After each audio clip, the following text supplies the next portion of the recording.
Follow the African in all of these areas is because Africa is a shattered world and its fragments are scattered all over this globe. It is therefore impossible to study Africa simply by looking at Africa itself. In fact, a lot of early Africa has disappeared and survives, in fact, in the life and civilization of other peoples. One is very much aware of this, for example, when one is in Brazil or in Haiti. I was in Brazil and in Haiti in 1981. In 1981, I was studying voodoo in Haiti, and I was particularly struck by the way in which various African elements that had entered voodoo had, as it were, dynamically intertwined with things that had happened in the New World, and yet it retained an African dimension. But no one in Africa itself, going into Dahomey, where Vodun originally originated, could actually study Vodun in all of its aspects without going to Haiti. The same thing I found in Brazil, that when I went into the temple of the great high priestess, black high priestess in Bahia, I was aware that there were Yoruba rituals in Brazil that preserved intact what had already been destroyed in Africa. So that in a world where a tremendous shattering has occurred, a cataclysm has occurred, a Holocaust has occurred, a Holocaust far more terrifying than the Jewish Holocaust, it is impossible to go back and find intact anywhere the cultural heritage of that world. You have got to go back through other places, other things, not only Africa itself. Hence the attempt to synthesize the African presence in the world by going through Europe, America, and Asia has been absolutely necessary. But this presents particular difficulty for any one person because no one scholar can master all three continents. Asia is the one I am weakest in. I spent 10.5 years in Europe. I spent time in Africa. I spent a great part of my life in North and South America. I've spent now almost as much time in North America as in South America. Asia is the only place I have never visited. And that is very strange because the radio in my country opens in the morning in Hindustani. I have lived in Hindu villages.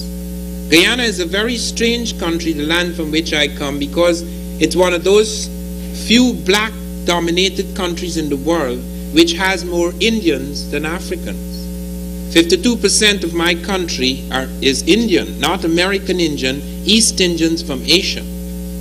And the curious thing was that the struggle we had at the beginning, and this is probably what led to my neglect of Asia, the struggle we had in the beginning, we fought very hard to weld the African and Indian population together because it is only by that unity that we felt we could defeat the British. As a result of which our party was composed of Africans and Indians. The Indian was the leader because the largest population was Indian. So our first prime minister was an Indian, Chedi Jagan. And later on, when a struggle developed in the party, Jagan lost and Burnham, the black, became our prime minister and then president for life. At the moment, our prime minister is still black and our cabinet is composed of Indians, that is Asians and Africans. So that the Asian element is something very important in my personal life. But because it was the reason why I was sent into exile, it is something that part of me has tried to forget. Because after the tremendous attempt to weld the Asiatics and the Africans in my country, an attempt that failed when the British eventually imprisoned most of us, we had a civil war in which Africans killed hundreds of Indians and Indians killed hundreds of Africans. And at that point, just before the breakout, I was in information services. I was very much aware of what was going to happen. I had my fingers on the nerve of the country. I knew exactly what was going to happen, and I knew that if I stayed, I would be killed. And as a result of that, I left home, and even though I have returned at odd times, I was really thrown into permanent exile because of this feud between the Asian and African. If only we knew our history, If only we knew how linked we were. Not simply in the fact that we had a common enemy in the British, but if we only knew how profoundly the Asian and the African was linked, that kind of tragedy might have been averted. Because bear in mind that merely being black or being Indian doesn't mean that you have a sense of what it is to be black or what it is to be Asian. Our history, both the history of the Indian and the history of the African, was wiped out. Whenever you read the history of Africa, particularly when you go into these books, you will see what is sustained, almost desperate attempt to wipe out anything that is not European. This is all pervasive. In Asia, it is just as true as it is in Africa. In Asia, in fact, there has been a tremendous attempt to destroy the black. There are 100 million black people today in Asia. Most of you are not aware of that. 100 million blacks in Asia. And when I speak of Asia, it covers not only India, it goes into parts of Melanesia, it goes through the Pacific Islands, all of these places. And Asia covers a vast area. It covered the Mesopotamian world, the Euphrates Valley in early times. It covered a part of Ethiopia. It covered India, China, Japan, parts of Australia, etc. It is a vast world. Now, my expertise, as I say, has not been in Asia, but what I'm attempting to do tonight is to pull together the work of many authors. I have been extremely fortunate that in this one book I have been assisted by Ranoko Rashidi. This is the only book that I have co-edited with anyone. And it is a tremendous eye-opener because we become aware of the profound influence of Africa on every aspect of world civilization. Not only in Europe, Egyptians impacting on the Greeks, the Moors, Arab and African Moors impacting upon Europe at a later time, but the profound influence on India. The reason for that is that we have to understand that man was born in Africa. Now that in itself is not significant because people have used that against Africans. In fact, when I was going to university, everybody that I met, all of my professors believed man was born in Africa, but they said to me, and it was said in all the books, that man was born in Africa, and that is why Africans are primitive. That when the primitive African moved out into Europe and Asia, he became civilized, whereas those poor guys who remained back in Africa, they regressed. So the fact that man was born in Africa didn't help. What we have discovered recently, however, and the strange thing is that not we, but our enemies have discovered it, is that not only the first man was born in Africa, but the last man. And within the last 3 years have come out tremendous statements, very shattering, earth-shattering, very revolutionary statements made by Oxford of all places, that they now have proof. As a result of the ability to study mitochondrial DNA in the blood, they now have proof that all man now living on the earth is murdered by one black woman. And that it's not just the first man, because there are 6 stages of man, but the last advanced man on earth was an African, and that the European, the Asiatic, and the African are all anatomically African. They're only superficially pink or superficially brown or superficially having different hair textures, etc. But the brain of man on this planet and the organs of man on this planet are African. It's very important because that is a major distinction. It's not just a question of man born in Africa. Monkeys were born in Africa too. And that is in fact what people tell you when I was in university. So what? Okay, so that is very important to understand that, because real man as we know him today, appears in Africa about 150,000 years ago. Hominids, that is man-like creatures, appear 3.5 million years ago. But real man, modern man, with the brain case we have now, only appears about 140 to 200,000 years ago in Africa.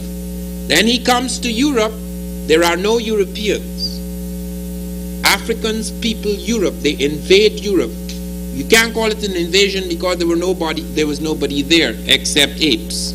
Okay, and Neanderthal man, which was another stage of African man, which was not yet fully developed. The final fully developed man, which we call the Grimaldi, entered Europe, they say about 55,000 years ago. And then undergoes a change which takes about 10,000 years in ice, when he begins to drop pigmentation and he begins to operate in the ice, first being an albino type and then stabilizing in the ice. Then the Asiatic is a result of a later migration, with migration from Africa nevertheless going into West Asia and spreading out, going up into China and Japan. You find in fact that this story will not only touch on India, it will also touch on China, it will touch on Arabia, and it will touch on one or two other places. The movement into Asia is tremendously important because we find that whenever we go back into Asian history, the great civilizations, the Indus Valley civilizations, are Africoid. Now, when they found these skeletons and skulls, there were all sorts of names for them. Let me give you a few of the names, because that is one of the things that was done in Egypt, that when they found the Egyptians, they said they were brown Mediterraneans. They created races for the Egyptians, when in fact, as Diop showed, if you were to take the skulls of the Egyptians and you were to measure it against the skulls in African graves, West or Central Africa, it's the same skulls. But because it was not classically Negroid, all of them, what they call the classical Negro, as Diop shows, there's a range of what we call the Negroid or the Africoid. Let's use the term Africoid. When they make this comparison, they are embarrassed. So they have Chatterjee and Kumar, two Indian archaeologists, discovered that the Indians, the early Indians, are the same as the Nubians 5,000 years ago. Well, nobody has any doubt of who the Nubians were 5,000 years ago. They were all black people. Look what the various anthropologists said.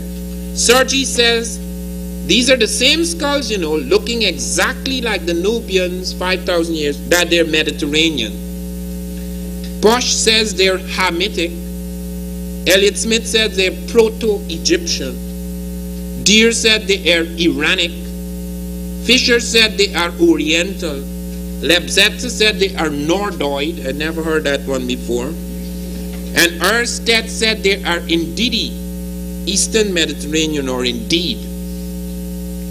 Now all of this because they cannot face the black. Because they call themselves Indo-Aryan. Therefore, if the Indian has something to do with them, the black couldn't be in there too. I mean, that's a double embarrassment. It's enough to find the black pushing his head up into Europe, being father of the Caucasoid, and then you go to Asia where they were searching for man until yesterday, and then at the bottom, at the very ground floor of the race, you find another African. So you have, that's the search for name. They're finding all sorts of names to explain this. They can't say European because they know it's not European, so they have to find a name: Hamitic, Iranic, Nordoid, indeed, Mediterranean, Iranic, all sorts of things to escape that fact. Now, why is it important? It is important because you see, the early Africoid Asiatics in India had established an extraordinary civilization. It is known as the Indus Valley civilization. We have found two of the great cities. They are almost twin cities, Harappa and Mohenjo-Daro. And those cities astonish us. We discover, for example, that although they are 4,000 years old, the cities are built with the same grid-like pattern as Manhattan. The streets are structured like Manhattan. They find also that most of the people lived in 2- and 3-story houses, and that they had these beautiful courtyards, gracious large rooms, on a great central courtyard, and their windows opened on this courtyard. And then they found something which was unknown in Europe until very, very much later. They all had baths with drains leading to central sewage system. They had something which I don't know anyone in this room had. They had trash chutes that would take the trash down through tunnels and send them out into the central sewage system. They had their own private wells. Every house had its own private wells for fresh water. They had shipping docks with sluice gates unknown in the world at that time. Sluice gates that they could, so that whether it was low tide or high tide, they could bring the ships in because they were involved in intensive and extensive trading. All of these things. And this they had for some time until a people, fair-skinned people, nomadic people, described by them as savage people, came in. These are the people who were to call themselves Aryans, and everywhere they conquered, they were to call it Aryavata, the land of the whites. Okay? And they attacked these people whom they call the Dasas, the Dacias or the Dasas, whom they described as dark, bull-lipped, and snub-nosed. Now, this battle went on for a long time, because even though, and this is something that a lot of people don't seem to understand, they think that because a country or a nation or a people are defeated, it means a superior people has defeated them. That is not true. Genghis Khan was not superior to the people he defeated. Certainly not. Genghis Khan's vast hordes ranged wild, smashing everything before it. He was a barbarian. A barbarian is more likely to succeed than a civilized person, because a civilized person may pause. They may have a certain morality. They may wonder about whether they should kill or not kill. But if you're mad or barbaric, you pause at nothing. The most successful invaders are those who are savage. They don't even know what civilization is. The Persians, for example, on the Cambyses smashed everything, erased everything to the ground, all the statues, all the temples, all the palaces, all the beautiful things that were built were razed to the ground. Same way the Aryans went marching through, smashing everything.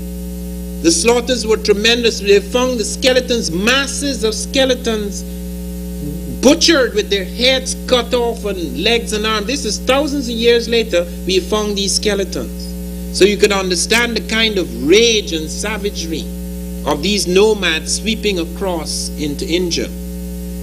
Now, it was not only in these Indus Valley civilizations that you have the movement of the Great Black. The Great Black is also found in Mesopotamia. Now, Mesopotamia, which is referred to as Babylon, etc. in the Bible, is not a black place.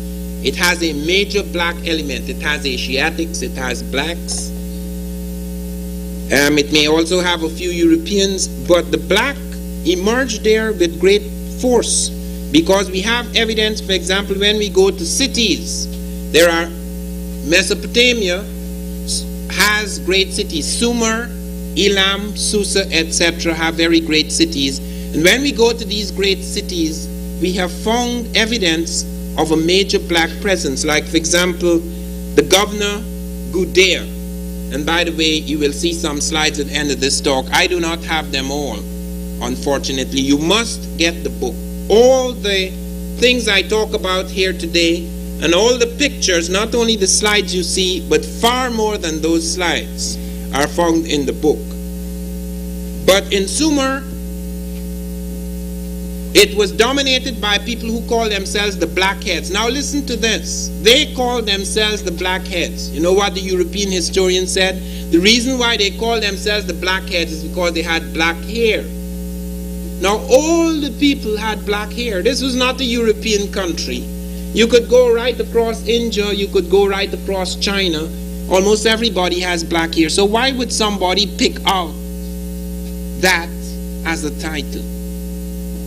And then these people built a tremendous civilization there. We have this Governor Goudet who is extremely powerful. And we find that he was able to do extraordinary things there. He built a great city there. And then it was attacked eventually. The blacks were eventually attacked by the Aryans. Now this is the first meeting recorded between whites and blacks. This is what the blacks say of the whites at that stage. The Martu who know no grain, they're not cultivators yet. The Martu who know no house or town, the Boers of the mountains, they're nomads. The Martu who does not bend to cultivate the land, who eats raw meat, who has no house during his lifetime, who is not buried after his death. Because most of the Europeans did not bury because they were running from place to place. Africans, in fact, the Grimaldi were the first to introduce burial of humans in Europe.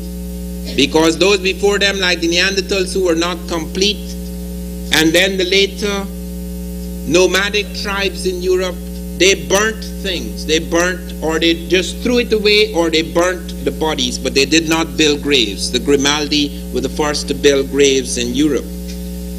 Now this thrust of the Aryan was something that was fantastic because the Indus Valley civilizations suffered such a tremendous blow because the Europeans then introduced the caste system. A lot of people think the caste system was introduced by Indians, by indigenous Asiatics. No, the caste system was introduced by the Aryans.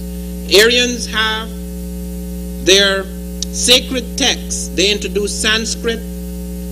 They developed Sanskrit and they made sacred poems. And they decided that God had told them that man was divided into various castes. And those people who were white would be the top caste, the Brahmins, the fair-skinned ones, okay? And down the ladder that you go, you have, for example, let me give you the run-through. There is the Brahmins, and then there's the Kshatriyas, the red ones, okay, the Kshatriyas, who probably Eurasian, and they are the warrior caste, and they also involve military and political administrators. Then under them come the Vaishyas. No, the Kshatriyas are warriors, the Vaishyas are military and political administrators. Then come the blacks, the Sudras. And then below the blacks come the untouchables. The untouchables are those who are mixed breeds. Mixed breeds are considered to be the lowest. Like if somebody who is a Brahmin sleeps with a Sudra, produces an untouchable, because you're not supposed to mix races and bloods. Okay? Now, could you understand what a terrible thing happened to the untouchable? Let me read to you something about the untouchable that is really quite extraordinary, what was done to people who were considered to be untouchables.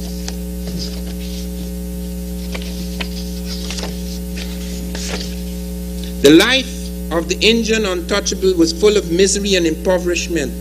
Food and drink, if seen by them, were not to be taken. Generally, they lived in settlements on the outskirts of villages and towns. In certain periods in Indian history, outcasts or untouchables were not allowed to enter the community at night. In other periods, they were not even allowed to enter in daylight. Indeed, the outcast's very shadow was considered polluting. Outcasts were required to attach a broom to their backs so as to erase any evidence of their presence as they walked. Can you imagine that? They had to clean the place where they walked with the broom. A cup was tied around their necks to capture any spit that might escape their lips. The sole untouchable possessions consisted of dogs and donkeys. Their meals were consumed from broken dishes. Their clothing was taken from corpses. The principal functions of the outcasts included street sweeping, the removal of dead animals and human corpses, and the cleanup of cremation grounds. All of it was regarded as impure. Now, Rashidi, who co-edited this book with me, went to India and headed a conference with the untouchables. The untouchables, by the way, in India, find great strength from us. They associate themselves with us. They cried to us. Rajshekar, who is in this book, talked about the terrible plight of the untouchables in India. He says it is worse than South Africa. Of course, one of the things that I must point out, I have not been to modern India, as I say. Well, I must point out, though, that Gandhi made a tremendous effort to redeem this. So did Nehru. So that with respect to education, for example, they made places for untouchables to make up for the tremendous injustice that had been done to them in the way they make quotas for blacks here in this country. Now, however, one of the things that helped more than anything else is the emergence of extraordinary men who fought for the untouchables. One of such men was Buddha. Buddha belonged to a black sect in India. All the pictures, all the great early pictures of Buddha are of black. In Greece, he looks like a Greek because the Greeks made things look the way they wanted them to look. Just as in later days, people were to make Christ look the way they wanted him to look. But Buddha attracted a great number of people because of his revolt and rebellion against the social order. I want you to note that, because people do not become prophets merely because they jump up and say things. Anybody could say anything. The easiest thing to say is a platitude, a religious platitude. That is not what makes prophets. Prophets are people who are deeply involved with the people. Jesus was. Whether we believe in him or not, or whether we part of the Christian faith or not, that is a man who, like Buddha, risked his life on the line. He did not play. He wasn't just talking, and many attempts were made to get him because they actually wanted him killed, not simply imprisoned but killed. That is why they sent people out asking questions like, Master, if Caesar says we must pay taxes, should we pay taxes? Now, if Jesus had said, no, don't pay Caesar taxes, that he would have been executed. And at the same time, if he said, pay Caesar taxes, a lot of people would go away and say, look, we thought this was the Messiah. He was coming to help poor people, and he's telling us, pay the taxes. So Jesus said very cleverly, give unto Caesar the things that are Caesar's, and unto God the things that are God. Everywhere they tried to trap him, he would spin out of their grasp until finally, when he had already completed what he thought was his mission, eventually they closed in on him. And even then, it was difficult because the Romans, the whites, who didn't know what all this fuss was about because they wondered what this strange man was about. Christianity had not yet come to Europe. They did not know what was going on. All they knew was that, look, I am Pontius Pilate, I'm in charge of this region, and I don't want any great fuss with the Jews because these Jews seem to be controlling a great part of the population. Let me compromise with them. But why do you want to kill this man? And when Pontius Pilate examined Jesus, he said, look, I have found this man innocent. Here is Barabbas. And the Jews said, no, we don't want Barabbas. We want Jesus. And eventually he was executed.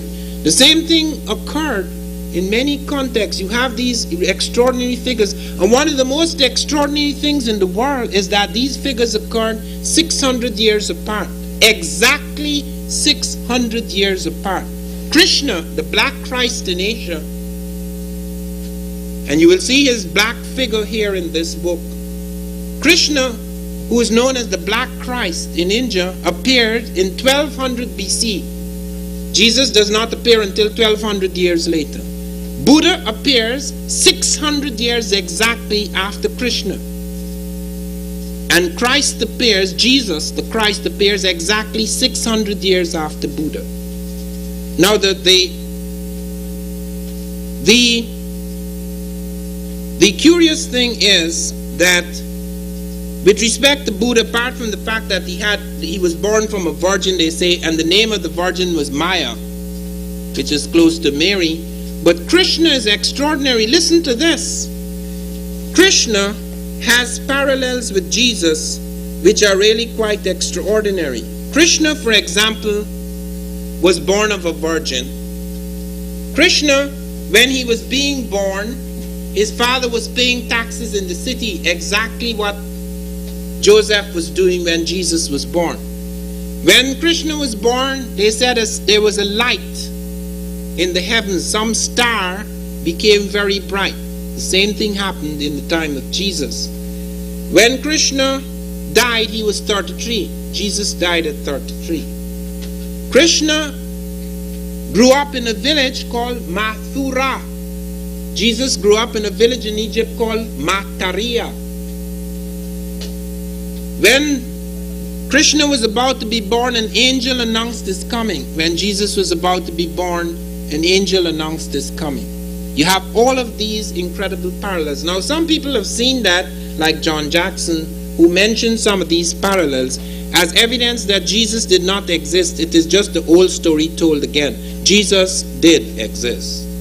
There is a very great ground for the historicity of Jesus. What you're having here, what is happening here, is that on the historical figures, people invest various things. They place myth upon the historical figure. Also, if you really believe that there is such a thing as a supernatural appearance or supernatural presence in man, now some of us believe that and some of us don't, okay, then there is no mystery, because why shouldn't he come back again in different places? Why should he go to one place?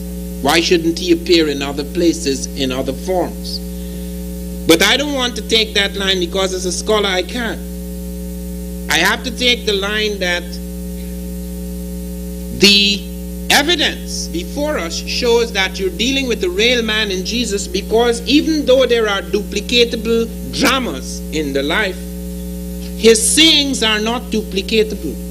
Jesus has an individual lightning. He says things that have never been said before in that way, and enters the world in circumstances and goes through various intrigues with a body of people. And this is recorded so well by so many people, even in the Dead Sea Scrolls, that you cannot be dealing with a pure fiction. It is not possible, because it's not just the mythological elements which could have been planted later, but you have the real nitty-gritty life, day-to-day life, friends, disciples, people, statements, sayings, actions, which are not duplicated by Krishna or anyone else. So that even though there may be a spirit at work in the world that may take on certain forms that have duplicatable elements, you are dealing still, therefore, with a very real man. Now, the extraordinary thing, as I say, is that these men appear always among the poor, always among those who are beaten down, always among those who are oppressed. It is as if the spirit, the brightest light of the human spirit only appears in the darkness of the world. Okay, that is something that should give one hope, because it is when one is truly oppressed that the light burns. It does not burn in absolute brightness. If it did, we would not even see it. The presence of these figures, Buddha, for example, you can find Buddhas with the broad nose, the full lips, and the texture of hair of the African right across the world, in Vietnam, in Cambodia, in many islands of the Pacific, in India, in China, etc. The blacks have been to China too, and one of the most extraordinary stories about China is that the first emperor of China, listen to this, this is as early as 2,953 years before Christ. This is about nearly 5,000 years ago. The first emperor of China is recorded as a man with dark skin and woolly hair. His name is Fu Hsi, Fu-HSI. He reigns from 2953 to 2838 BC. He is considered to be a divine black in China. You rarely hear about that. He was not just the only major black. There's a whole dynasty of Chinese that are black. It's known as the Shang dynasty. Okay, and they're actually called Na Ki. Na means black in Chinese, and Ki means man. Na Ki, black man. The Shang dynasty, a line of very great kings in China, are all black. They are recorded, it's 1786 or 1766 rather, to 1110 years before Christ, which is going back close to 4,000 years. And they were also referred to by the Chu who conquered them as very black men. Okay, so that you have this black element which still survived, even though other elements came in, like for example the black underwent changes in China, the epicantic fold, etc. The original people of the world in different ecological zones underwent different kinds of superficial changes. But you have this survival of the black in various places. In China, for example, one of the things, and it's unfortunate we don't have that slide with us here, but it's in the book, you will find karate in Egypt. It is carved out on temples in Egypt.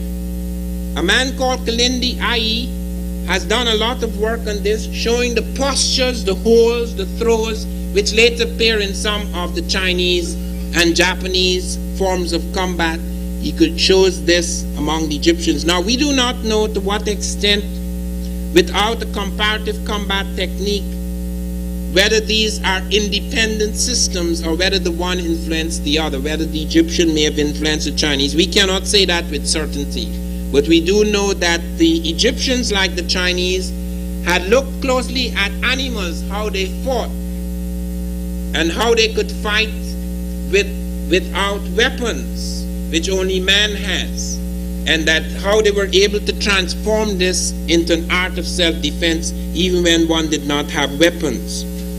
We've also followed the black in Arabia, and that is one of the most extraordinary stories. Today, unfortunately, you have many of the Arabs who in Egypt and some other places who may speak of their brotherhood with blacks, but who would not like to be associated with a black ancestry.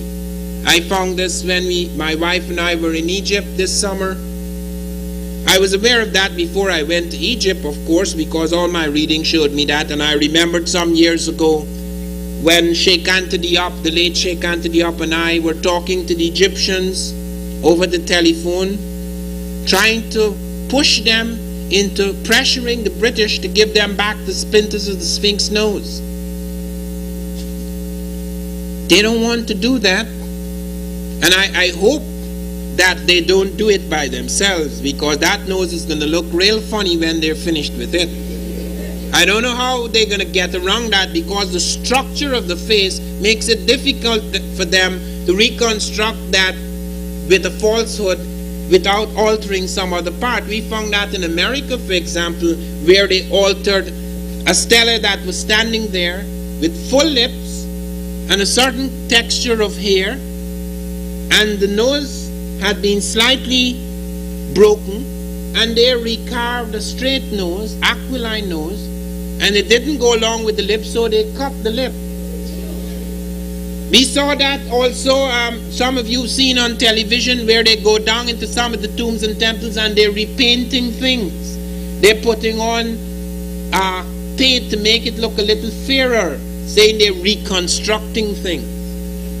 I saw recently a Life magazine having the Egyptian.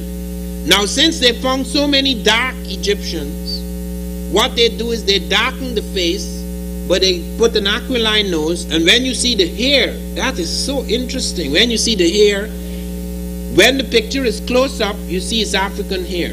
But when it's a figure in the background, you see that it's a Bauderic thing, or somebody making up their hair in a certain way. When we were in Egypt, my wife and I, we were photographing the wigs Now that is a very telling thing. There's two things that takes you right through the falsehood: hair and skin. And Africans are the only people who have preserved in mummification their hair and skin for thousands of years. You can still take off, in spite of the fact that they destroyed thousands of mummies, you can still take off the bandage and see black faces. We have Anutawi, for example, an African woman who died 4,000 years ago. You can see her teeth. You can see the covers on her eyes. I thought for a moment that one of her eyes were open, but you could at least see the covers on her eyes, and the balls are full against the eyes. You can see the skin. You can see the hair. It looked like if she died yesterday. And the hair, the wigs.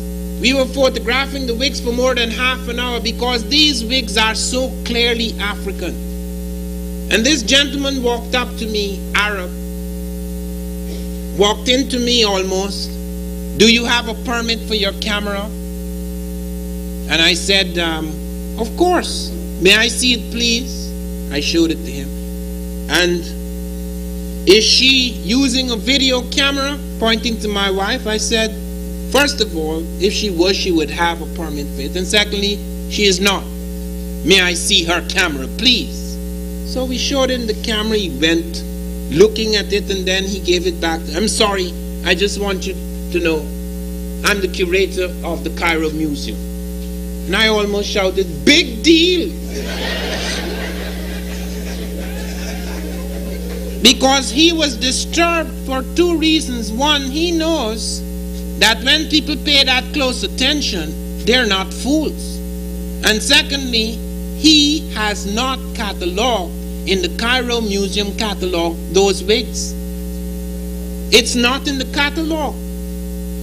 It's under the title something about a lion's mane or some nonsense like that. It is absurd that these, and the mummies, the other telling piece of evidence, we can't see the mummies. They said Sadat, and we can't ask Sadat because he's not around. That Sadat said that it's humiliating to watch these mummies. It's disgraceful to watch these dead people, and also their germs. Imagine germs coming thousands of years ago to hit us.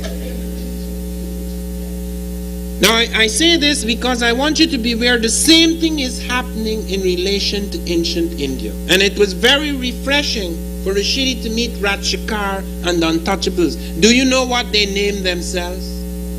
Dalit Panther. Because of their memory of the Panther Party. They look, you do not know how many people look to us here. That's why we have a tremendous responsibility. You do not know how many Africans, West Indians, and Indians look to blacks in America for leadership.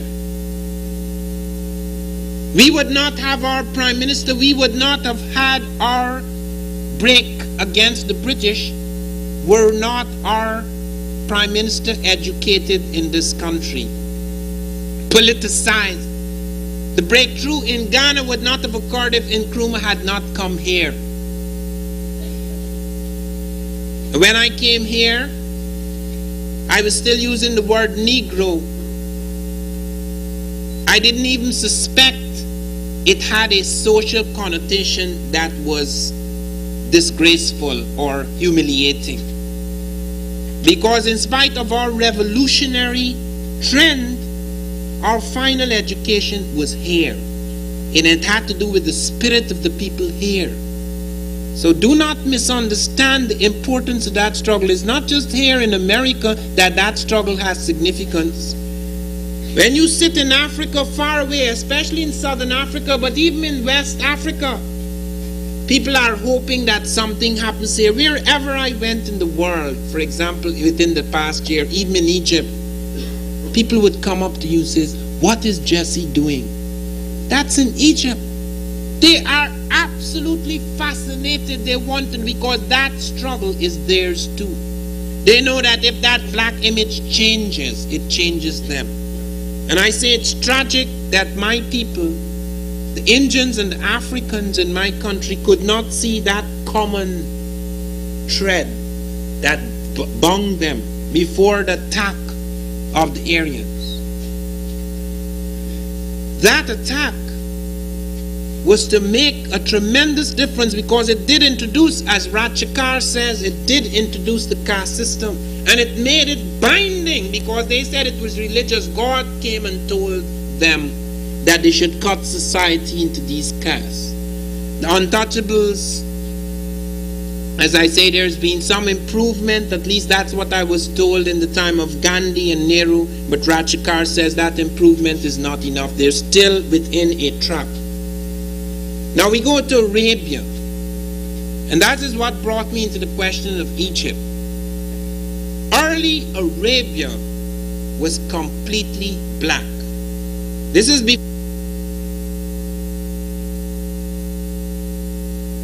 because the Arabian thing is tremendously significant. The Arabian world, for example, produced two scripts. It produced the Himyaritic script, it produced Arabic script.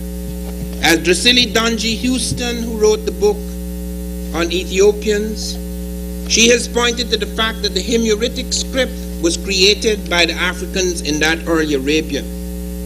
And Abul Aswan, note this, Abul Aswan is recorded in the diaries of Ibn Khalikan, page 662, that he, the African, invented the Arabic script. So that early Arabic language and its later script was influenced by the African.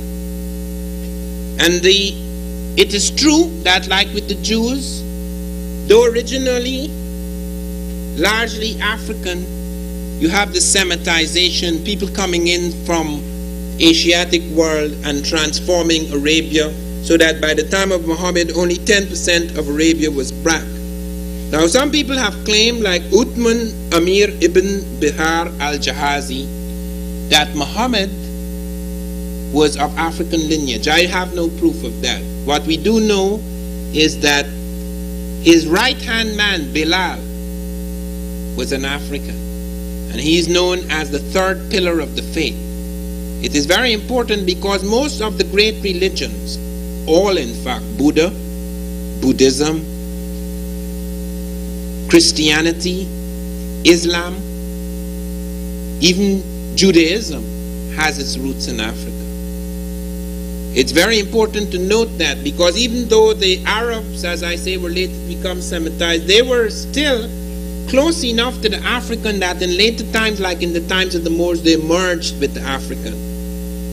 And in spite of the prejudice that exists among some of them, it must be pointed out that they, although they have been accused of savage slavery, and there are many incidents of this, sometimes what is regarded as slavery is far different from the slavery in Anglo-American context. Because Graham Irwin, a professor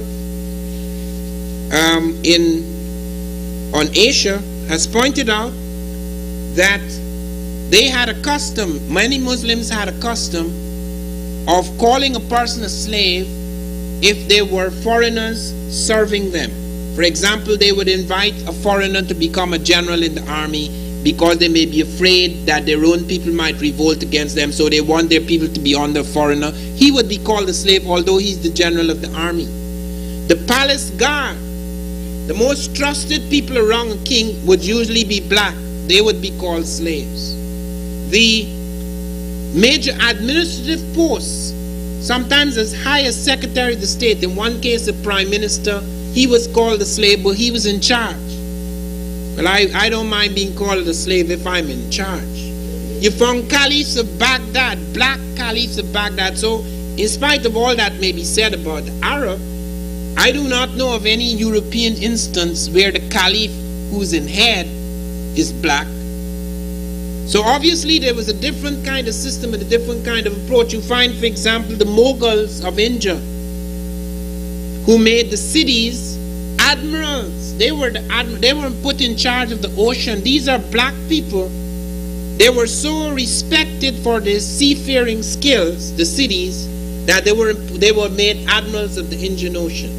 And the caliph, imagine caliphs, there were at least 2 caliphs of Baghdad, which is a central thing in the Muslim world, were black. And you have this opening, this fluidity within the so-called slave system for people to emerge who become tremendously important. One of these people is Malik Ambar. Malik Ambar was a slave. He came to India as a slave. Eventually, he got his freedom because his master was so impressed by his ability. He built his own army. He started out as a great trader. Eventually, he became the power behind the throne. As powerful as the prime minister himself, he actually sent his own African ambassador to Arabia, to the courts of Arabia. He encouraged manufactures. He built canals. He built mosques. He developed a postal service.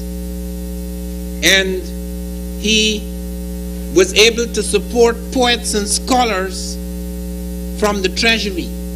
That was the remarkable thing about him. And he had the air of the most powerful people in India. Also, he developed a land policy that allowed for both private and public ownership. This is the kind of extraordinary types of people who emerge. In China, one of the emperors and a whole dynasty of kings, black. In Japan, where they pointed out that in order to be truly brave, there's a particular sect in Japan. And in order to belong to that select sect, you must have black blood. In India, among the Mughals, you find this. In China, we have found several black noblemen who are major figures in the early Chinese court. We've also found some extraordinary blacks in Russia, which cannot be accounted for. Like, for example, there's a major figure which you will see in one of the slides that are found in Russia. In Arabia, we find the greatest hero of Arabia is a man called Antar. He was a great poet and a great adventurer.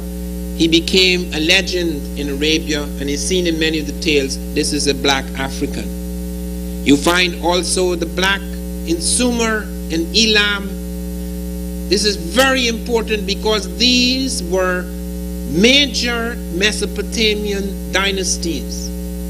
These were major city-states in Mesopotamia. In Elam, for example, the archaeologist Dula Foy discovered that when they went, although they thought it was purely Asiatic or Euro-Asian, when they went down and they dug up, they found the friezes with totally black faces with African features. They found shows that where the tops were broken or smashed, they found the feet were black. So that wherever you go, they have found this figure. Now, the change that this could bring about is something that I want to dwell on. I have been really speaking in the last 3 lectures of the 3 areas that have to be explored: Europe, America, Asia. And I want to close by pulling some of these things together. In Europe, we talked about the Egyptians. We cannot go over again evidence to establish the blackness of the Egyptians. The evidence is overwhelming. The early Egyptians, the early Egyptians, the Egyptians of the pyramids, the Egyptians who were to have such a profound impact on Greece. European civilization in the early stages, particularly the Greeks, could not have become what it became without the impact of the black. And it didn't stop there. It was to have, the blacks were to have an enormous impact along with the Arabs or Arabian type in Europe of the Moors. Those 4 Muslim dynasties, that's why Muslims are hated so much by the Europeans. Because those Muslim dynasties, the Almoravid and Almohade and Abbasid, and the Umayyad dynasties, those dynasties left a tremendous mark on Europe. They introduced the blacks, and the Arabs introduced windmills into Europe. They introduced silk industry into Europe. They introduced the cotton industry into Europe. They introduced strawberries and lemons and grapes and all sorts of exotic fruit into Europe. They introduced air conditioning into Europe, perfumed air conditioning. They were the first paved streets in Europe were paved by the Moors. The first streets lighted in Europe were lighted by the Moors.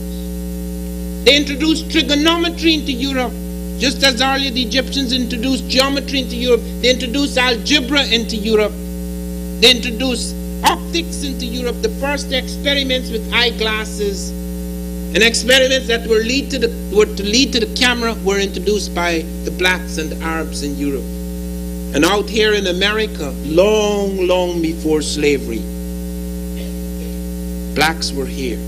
I was called to Congress last year, and that was quite a surprise to me, because I thought that all my enemies had pounded at me long enough for me to have vanished from consideration. But I got this letter, first a phone call, that they wanted me to appear before Congress, a congressional committee, because 1992 would be the quincentenary of Columbus's discovery of America. And they wanted to know what I had to say about that. They wanted to give me the democratic right to discuss this matter. And one of the reasons was that they wanted to look very closely at what this Christopher Columbus Quincentenary Committee was doing. So the congressional committee that called me was the one that was overseeing the finances they would give out to this Christopher Columbus Quincentenary Committee and how they could advise them or restrict them. So I was called to give this talk, and I remember coming into that chamber, and of course everybody had prepared speeches. There are very few people who speak like me. You just get up and you talk. Everybody has their little piece of paper and they're reading it. Cliche after cliche after cliche, nothing jumping out of themselves. It's all well prepared and beautifully typed up. And I remember this gentleman in particular, he had a nice little page in his hand. He even had it well in a beautiful little file. And he came up to me and he said, I hear that you believe that there were Africans in America before Columbus. I said, yes, I not only believe it, I could prove it. You're not serious, are you? And I said, I'm dead serious. I'm more serious than you are. And he went back to his seat, because I certainly looked at him with a very stern face, so there was no need for further conversation. So he went back to his seat, and then after I was allowed 15 minutes. Well, you know, I can't talk in 15 minutes about something, but I spoke for half an hour. Nobody stopped me. And when I was finished, the chairman said that in the light of this, I was asked a number of questions. I was asked, for example, about the Caribbean. Should the celebrations just restrict itself to this one island where Columbus said he had landed first? And there was a discussion about that. And then there was a discussion about the fact that my speech aroused suspicions about the commission. So they asked them, how many blacks are on this commission that is celebrating this marvel? No blacks. How many Native Americans? No native. Could you imagine that? The Native American created the country. The blacks were dragged here to build it. And they're going to celebrate America, the discovery of America. And there are no blacks and Native Americans on their commission. Well, that really put them on a hot spot. And then the chairman went forward and said, in the light of this testimony, it is quite clear that there were people who visited the Native Americans before Columbus, and we should not refer to this as a discovery, but merely as a voyage of exploration, as a contact. Okay, I saw later on a certain gentleman in the New York Times at the front page saying, perhaps Columbus was not the first to come to America, but he was the first to go back and give a press conference. Well, I'm glad at least I could reduce them to that triviality. Now, those of you who are interested in that, by the way, there's a special tape, Van Sertima Before Congress. It's recorded. The whole session, not just my speech, but the whole congressional session is recorded, and it's available tonight. But the American thing is very significant because we have come here and we have lived here for centuries believing that our history begins in 1492. That's an awful burden.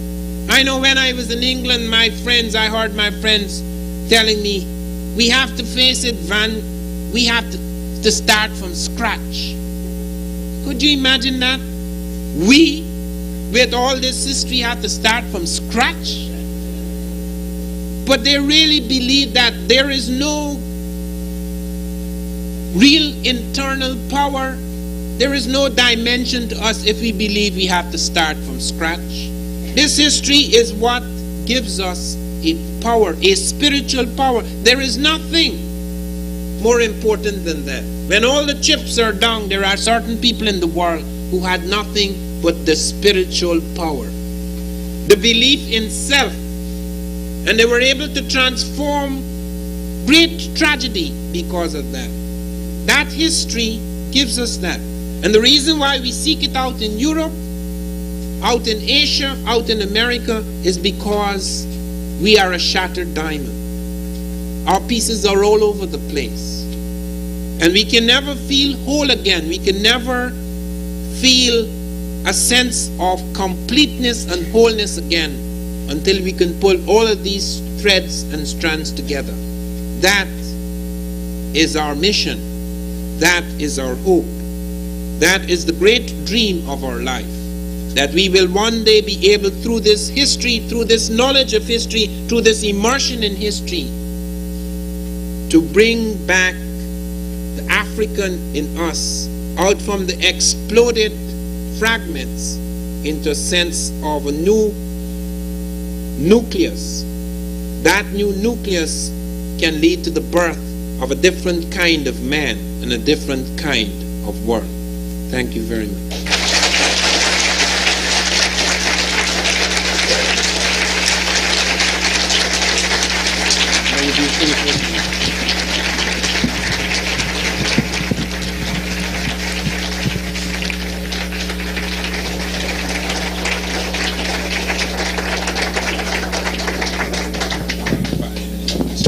Okay, brothers and sisters, Dr. Ivan Van Sertima.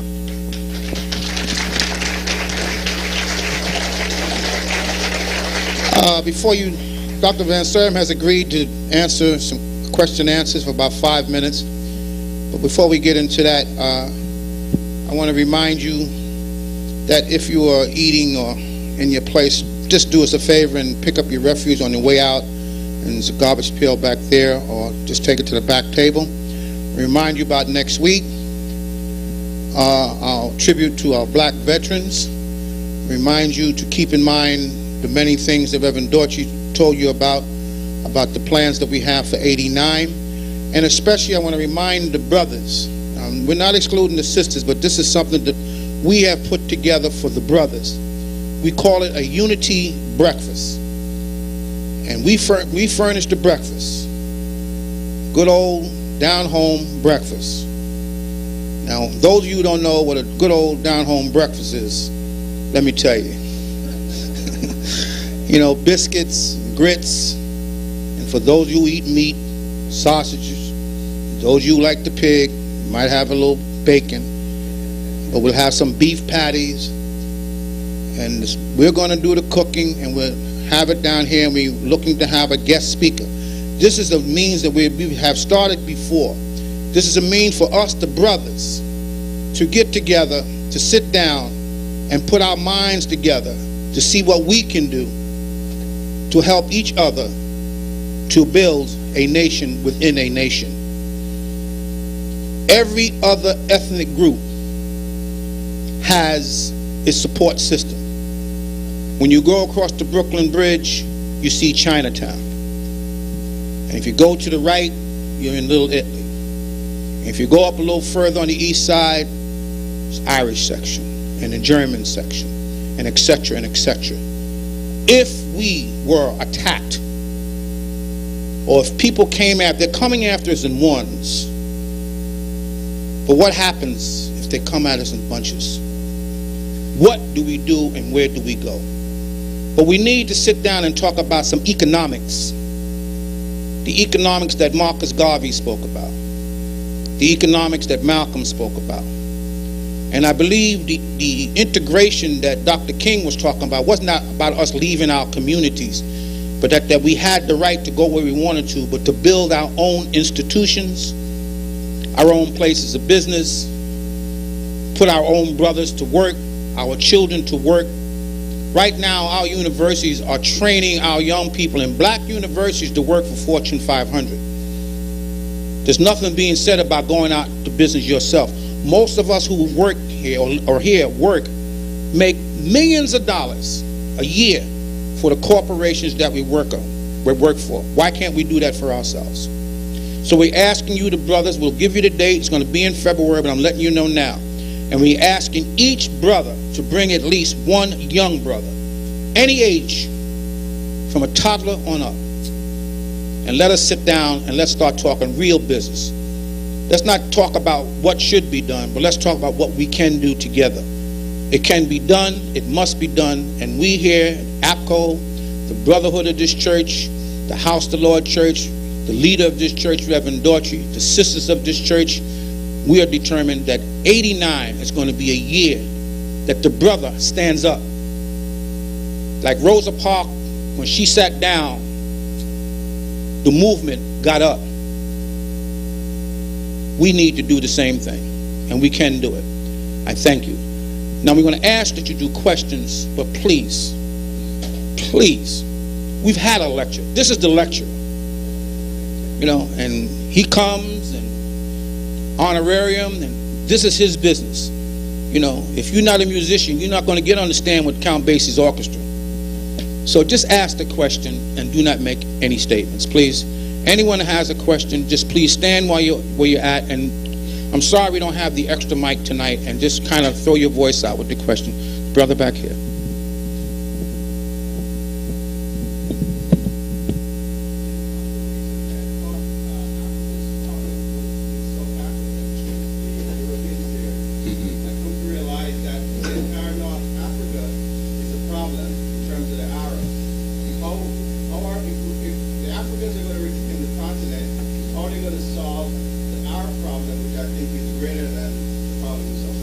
I don't think the Arab problem is as great as the problem in South Africa. All peoples in the world are prejudiced against Africans. That is quite understandable, because even we have been trained to be prejudiced against Africans. Until the knowledge, okay, you see, that is the thing that you must bear in mind, okay. For example, it is Arabs who invited me to join UNESCO in order to help rewrite African history.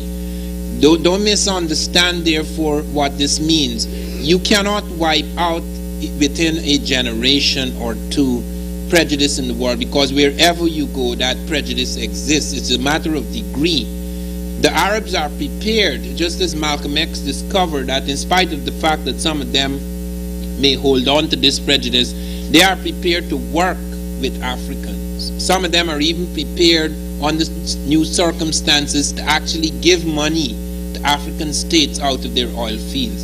The Arab world at the moment is in a tremendous mess, as you know. There's big fighting between brother and brother. So that my talking about the prejudice that exists in the modern Egyptian and not wanting to be black, that is not a serious, okay, because all of that guy was doing was strutting around. He couldn't strike me. He couldn't do me anything. In fact, I could do him more damage than he could do me. But if I were in South Africa and that guy came up to me, that would have been it. Okay, so that don't exaggerate the things. It's not the same thing. We have friends, or rather we have people we can turn into friends.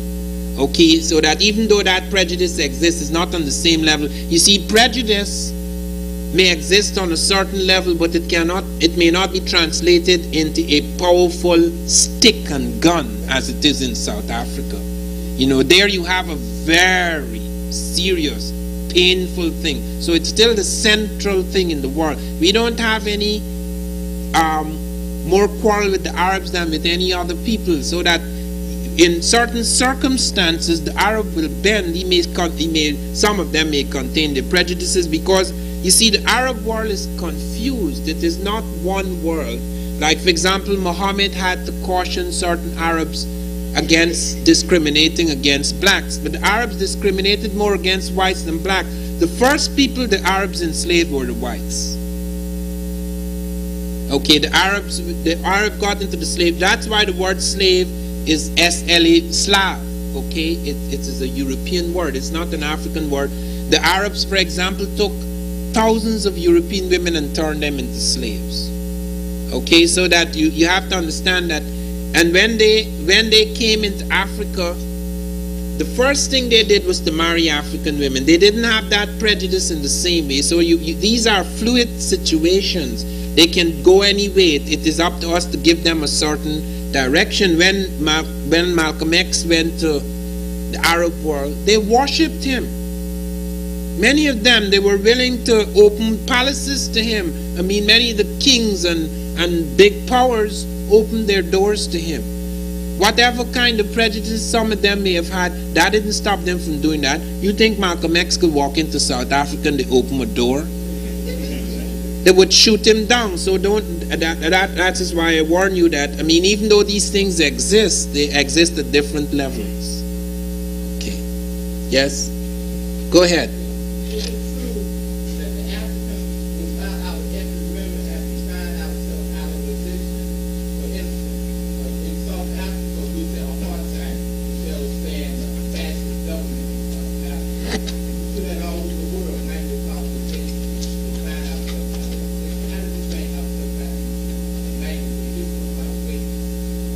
I don't follow. What are you asking? I'm asking, like, all over the world, throughout the most recent history, we have participated in language colonization. Language, linguistic, yeah. So we have defined ourselves out of position.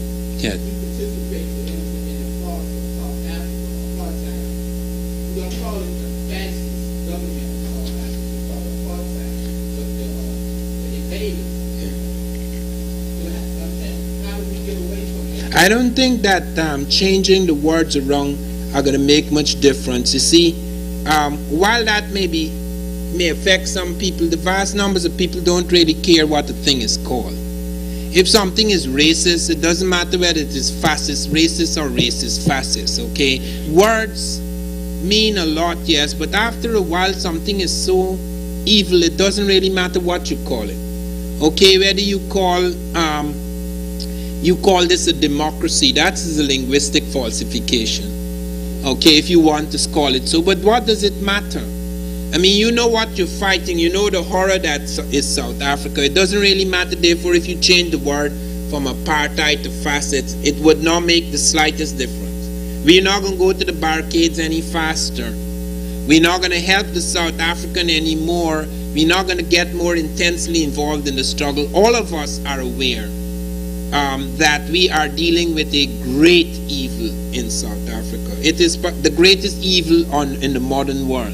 So I don't think that if we escape from a linguistic class, imagine us sitting down now and planning sessions for the next few years, finding what word to call it, and to get all of us to agree when we could use all of that energy fighting it, not only there but even among ourselves. Okay, I don't disagree with the linguistic problem, but it doesn't help. It uses up energy. Yes? I was doing some research about Asia, and I wonder if you was aware of the Kassites who had Lawrence Dynasty in Babylon. The Kassites? Kassites, I would say. And they were related as far as in the territory in Mesopotamia to Colossians in Russia. Colchians, yeah. I was wondering if you was aware that the Kassites were Black Dynasty as well. About the Sumerians, the philology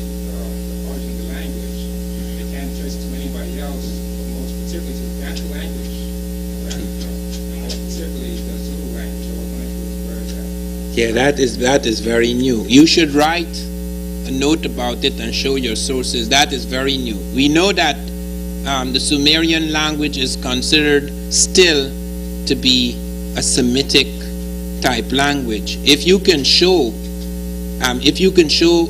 valid sources to show that it is related to Bantu, you would have made a significant contribution. I've never heard of that. Okay. Yeah. My question is in reference to an article that appeared in the Science Times section of the New York Times on November 8, 1988. And the title is Scholars Track the Alphabet with New Precision. And the article discusses the symposium held at the Institute of Semitic Studies at Princeton, New Jersey. And they talk about the origin of the modern-day alphabet from the Phoenicians. Mm-hmm. And to quote a few lines in the article, it says that Herodotus, the Greek historian of the 5th century BC, wrote that the knowledge of writing was brought to Greece by the Phoenicians by a legendary person known as Cadmus. And the one comment in the article that kind of struck me was how they said that the ancient Egyptians began using symbols for sounds, and most of its shapes adapted later for the Phoenicians and the Greek alphabet evolved from hieroglyphics, so they're giving us some credit. But the Egyptians mixed ideas and pictures and words spelled out with sound and symbols, and they never made the jump to an alphabet. And they kind of emphasized that the Egyptians never made a jump to an alphabet.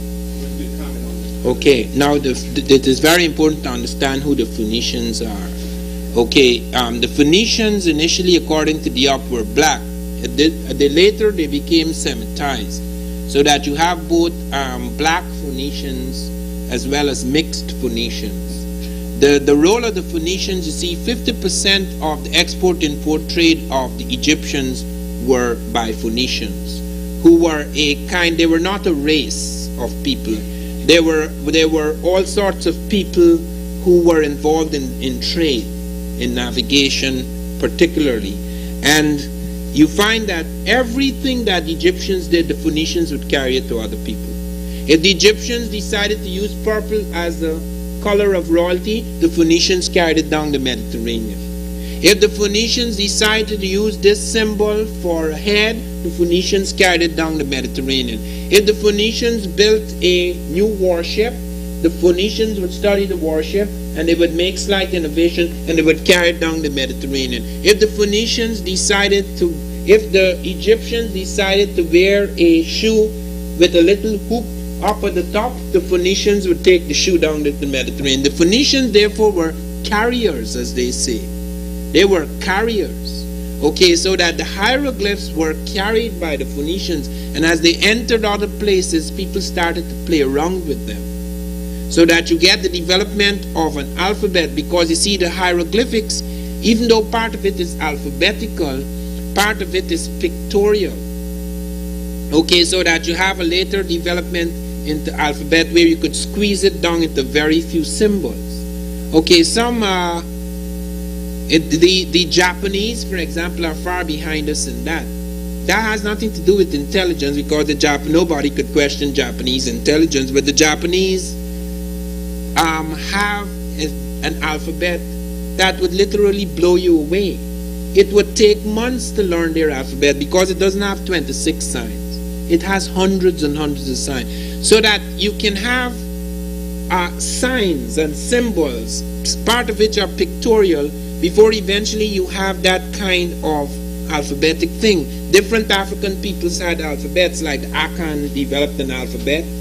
The Mande developed an alphabet with 200 and something signs. The 140 to 150 signs in Akan, etc. The Egyptian thing, however, as I say, the Phoenician thing was a carrier, but the reason why they want to place it all in the Phoenician now is because the Phoenician to them is Semitic. Remember, those are Semitic. That's a Semitic study going on. Okay? They don't want the Egyptian, they're not going to tell you, well, but these signs began with Egyptian. You know, that is in passing. They're going to try and show you the Greek got this fantastic abstraction, and the Phoenician, the clever Phoenician. Where are the Phoenician books? Where are their books? The word biblos, book, comes from Phoenician. And why do you think the word book comes from Phoenician? they had the material that made books, but they never wrote books.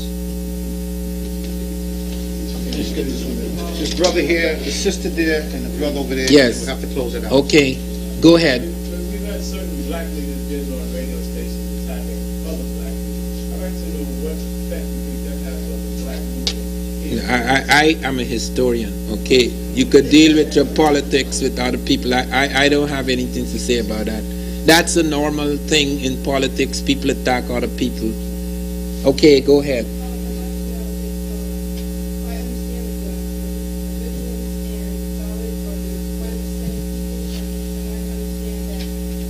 The Dravidians and the who?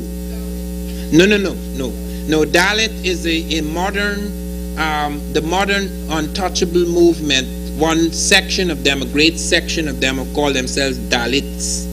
Okay, but they're not Dravidian.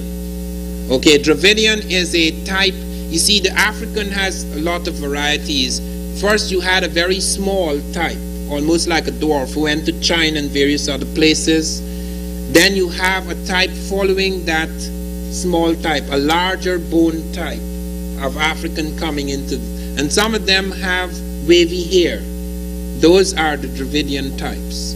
Yeah, I'm sorry that we may not have time for slides tonight because we're running out of time. But the Dravidian is not related to that. Okay. Yes, the Dravidian is an Afro-Asiatic, and the early Dravidians are Africoid. They also developed a script known as Dravidian script, which was used in the Harappa, Mohenjo-Daro cities, or rather civilization. Yes.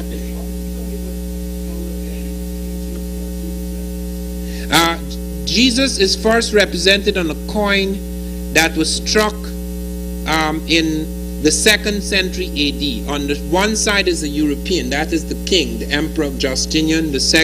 On the other side is a man with woolly hair and brown skin. His nose is Semitic. They're leading us to the conclusion that he's a mixed man with black and Semite. Okay. One more question. Yes.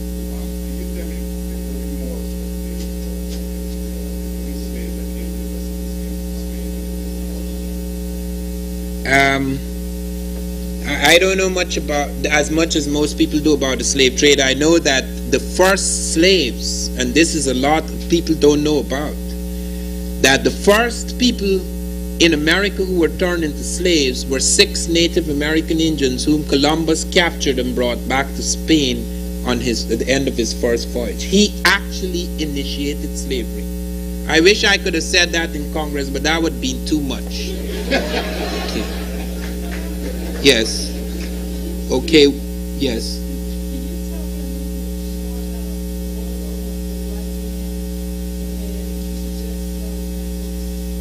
Okay, the best essay that has been done in this concise essay is done in this book, African Presence in Early Europe, which deals with the evolution of the Caucasoid.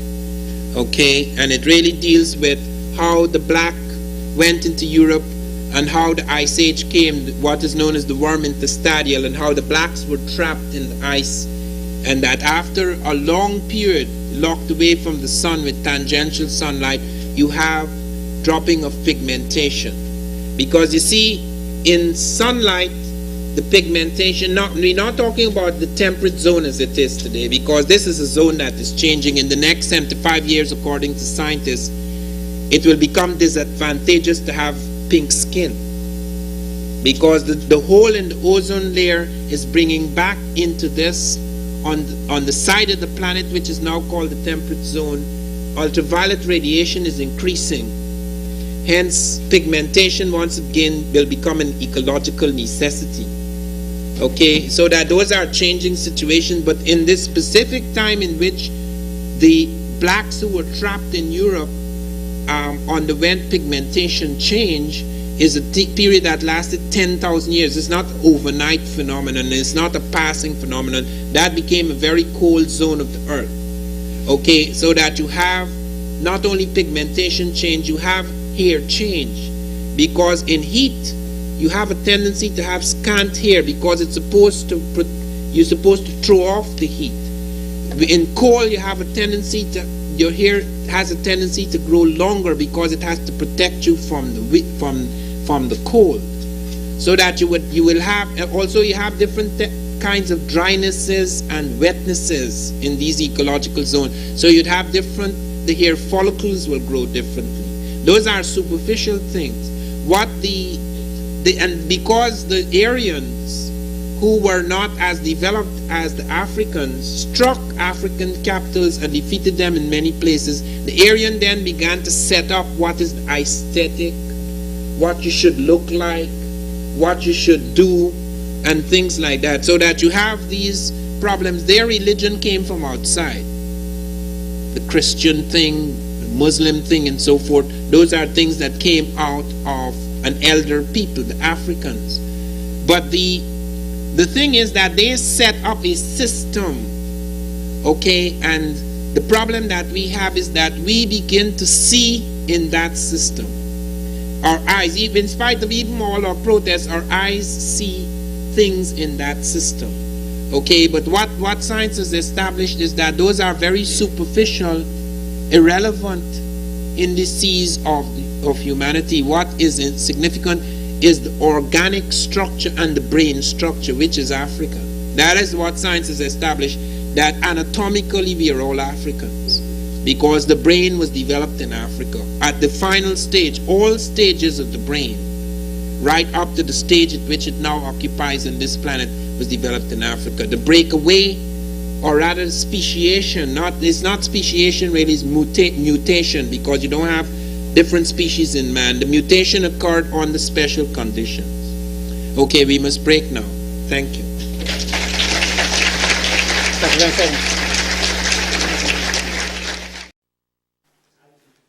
What? IT. Okay. And so we look for great things out of them. Anyway, we're not going to take up any more time because we do have to be out of here at a certain time. And Tony has a fantastic lecture for us tonight. He is going to be speaking about the economics of culture. Really, the economics of culture. Why black history matters. Let's give Brother Tony Browder.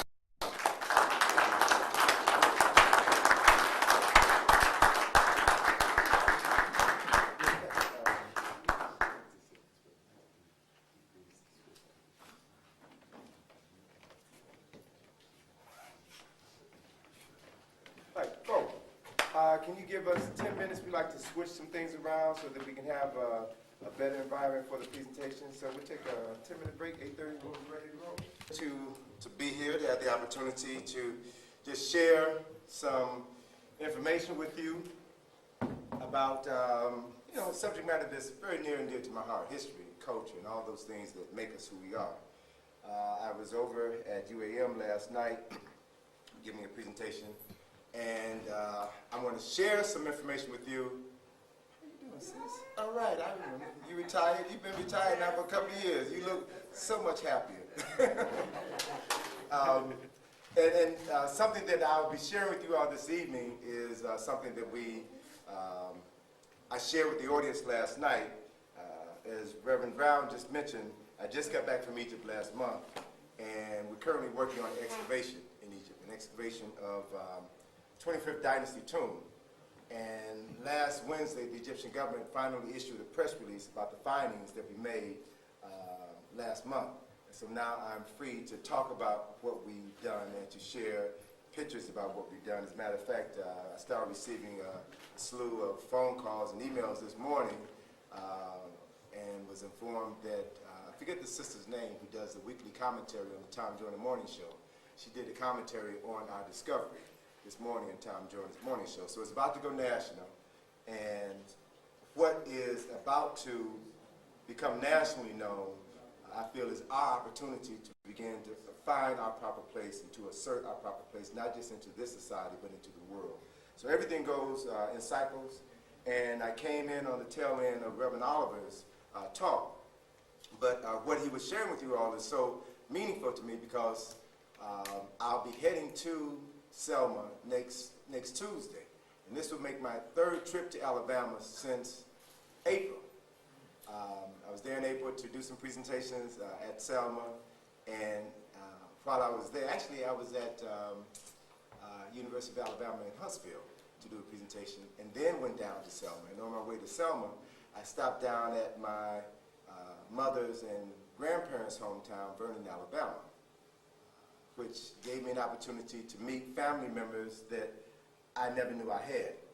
And the beautiful thing about going down there and meeting family, the place where my mother was born, both my maternal grandparents were born, to get to the place where the Walker family lives, and to see that I guess he's my cousin, my distant cousin, who's John Walker, and his brother lives around the corner, Ed Walker, lives on a street that is named after them. Lives on 280 acres of land that was owned by their cousin. So when you have your own, you can name things after yourself. You can retain your history and your names and your language and your culture. Those are things that are so crucially important to our ability to remember who we were and to be able to move into a future that we design because we understand who we were. So this is so critically important to our essence as a people. So I truly appreciated what Reverend Oliver had to share. And with regards to Alabama being, tourism being a major component of the economy of Alabama, I can attest to that. Specifically in Selma, where I have been spending a lot of time, there's a powerful, dynamic couple, Sister Rose Sanders and her husband, Hank Sanders. They're both attorneys, been involved in the civil rights movement from the onset. Hank Sanders is a member of the state legislature. They are a powerful couple. They own 2 museums. They sponsor the annual march across the Edmund Pettus Bridge every year. They have started a civil rights museum, which is right at the foot of the bridge. They have a slavery and civil war museum, and they're about to start an African educational museum. So they're movers and shakers. But they don't move and they don't shake without stirring the wrath of others who want to quiet them. They have a radio station in which they play music, but also talk about our struggle for liberation. And their antenna has been bombed by the Klan on at least 3 occasions. They have a camp. They bought property where they have a camp called the 21st Century Leaders, where they bring together dozens of teenagers during the summer and take them in an environment outside of Selma, which is certifiably insane. Take them into the country where they have this wonderful facility, lodging facilities, eating facilities, and meeting facilities, where they have been organizing these events for several years. The Klan came in and vandalized that environment. Bricks have been thrown through their office window on Main Street in Selma. So they're fighting a good fight, and there are people who, if they have the opportunity, will put us back into slavery yesterday. So what my brother was saying about us beginning to understand the power of our dollars and using this currency to our benefit is the key to our liberation. And you said if we can withhold our money for a month, we would change the whole power balance, not just in Brooklyn, but all over this country. If we withheld our dollars between Black Friday and Christmas Eve, we would have the European in the palm of our hand. Because that is when they get out of the red on Black Friday. That's why they call it Black Friday. That is when they make a profit. So if we did not participate in this Christmas celebration, spending money we don't have for people that we often don't like, we would not be in debt, and folk would begin to listen to us and pay us more attention because we are using our dollars wisely. Makes common sense, but common sense is not a common commodity. So I want to talk today about the economics of cultural memory and why our history is important. History is a subject matter that is very near and dear to my heart, and I'm always pleased to have an opportunity to talk about what is on my heart. Malcolm X once said that of all of our studies, history is best qualified to reward all research. And I feel very strongly that Malcolm came to this conclusion as a result of his regular consultation with one of his advisors, Dr. John Henry Clark, who's no stranger to you all. Dr. Clark, as you know, was a professor at Hunter College. A dear friend of mine, wrote the introduction to my second book, Nile Valley Contributions to Civilization. And one of Dr. Clark's most favorite quotes, most famous quotes, is a quote that history is a clock that people use to tell their political and cultural time of day. That history is the compass that people use to find themselves on the map of human geography. History tells the people who they were and where they were, who they are and where they are. But the most important role of history is to tell the people where they still must go and who they still must be. And that the relationship between a person and their history is the same as the relationship between a person, a child, and his mother.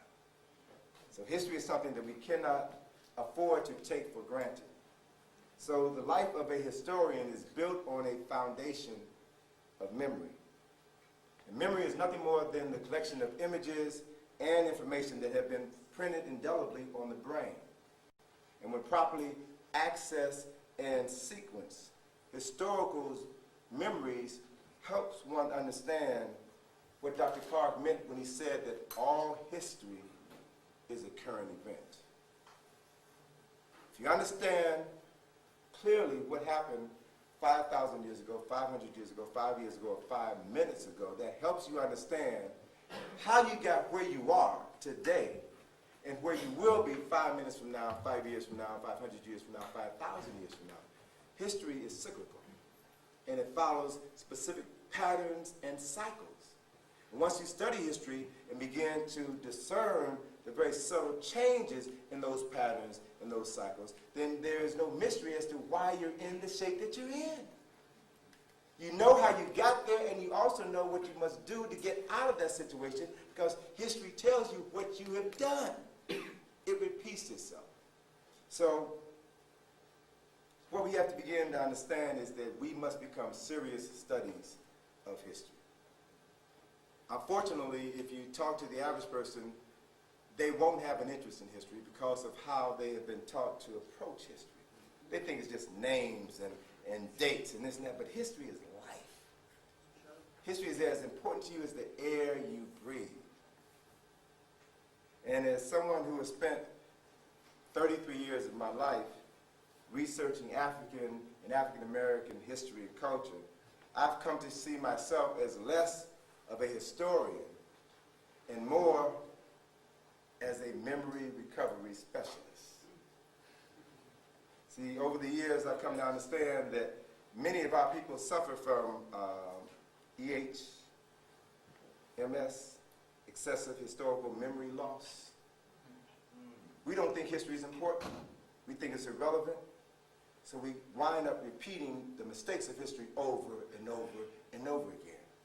So my job is not to come to folk as a historian, but to come to them and help them retrieve their memory of the past, so that they can begin to understand why this stuff keeps happening to you over and over again. The role that you're playing in making the same mistakes, which draws the same energy to you again and again and again. Once you understand the dynamic and change your relationship to that dynamic, you then become the creator of your own story, which then becomes your history. That's how the process unfolds. And so, when I think about the power of historical memory, I can't think of any better example to illustrate that point than the city where I've been living for the last 39 years, Washington, D.C.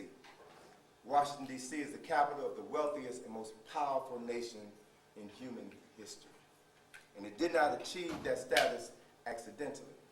So I want you to do me a favor. I want you to close your eyes for 1 minute. And I want you to access your historical memory banks. I want you to think of one singular image that best represents Washington, D.C. One singular image. Access your historical memory banks. Now I want you to bring that singular image to the forefront of your mind. Now open your eyes. How many of you all saw that image, the Washington Monument? Yeah, that's it. Okay? You saw that image because it is ingrained in your memory banks. It's there. And your ability to access that memory then helps you begin to recall the history that is associated with it. So by virtue of the education that we all received here in this country, then what you associate with this structure is, one, its name, the Washington Monument, and then you also associate it with a man, George Washington, who is a founding father and the first president of the United States. All of you all know that.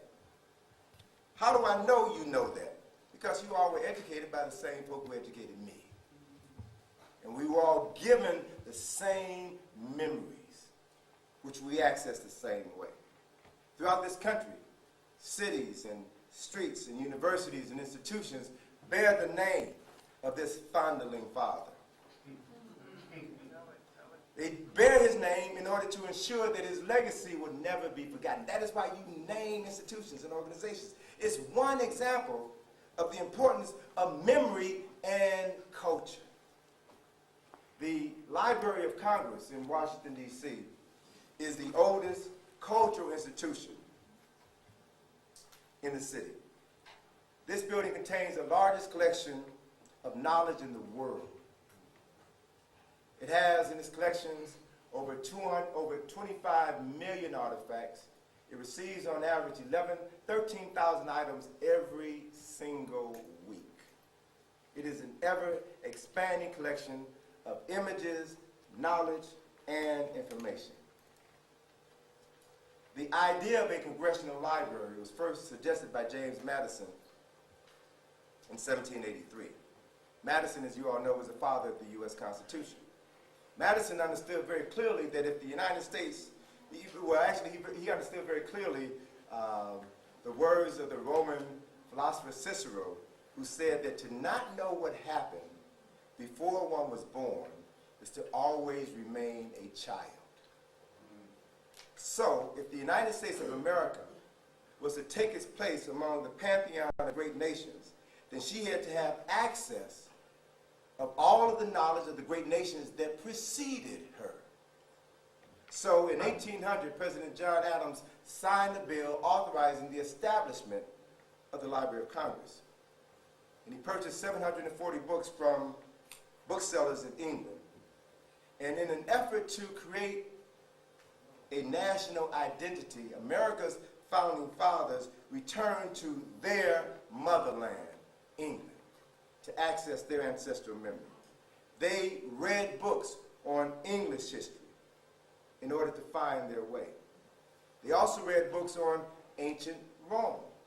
Why? Because England, or Great Britain, was given its foundation by Rome. Julius Caesar conquered Great Britain and named the country Britain. They studied Rome, the nation that gave birth to England. They studied books on ancient Greece, the nation that gave birth to Rome, and by extension, the United States of America. So this multicultural heritage has been artistically integrated and expressed historically in the Greco-Roman architecture that we find in Washington, D.C., and every major city throughout the United States. The architecture of all of your state buildings is Greco-Roman architecture, because these people understand the need to access these historical and cultural memories so that they can be who they were. It's a very simple process. It is a way of preserving cultural memories in stone, glass, and steel. So architecture is more than just architecture. Building is more than just a building. A building contains the soul of a people. Once you begin to understand that, you begin to see on a basic level that these are sacred institutions that affect everyone who moves through that structure, whether you understand it or not. So I want to use the Library of Congress as an example to illustrate how people preserve memory in stone, glass, and steel. So I want you to imagine that you are a scholar who is coming to the Library of Congress to conduct some research. And you're going to walk through the building in order to get to the main reading room. The Library of Congress was named in honor of the Roman goddess Minerva, goddess of wisdom, knowledge, and power. And the architects in Washington, D.C. referred to this building as Minerva's Temple of Learning. I have a book that I wrote 5 years ago called Egypt on the Potomac, A Guide to Decoding Egyptian Architecture and Symbolism in Washington, D.C. And based on my analysis of the layout, design, and development of Washington, D.C., I can prove to you beyond a shadow of a doubt that the people responsible for creating the nation's capital, the first planned capital in history, literally sought to create the essence of ancient Kemet, the Nile River Valley, in the Potomac River Valley. They were very clear about what they were doing. And so by extension, the Library of Alexandria was, during the time of the Greeks and the Romans, the greatest repository of culture and knowledge in the history of the world. The Library of Congress is, by extension today, the greatest repository of culture and knowledge in the history of the world. It is the American version of the Library of Alexandria. History is repeating itself. Why? Because folk who understand history are writing it. So, imagine you're coming into Minerva's Temple of Learning. You enter the building by coming up these stairs, and you can come in through one of three doorways. And above each of the doorway is a sculpted image that depicts three ways that knowledge is transferred intergenerationally. The first way is through the oral tradition. The second way is through the written tradition. The third way is through the printed tradition. Three ways of preserving memory, culture, and history, and passing it on to those who come behind you. As you walk inside of the vestibule of the building, you're greeted by 16 statues of Minerva in two different forms. One statue shows you Minerva holding a globe and a scroll. It represents Minerva, goddess of knowledge and wisdom. The other statue shows you Minerva holding a torch and a sword, representing Minerva, goddess of war. And combined, they symbolize the idea that knowledge is power. And they serve to invite you into Minerva's Temple of Learning. Certain things are being reinforced over and over and over again. As I mentioned in last night's presentation and talking about the U.S. Customs House, these symbols are there in order to tell those with eyes to see and a mind to comprehend what is really going on. They are a way of literally encoding secrets that are hidden in plain sight. White folk don't have to hide knowledge from you. They can put it right in front of your face. But if you're too lazy to read or to study, then you'll never be able to understand what has always been right at your fingertips. So then when you continue walking into the building, you come into the Great Hall. And you walk into the Great Hall, what you find in the center of the floor is this radiating starburst, which is made out of three different colors of marble. And in the center of the starburst is a brass medallion in the form of a sun, and that sun is specifically serves as a compass rose. You see the four directions of the compass, north, south, east, and west. So it begs the question, why is there a compass in the center of the floor of the main of the Great Hall in the Library of Congress? Well, we all know that a compass gives one direction. So the idea that it's suggesting here is that this building gives direction. The question then is, to whom does the building give direction? The building gives direction to, and on the floor there are a series of 12 circular medallions. And in each of those medallions is one of the 12 signs of the zodiac. So the building gives direction to everyone born out of the 12 signs of the zodiac. There are also a pair of sculpted images here and here. Those sculpted images also reinforce the fact that this room gives instruction, or this building gives instruction to everyone from the four corners of the earth. It gives instruction to the Native American and the African. It gives instruction to the Asian and the Caucasian. It reinforces the fact that this building contains knowledge from all over the world. And those who want to know the world or master the world must come to this place. to access these cultural memories. So as you continue walking into the building, you come into the main reading room, which is in the center of the building. In the main reading room, which sits under a dome in the center of the building, there's a painting in the collar of the dome. Painting was done by an artist by the name of Blatchfield. It is the most famous work of art in the Library of Congress. That painting depicts the 11 epochs or great civilizations or cultures that contributed to the development of the United States of America. This painting is the clock that Dr. Clark talked about. The clock that people use to tell their political and cultural time of day. It's the compass that people use to find themselves on the map of human geography.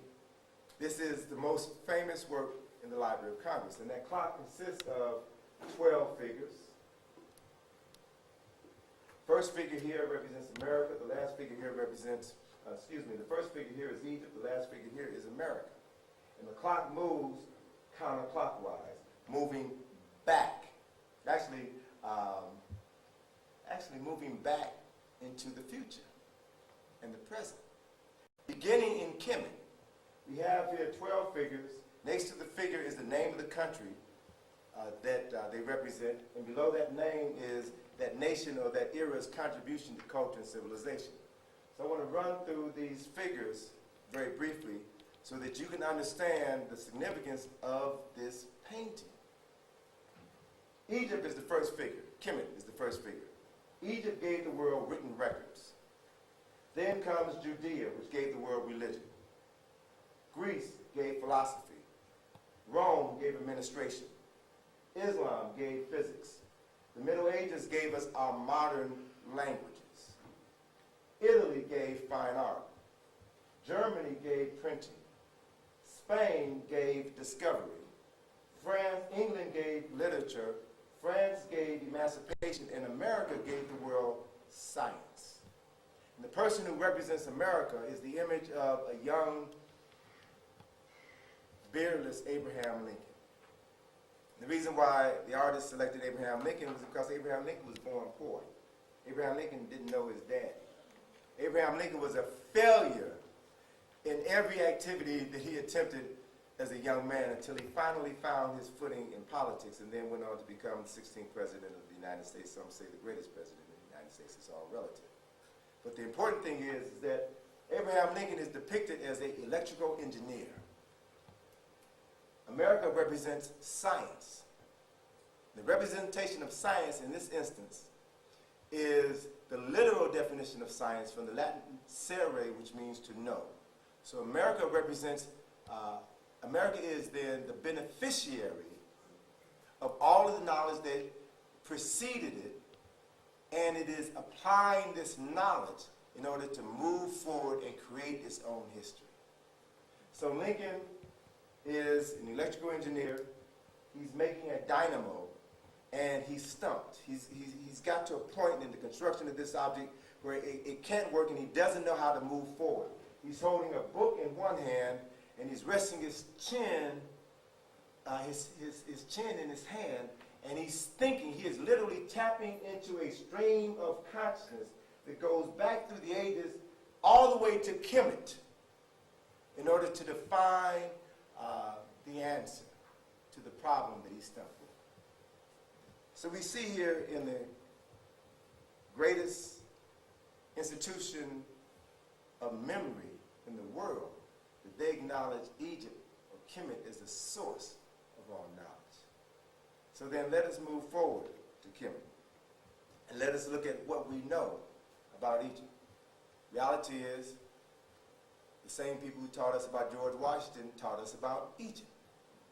And so we're faced with a dilemma where we have to begin to unlearn what we have learned, which is a process that requires deliberate and consistent effort. For example, and for those of you all who were at the lecture yesterday, you all be quiet, okay, because you all know the answer. I just want to quiz folk in the audience tonight. What is the name of this structure here? Pyramid. Pyramid, all right. What is the name of this structure? country where these objects are found? Egypt, right? By virtue of your education, you all gave me incorrect answers. Because those words, pyramid, sphinx, and Egypt, are Greek words. Those words came into existence thousands of years after these structures were already made. So we have to be able to put history in context so that we know whose history we're talking about. And what we'll find is that in most instances, we have been written out of our own history. Our history has been interpreted by the invaders of Africa. So we see our world through their eyes. We interpret our world, our reality, through their language, which is inadequate to describe our reality. So then the process of reclaiming our reality, reclaiming our ancestral memory, requires serious effort on our part. So for example, this building is not a pyramid. The Kemetic name for this structure, Kemet is the original name for the country that the Greeks called Egypt. Kemet means the land of the black people. Not the black soil, as National Geographic would have you believe, but the land of the black people. They were very clear about who they were. The structure is not a pyramid. Pyramid is a Greek word which means a little flat cake, like a pancake. That was the Greeks' way of disparaging the architectural accomplishments of the ancient Kemites. Oh, this building is nothing. This 45-story building is nothing. It's just a little pancake. The Kemetic word for this structure is mir, M-I-R. Mir means place of ascension. Mir were built over tombs. Some people were actually buried underneath the mir. Why? Because this structure served symbolically as a resurrection machine. It was a place where the souls of the departed were resurrected into the afterlife, into the beautiful West. Totally different concept from pyramid, isn't it? So if you can't understand your own terminology and the history associated with your terminology, you will walk away believing that the Egyptians were pagan, that they were evil. You won't know. You won't be able to access your historical cultural memory. This statue is not the Sphinx. Sphinx is a Greek word, a word that means to strangle or to hold. The story of the Sphinx, the name Sphinx comes from the story of King Oedipus and the Sphinx, written by Sophocles. It's a story which literally turns the Kemetic story upside down. The image of Heru, the statue is called Heru Maket, Heru on the horizon. It is the face of Heru, the son of Asar and Aset. If you understand the Kemetic story of Asar and Aset, you realize that Asar is the personification of the person that Christians will later come to know as the Christ. His is the first story in the recorded history of humanity of a person who was resurrected from the dead. And this is his son, who was conceived by the spirit of his father after his death. The spirit of his father Asar impregnated his virgin wife Aset, and she gave birth to Heru on December the 25th, at least 3,000 years before the birth of Jesus Christ. So if you don't know your history and your story, it will be very difficult for you to begin to understand when someone has taken your story, turned it upside down, changed the names, and then presented it back to you as your only way to salvation. It's important that we understand the value of restoring our cultural memory, not someone else's cultural memory. So this is a process. And so, you know, I don't want you to feel bad if you don't know this. Just understand that we have been educated by people who have a vested interest in keeping us separated from knowledge of our history and culture. So once we know that, then it's our obligation to do everything within our power to free our minds by reading as much as we can about our history that has been written by our historians. and not someone else's historians. That's the only way we can move forward. So now with your minds partially restored, I want you to access your memories and let us return to the present moment. Hold on one second. And let me just ask you to identify a few things. Who is this? George Washington. What is that? Washington's monument. Who is that? A czar. That is a czar. And what is that? Obelisk. That is, no, it's not an obelisk. Obelisk is a Greek name. That is a czar's monument, which is known as a tekin in Kemet. That, brothers and sisters, is the oldest symbol of resurrection known to man. I told you all that a czar was the first person in recorded history who was resurrected from the dead. And that is a symbol that represents his resurrection. So you can begin to see how others have literally co-opted our history, the symbols associated with our history, and used that knowledge in order to insert them in a place in history where they don't belong, where they have never belonged.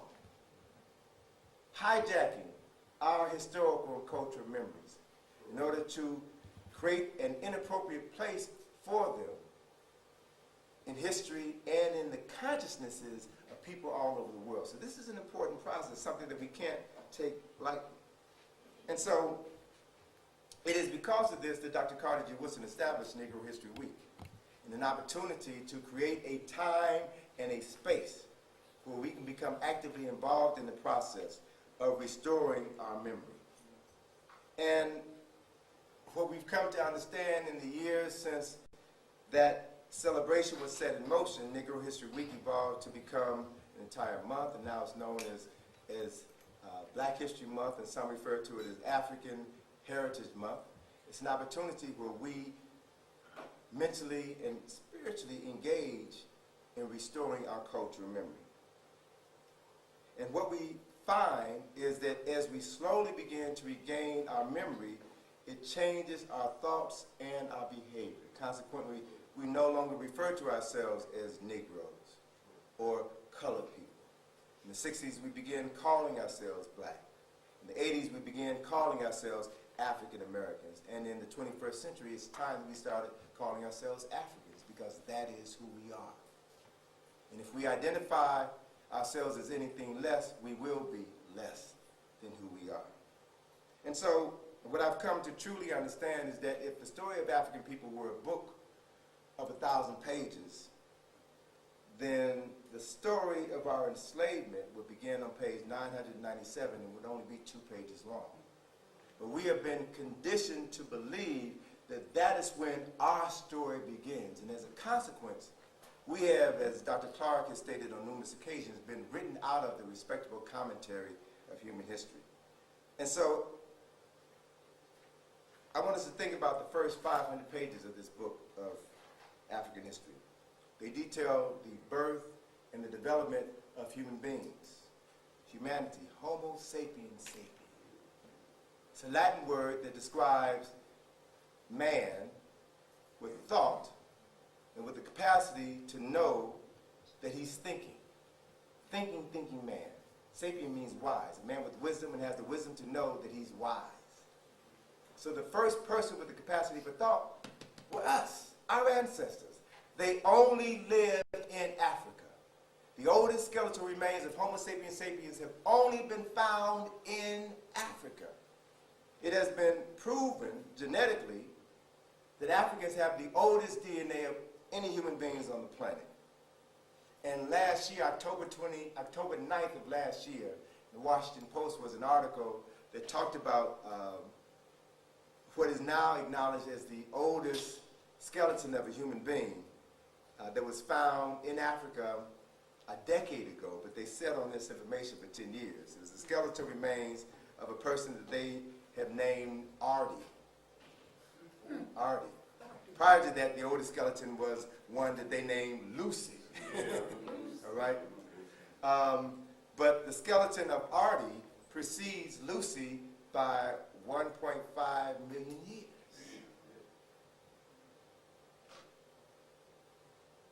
Geneticists have proven beyond a shadow of doubt that every human being on this planet carries within their bodies the mitochondrial DNA that links them to a group of women who are still living in Africa today. So, as John Jackson said in the Introduction to African Civilization, there's only one race, the human race, which is African.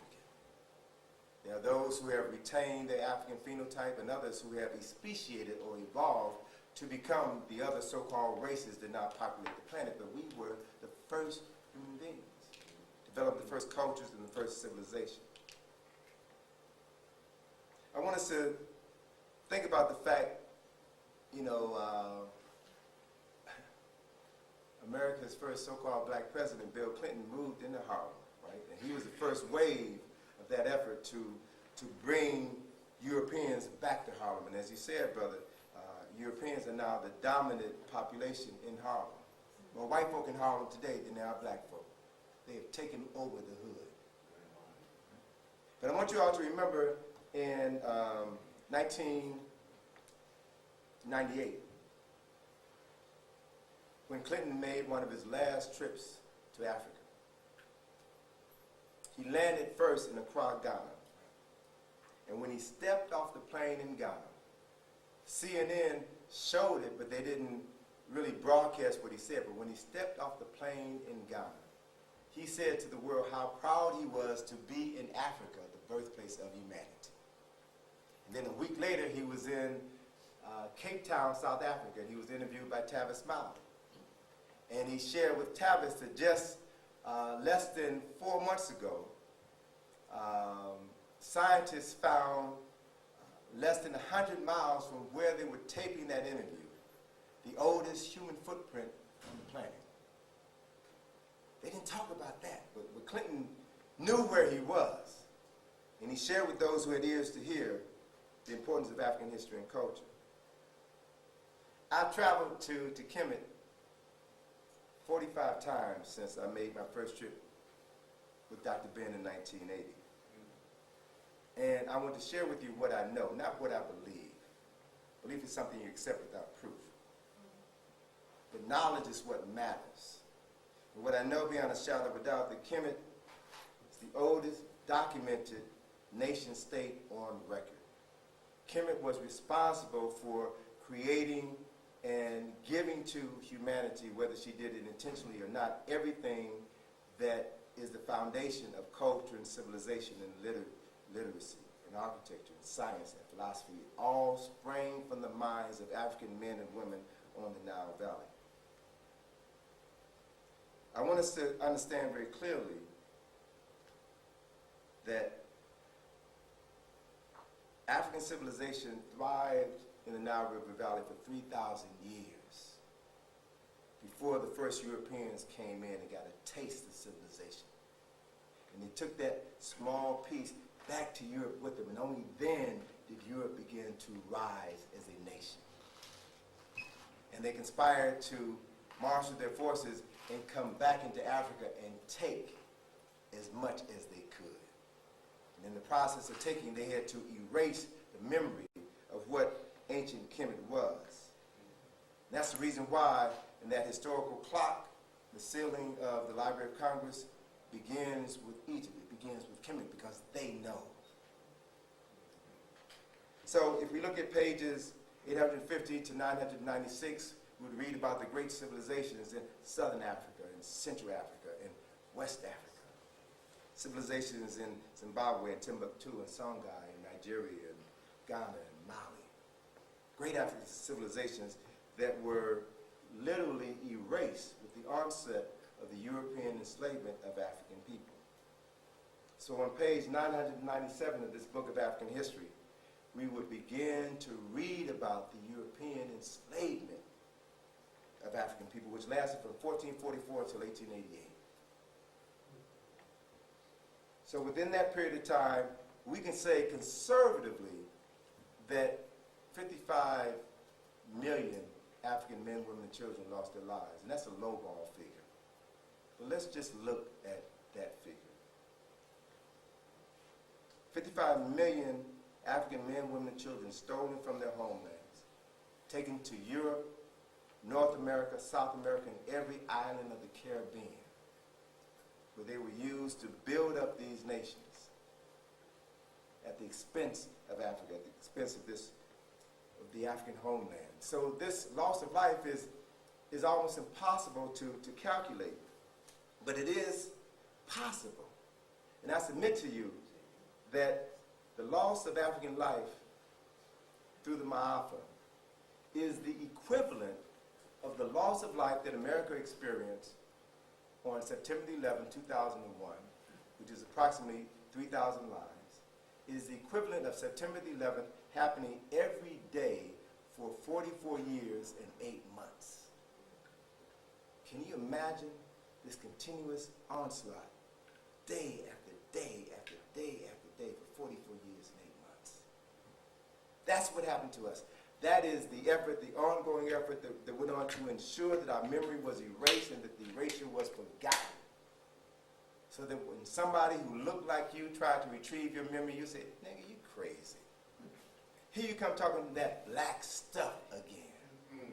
As if there's something wrong with you identifying with your essence. So we struggle to overcome these odds. And what I want to do is to take a moment and give you a more dynamic visual representation of this comprehensive overview of history. And I want to share with you a timeline that a colleague of mine in the UK developed that really helps to explain who we were and where we were. And could I have about 5 brothers to come up here to the front of the room? I want to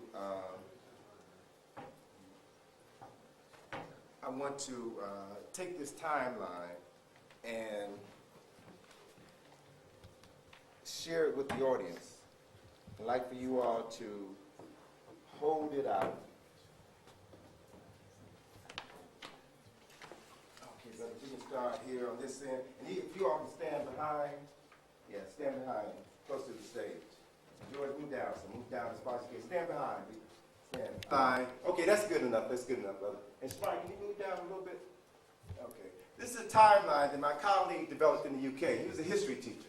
And so, high school history teacher. So he found it's kind of difficult to get his students to relate to history. So he created this pictorial timeline that showed you African history and then related African history with specific individuals during specific points in time in history, and then he begins to contrast African history with other aspects of world history and culture.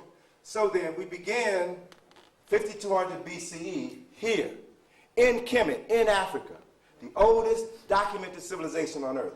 We have the beginnings of Medu Neter, we have the beginnings of Kemetic concept of spirituality, the beginnings of writing, the beginnings of architecture, the beginnings of philosophy, and then right here, we began to have images of personalities who are responsible for developing the nation. We have Narmer here, who unified the 2 lands of Kemet. We have here Ptah, who is a Neter associated with creation. We have here the pyramid builders. We have Imhotep, who's responsible for creating the step pyramid, the first man-made structure of stone. We have an image of Zoser here, so we can see the people associated with these moments in time in history. Then we have the mirror at Giza and images of Khufu, Khafra, Menkaura.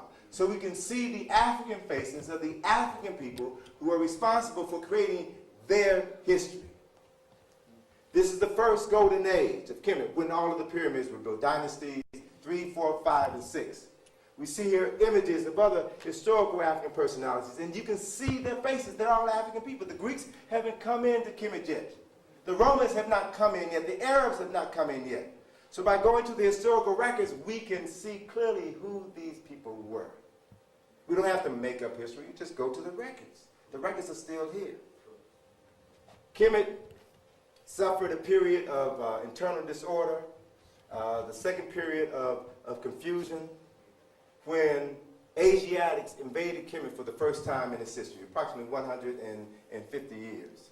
And then we had, I forgot the second golden age, dynasties 11 through 12, when all of the great literature of Kemet was written. The spiritual texts, the great literary texts, the wisdom texts, it's all documented, it's all there. For anybody with the mind and curiosity to seek out for themselves and empower themselves. Here's a period of internal disorder and invasion of Kemet. The Europeans or the Asiatics only conquered the northern part of Kemet. They never went up south. They never went into Waset, the capital. They never went into Nubia. They only controlled a very small portion of the nation. And when they were driven out, they left Kemet. It was only then that they left with the God concept. They didn't have it before they were in Africa. And then we have here the third golden age, dynasties 18 and 19, when all of the grand temples were built. Temple of Luxor, Temple of Karnak, Abu Simbel. Period of great engineering and temple construction. And then we have here, again, all the personalities associated with African history and culture. And as we see on this timeline, we have a third intermediate period when civilization in Kemet fell again.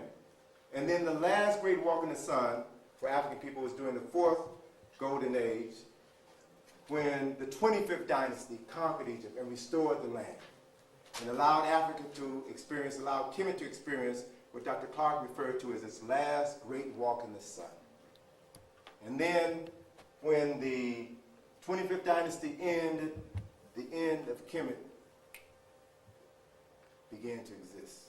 Foreigners then occupied Kemet from that point on. First the Persians and then other Europeans. And if we look at this timeline, it is only here, around 832, that Homer, the first European to write a book, comes on the scene. Thousands of years after the great literary period in ancient Kemet.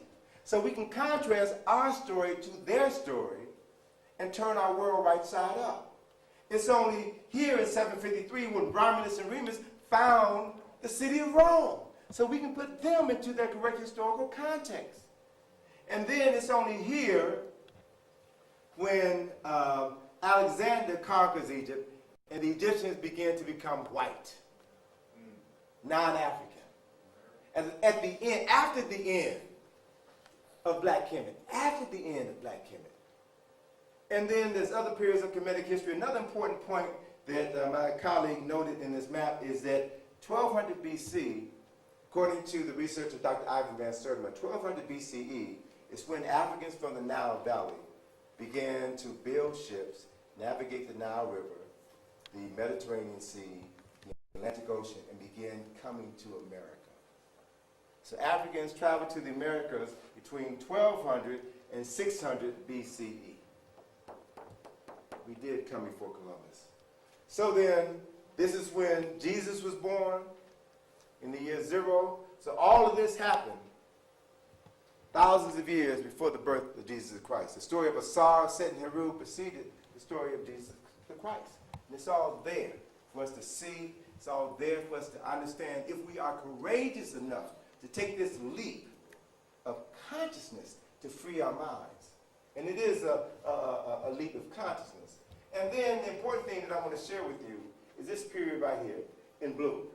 From here to here, 1444 to 1888. This is the period of enslavement, the European enslavement of African people. So for most of us, this is where our history begins, with the slave trade, with slavery.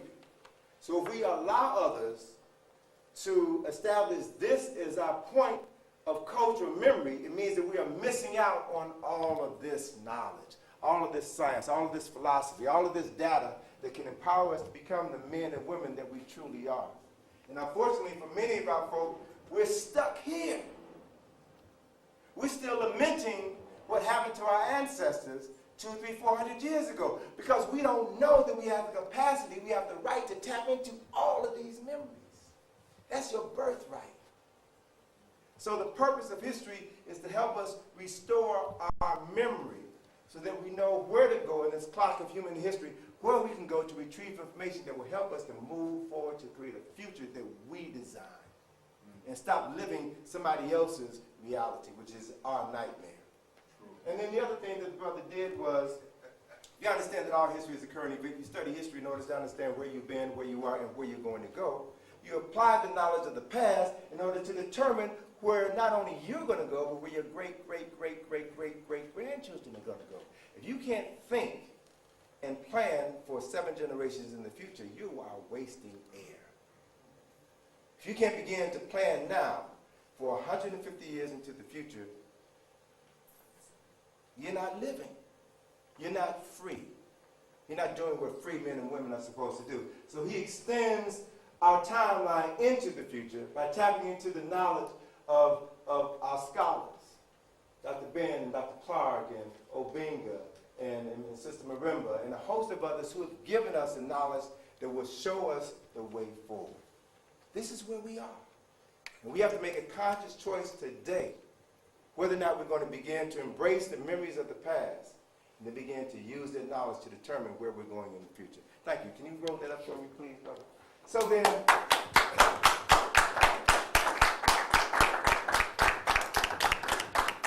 challenge then becomes, how willing are we to use the resources that we have at our disposal in order to ensure that our children are prepared for a future that we desire?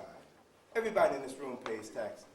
And the lion's share of your taxes goes to support a school system that is miseducating your children and everyone else's children. And the only reason that happens is because we are either too lazy or too afraid or too disorganized to do anything about it. But Oliver here was talking about what we did back in the 50s and the 60s in order to control our destiny. We're still riding on the coattails of the decisions that they made 40 and 50 years ago. It's time for us to start making some real decisions about our future and the future of our children, because the humanity of the world depends on us beginning to, just place it right there on the table, brother, depends on us beginning to accept our rightful place as the mothers and fathers of civilization once again. So there is a direct correlation between ancestral memory, power, cultural capital, and health. If you don't know who you are, you won't be able to understand how to live for life. And you will spend your time and energy living a life in which you're already dead, you just haven't died yet. There's a brother who is becoming a good friend of mine, Brother Tom Morrell, who spoke this morning over at the MAFA conference, authored a book called Brainwashed, challenging the myth of black inferiority. It is a book that I would highly recommend that every one of you go out, purchase, and study. It is a book not to be read, it is a book to be studied. Brainwashed by Tom Morrell. Tom Morrell was one of the first American Africans to start an advertising agency in 1971. And when he retired from his company, Burrell Communications, in 2005, it was the largest black-owned advertising agency in the world. It had annual receipts of almost $200 million a year.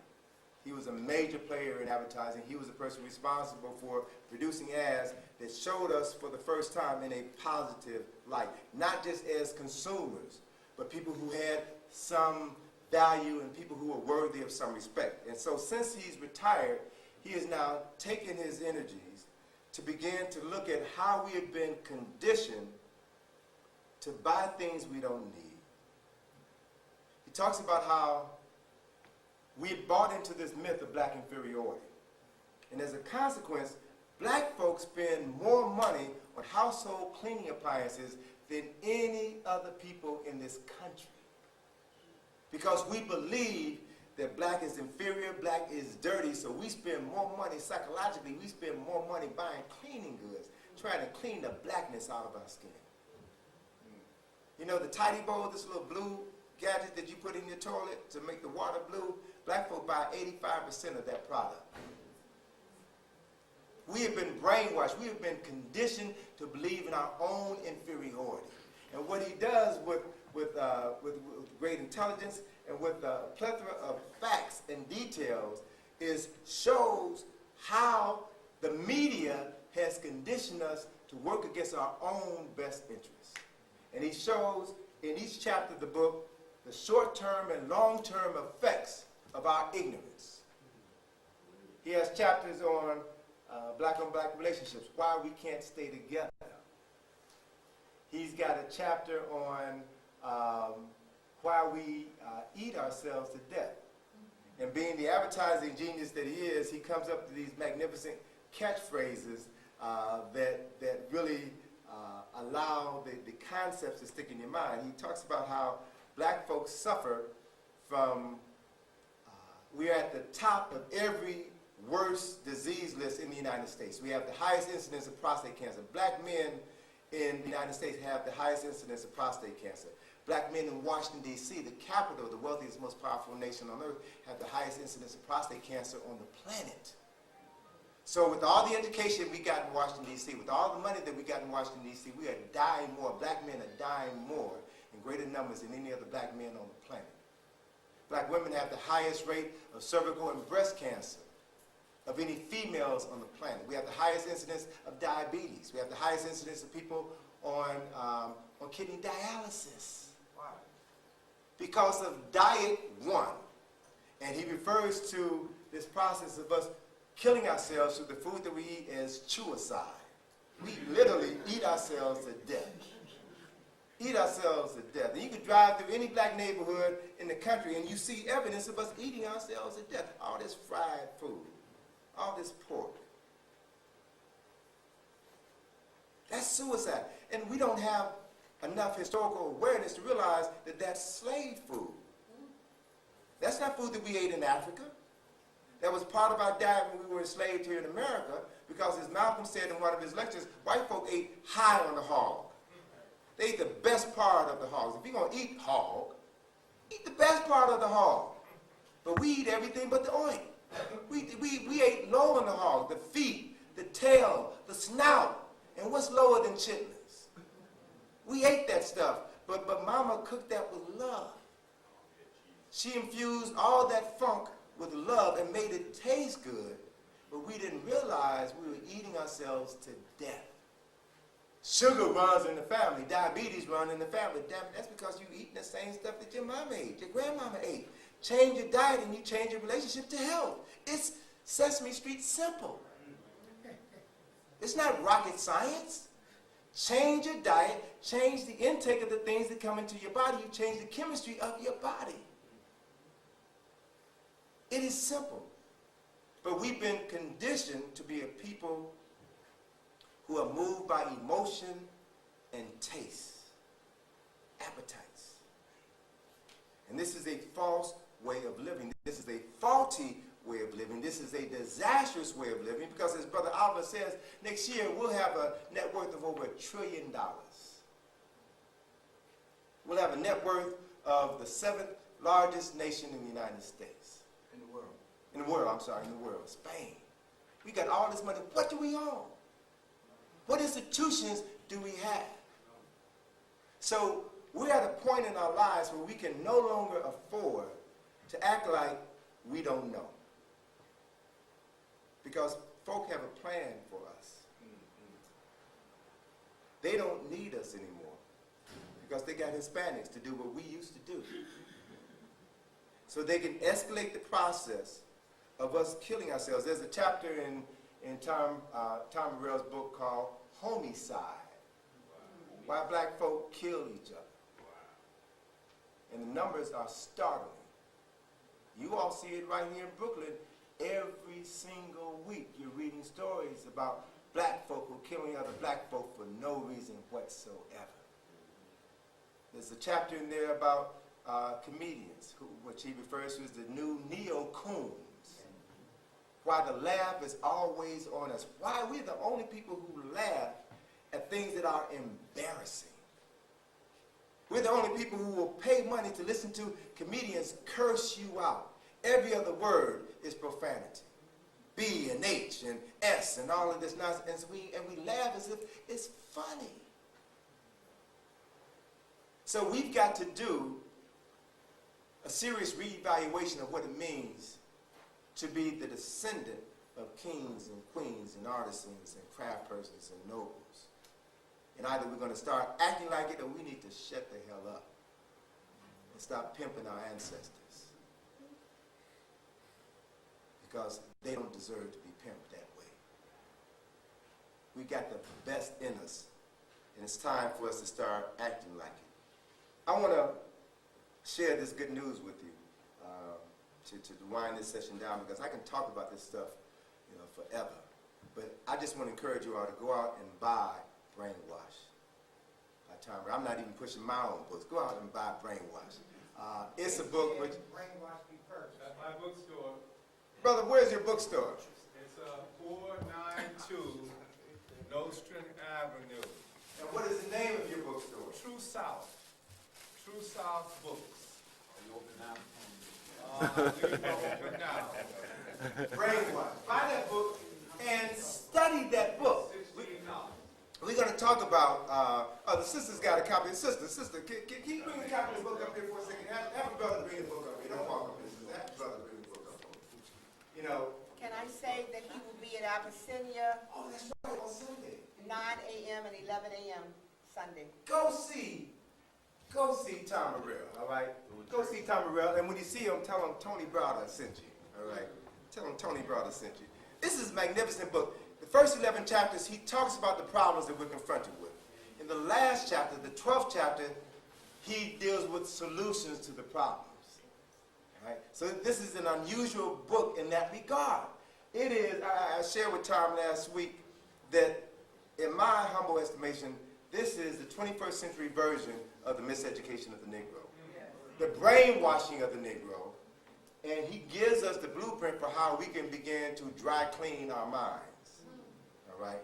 Chapter 12 talks about using the media, the most powerful form of mass communication, mental manipulation ever devised. How we can use the media, the internet, social media networks, cell phones, web pages, YouTube, how we can use this to spread truth and light all over our communities. It's a powerful tool, and it's cheap.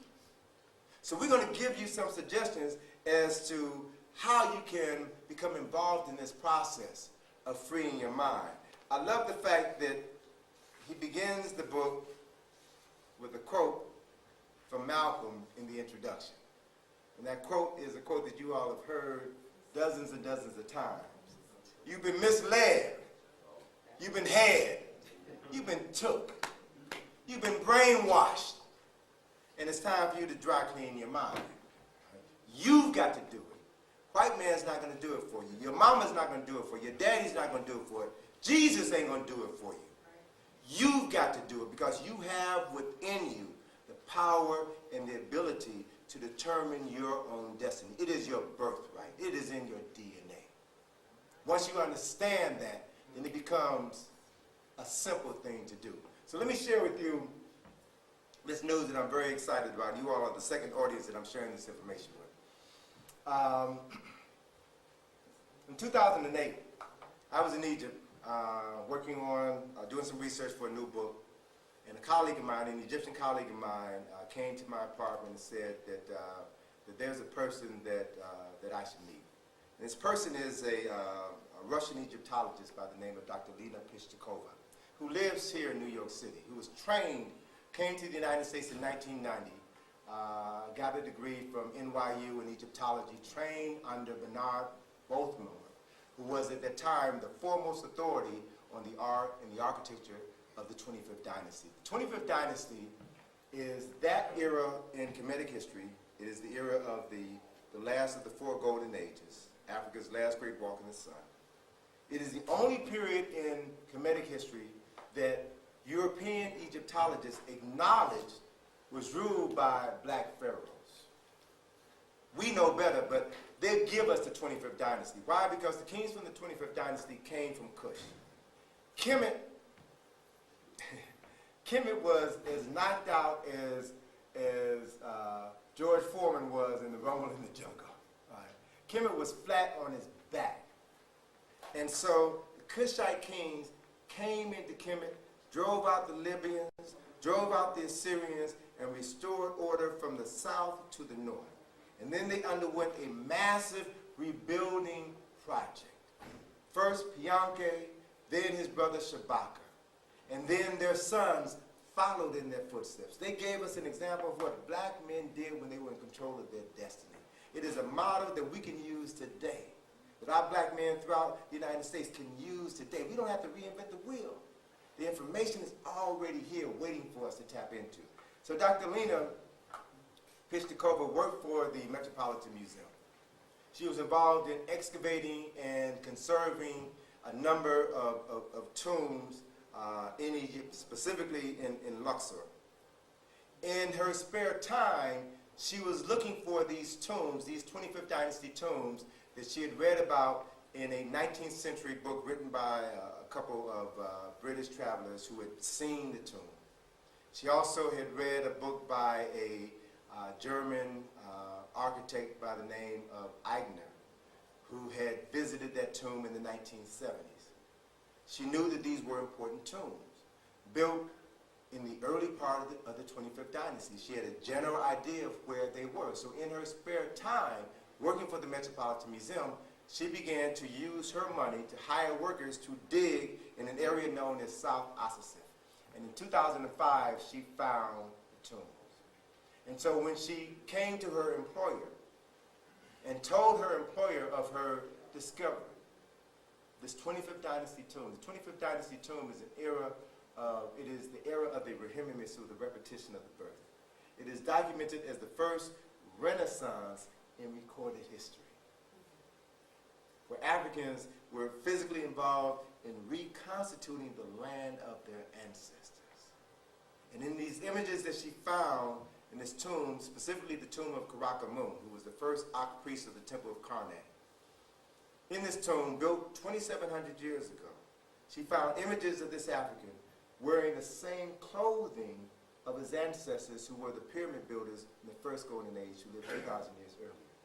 She found him sitting on the same furniture, same style of furniture as his ancestors had 2,000 years earlier. So it represented what they already knew, that the 25th dynasty was an era of retroactive remembrances. Sankofa, going back and accessing the memories of the past and bringing them into the present moment so that you can create a future for the children who are coming behind you. And it's all documented, and it's all African. So she went to her employer, the Metropolitan Museum, told them of her discovery, and they told her, leave it alone.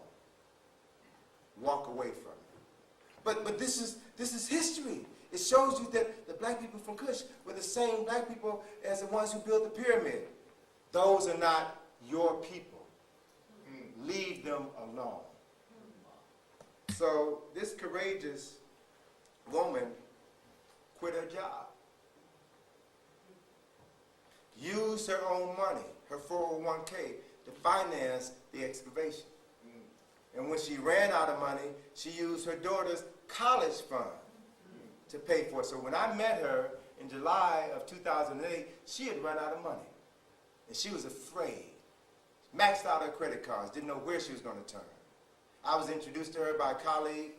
She was apprehensive of me at first. Who are you and what are you? And we talked a little bit, and I felt her heart, felt that she was sincere. And then she took me down into the tomb, and when I saw what was there, I knew that this is something that I needed to get involved with. And I made a commitment to her that I would get the word out. I would let folk know what you have here. That I would raise money so that we can see to it that this history is restored. So we cultivated a relationship, and in 2009, I took my first group of folk over to Egypt to participate in this process, in this excavation. We financed the excavations of 2008, 2009. We made some incredible discoveries. 2010, we financed that year's excavation.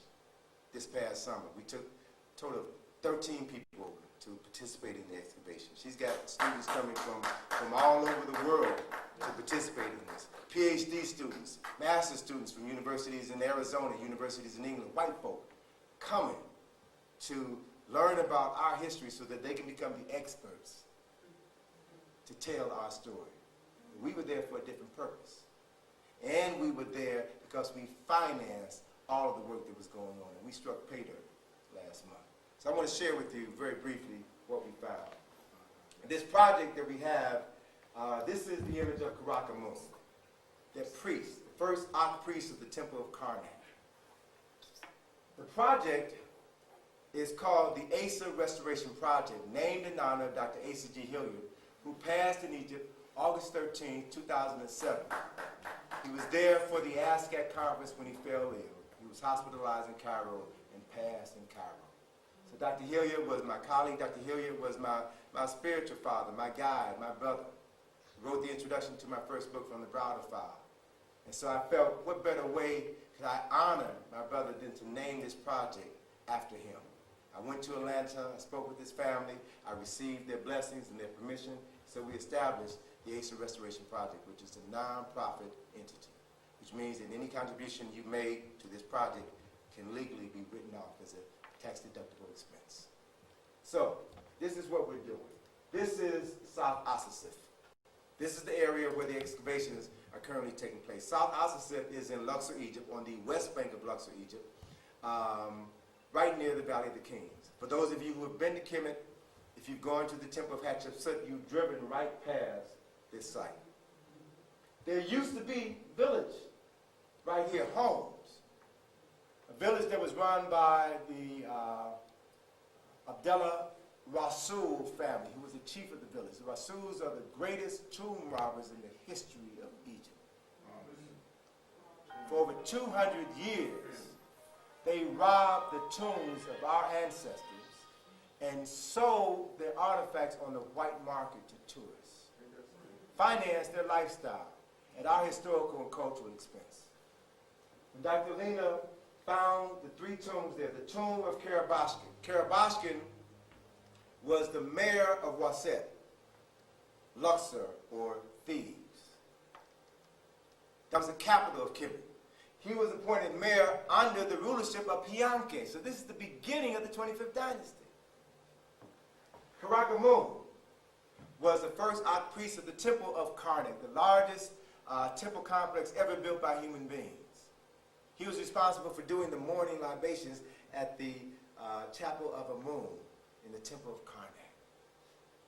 And then there's the 26th dynasty tomb of Itiyeru. Itiyeru was a sister who was the chief attendant to the divine consort of the wife of Amun. Important tombs. So as a result of her discoveries, last year the Egyptian government came in and removed all of the homes so that we would have free access to this site to do our excavation work. So this is what we're doing. This is an image from last year. This is a photograph of the same area from this year, last month, actually July. And so what we see here is the open courtyard, the first open pillared hall of this tomb. I want you all to see this tomb of Karakamun in your mind. This tomb is 40 feet underground, literally carved out of limestone. So this tomb is not architecture, it's sculpture.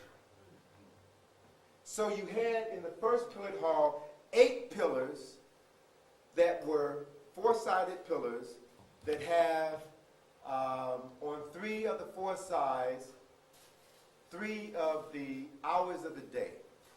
So 4 pillars on one side were the 12 hours a day, 4 pillars on the other side were the 12 hours of night. So the idea was that the spirit of Karakamun moved through this first pillared hall on his way to the second pillared hall where his burial chamber was. And as he walked along this corridor, he was surrounded by the words that his soul must say as his heart is about to be weighed on the scale of my eye. This is a way of ensuring that this brother will be Ma'at Keru, true of voice. All of this was destroyed by the Greeks, by the Romans, by the Arabs. The ceiling of this tomb collapsed in the 1990s. And that collapse probably saved this tomb from further destruction. So all of this was covered with sand. It all had to be removed. So you got to pay for the workers, got to pay for the supplies. Here is the pillars in the first pillared hall. This is the excavation that we did last year. This year, we are focusing our energies on the second pillared hall, which was right through this entranceway here. So we covered 7 of the pillars with mud bricks in order to protect them as the workers are moving back and forth so that they aren't damaged. They're all covered with metal netting. They were originally about 10 feet high. They're now stumps maybe about 3.5, 4 feet high because they've all been destroyed. When the ceiling collapsed, they fell. So we're going through all of this debris to find the fragments so that we can reconstruct this tomb. And here is one pillar here that we're literally in the process of reconstructing right now. That was one of the goals for this year. So here's a detailed shot of that first pillar. We have a group of conservators who are consolidating the stone so that we can have new limestone placed on top of the missing pieces so that we can reconstruct this pillar and then insert the pieces of metal network that we found within the debris so that ultimately we can reconstruct the entire tomb and open it to the public. So here's a shot that was taken in early July. We hired a stone cutter to cut the blocks of limestone to specific dimensions so that they could be inserted onto this pillar. The workers are drilling holes into the stone, inserting steel rods, cementing these pieces together so that it will be consolidated and be able to ultimately hold a ceiling so that we can recreate this entire environment. And then here's the last shot that was taken in August, just before we shut down at the end of the season. So this column now is about 10 feet high. We have to do the same thing to the 8 to the 7 additional columns in that first courtyard. It costs approximately $10,000 just to reconstruct this one column. So this is an endeavor that is going to require funds, consistent funds. It's going to take anywhere from about 7 years, 5 to 7 years to complete this work. And Europeans have already said they're not paying for it because they don't want this story to be public. So we have an opportunity right now to spend our dollars to help tell our story. So here's another shot of the first Pillar Hall. This is the area where we concentrated our efforts. And so we're now working in the area of the second Pillar Hall. This is the view that shows you the first Pillar Hall, and this is the area where we concentrated all of our excavations this season. And so I'm over there in July, getting the lay of the land, getting the feel of the tomb. Over there with Egyptologists, over there with students who've gotten their PhDs in Egyptology and their masters in Egyptology. And I don't have a degree in Egyptology. No, I just have an interest in the information. But I'm here with an agenda. I'm here with money, bringing money to the table to make all of this possible. And I have a vested interest in seeing that the story of Karakorum is told, seeing that his spirit is finally honored after being desecrated for over 2,000 years. And so as I'm moving through this environment, I'm literally tapping into the consciousness of Karakorum, tapping into the people who built this sacred space, asking them for permission to be there doing this work, asking them to help me understand where it is we should concentrate our energies, because we don't have a lot of money. We can't afford to be just digging anywhere. Tell me where we should dig. Tell me where we can maximize our efforts. And so, I don't know if it was Karakorum or who said, Browder, tell them to dig right in this area. So I tell Dr. Lena, why don't you have the workers here concentrate right at this spot right here. This is where you're going to find the stairs. 2 days later, Dr. Lena, Tony, we found it. We found the stairs. So by mid-July, we found the first stairs that led down to the burial chamber. By August, they had opened up the entrance to the burial chamber. This is my daughter, Atlantis, right? And so we went inside of this chamber. Let me just give you a brief overview of what we saw, what we found. And this is what made news last week. As a matter of fact, today they announced it on the Town Journal Morning Show. Right? So it's going national now. Right? So hopefully our folk will begin to respond. We'll get money, we'll get materials, we'll get more people involved in the process so that we can be guaranteed of completing the work. This is my daughter crawling through the rubble, coming inside of this burial chamber. And no, we were not afraid, right? Because we're doing good work. Because we are protected by our ancestors. We're not here as tomb robbers, we're here as tomb restorers. Right? Big difference, big difference. Here's Dr. Lena coming in behind Atlantis. And then you come into the main area of the burial chamber, which is some 10 feet below the ground of the floor of the tomb. Now the tomb is 40 feet below ground level.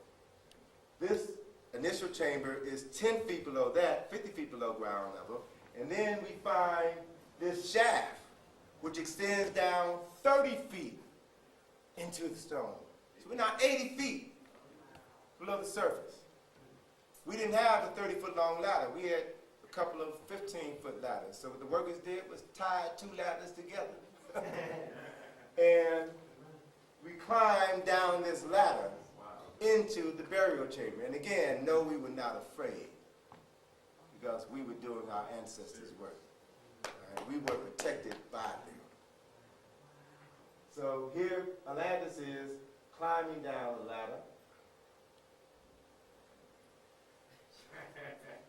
And then this is what we found inside the burial chamber.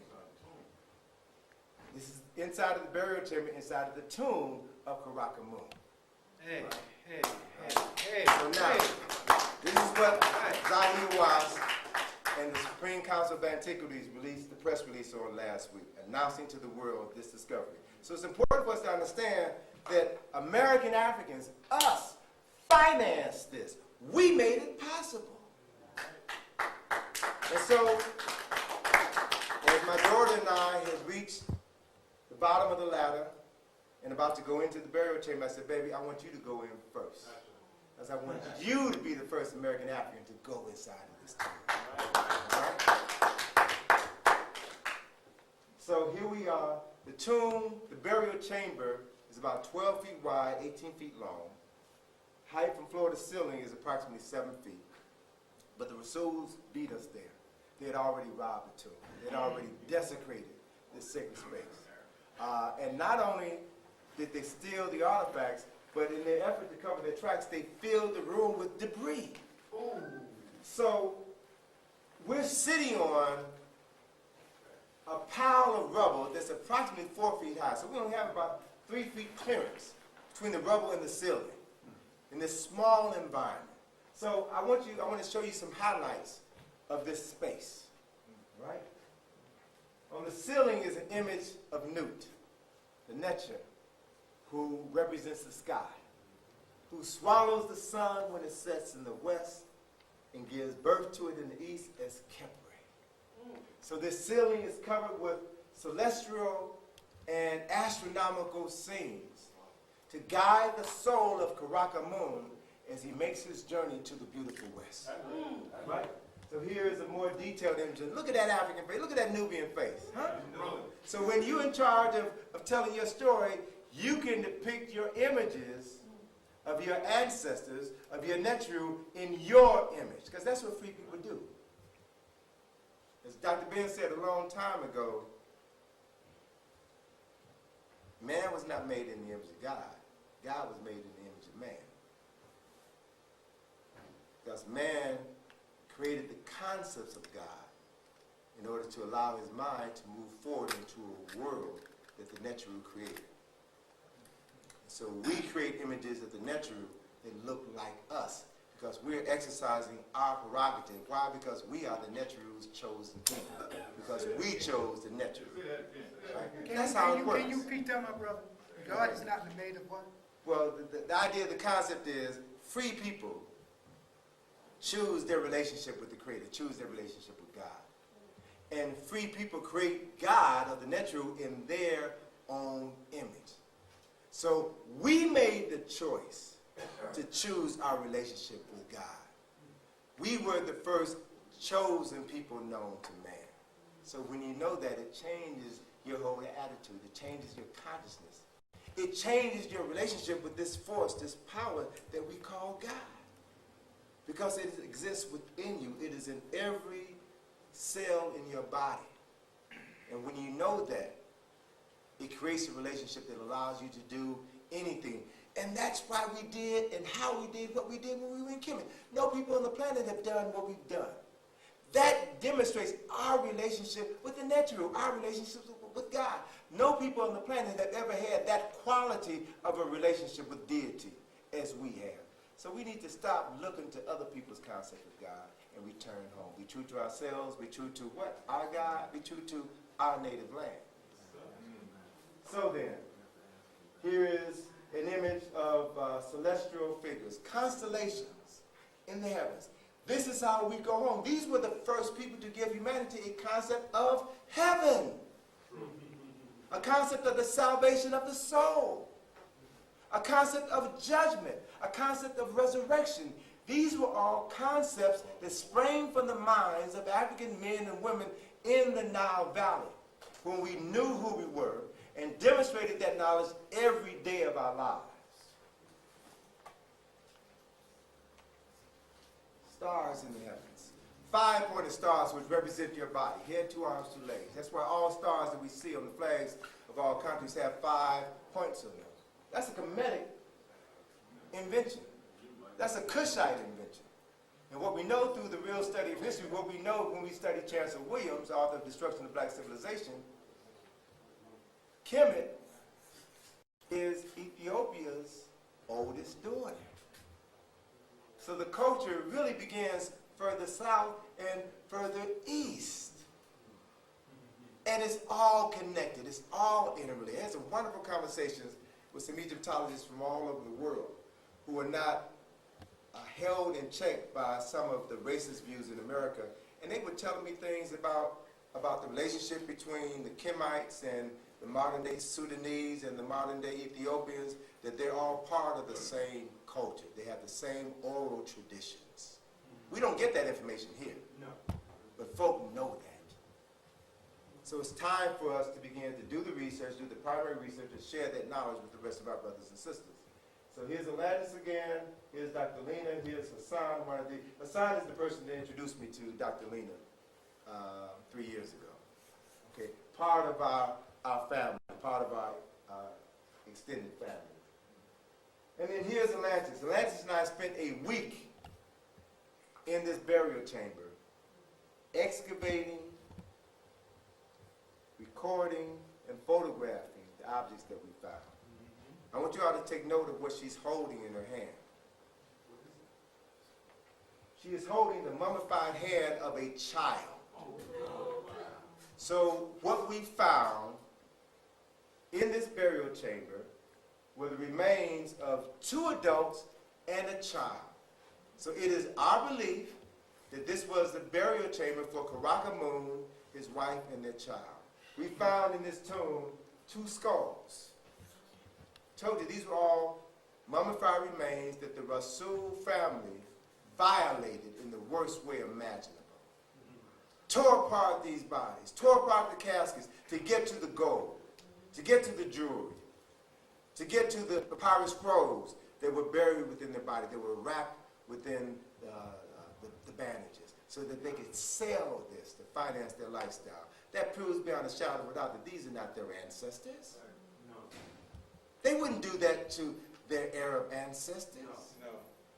And if they were truly Egyptians, they wouldn't do it to their Egyptian ancestors. They are invaders, and they prove that point over and over and over again. So it is our responsibility as the wealthiest African people on the planet, as the best educated African people on the planet, it is our responsibility to save the motherland. That's right. And to tell our story to the world. Keep going, brother. Right, so that's what we're doing. We found a jawbone. So we're finding body parts. We're doing what Aset did when she went searching for the missing parts of Asar's body. We are literally remembering our history and our culture. It was a special time down there. When we were down there in this tomb 7 hours a day, a week. Felt his spirit. Felt the spirit of his family. With their doing their work. Found a mummified arm. You can still see the wrappings. The linen wrapping on his arm. The bone, his arm is still inside. These people have no respect. None whatsoever. Yes, sir. Brother Browder, those colors on the wall, those are the original colors. Is that right? Those are the original colors of the tomb that was created 2,700 years ago. 2,700 years ago. A lot of it has been destroyed. You can see the ceiling is flaked. And we found hundreds and hundreds of fragments of the ceiling. So part of our job over the course of the next 2-3 years is to try to assemble as many of those fragments back to the ceiling as we can to reconstruct this ceiling. Restore this sacred space. So,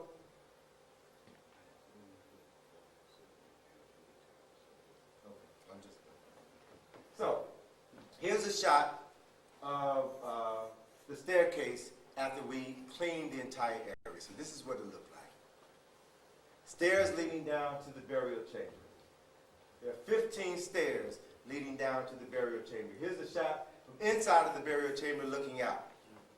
15 stairs leading down. There's a vestibule here, and then there's another ramped staircase with 7 stairs which lead you into the actual burial chamber itself. We paid to have all of this excavated. That happened on our dime. That happened because of us. And I'm proud of what we did. I want the world to know what we did. So here's a photograph of our team. This was the August team that was there. Brothers and sisters who paid their way to come to Kemet to work for 2 weeks on this site. All right? And as I'm moving around, folks say, you know, Tony, you look a lot like Karakamoon, you know? So maybe his spirit is working through me to make all of this happen. I can accept that. I like to think that. But this quote here is a quote that I paraphrase a quote from King Caste, who was the father of Pianke and Shabaka. And this quote, he was the king of Kush, and he initiated the first effort to restore the land of his ancestors. He died before they marched into Kemet, so his son Pianke continued his father's work. And when Pianke died, his brother Shabaka continued his father's work. And then when they died, their sons continued their efforts because they knew where they were going, they knew what they had to do. Right? And so Caste's statement says that there is no past, present, or future, for they all exist simultaneously. So there's this thing, this eternal now, which we are involved in. So we can be as free as we want to be, but we have to want to be free. We have to know that we deserve to be free and know that there is something to protect and to pass on to those who come behind us. We've got the tools at our disposal right now to liberate ourselves. So we don't have to reinvent the wheel. We don't have to invent history or culture. We don't have to make nothing up. We have all the evidence right now. All we need to do is to have the desire to spread the word to as many people as possible. So this is what we're doing with the Asa Restoration Project. We are working to do 3 primary things. The Asa Restoration Project is dedicated to the restoration of the Kushite presence in Kemet and the preservation of the legacy of Dr. Asa G. Hilliard III. And anybody who doesn't know that Dr. Hilliard's life isn't worth preserving doesn't know Jack. He was a man who gave his life to African people.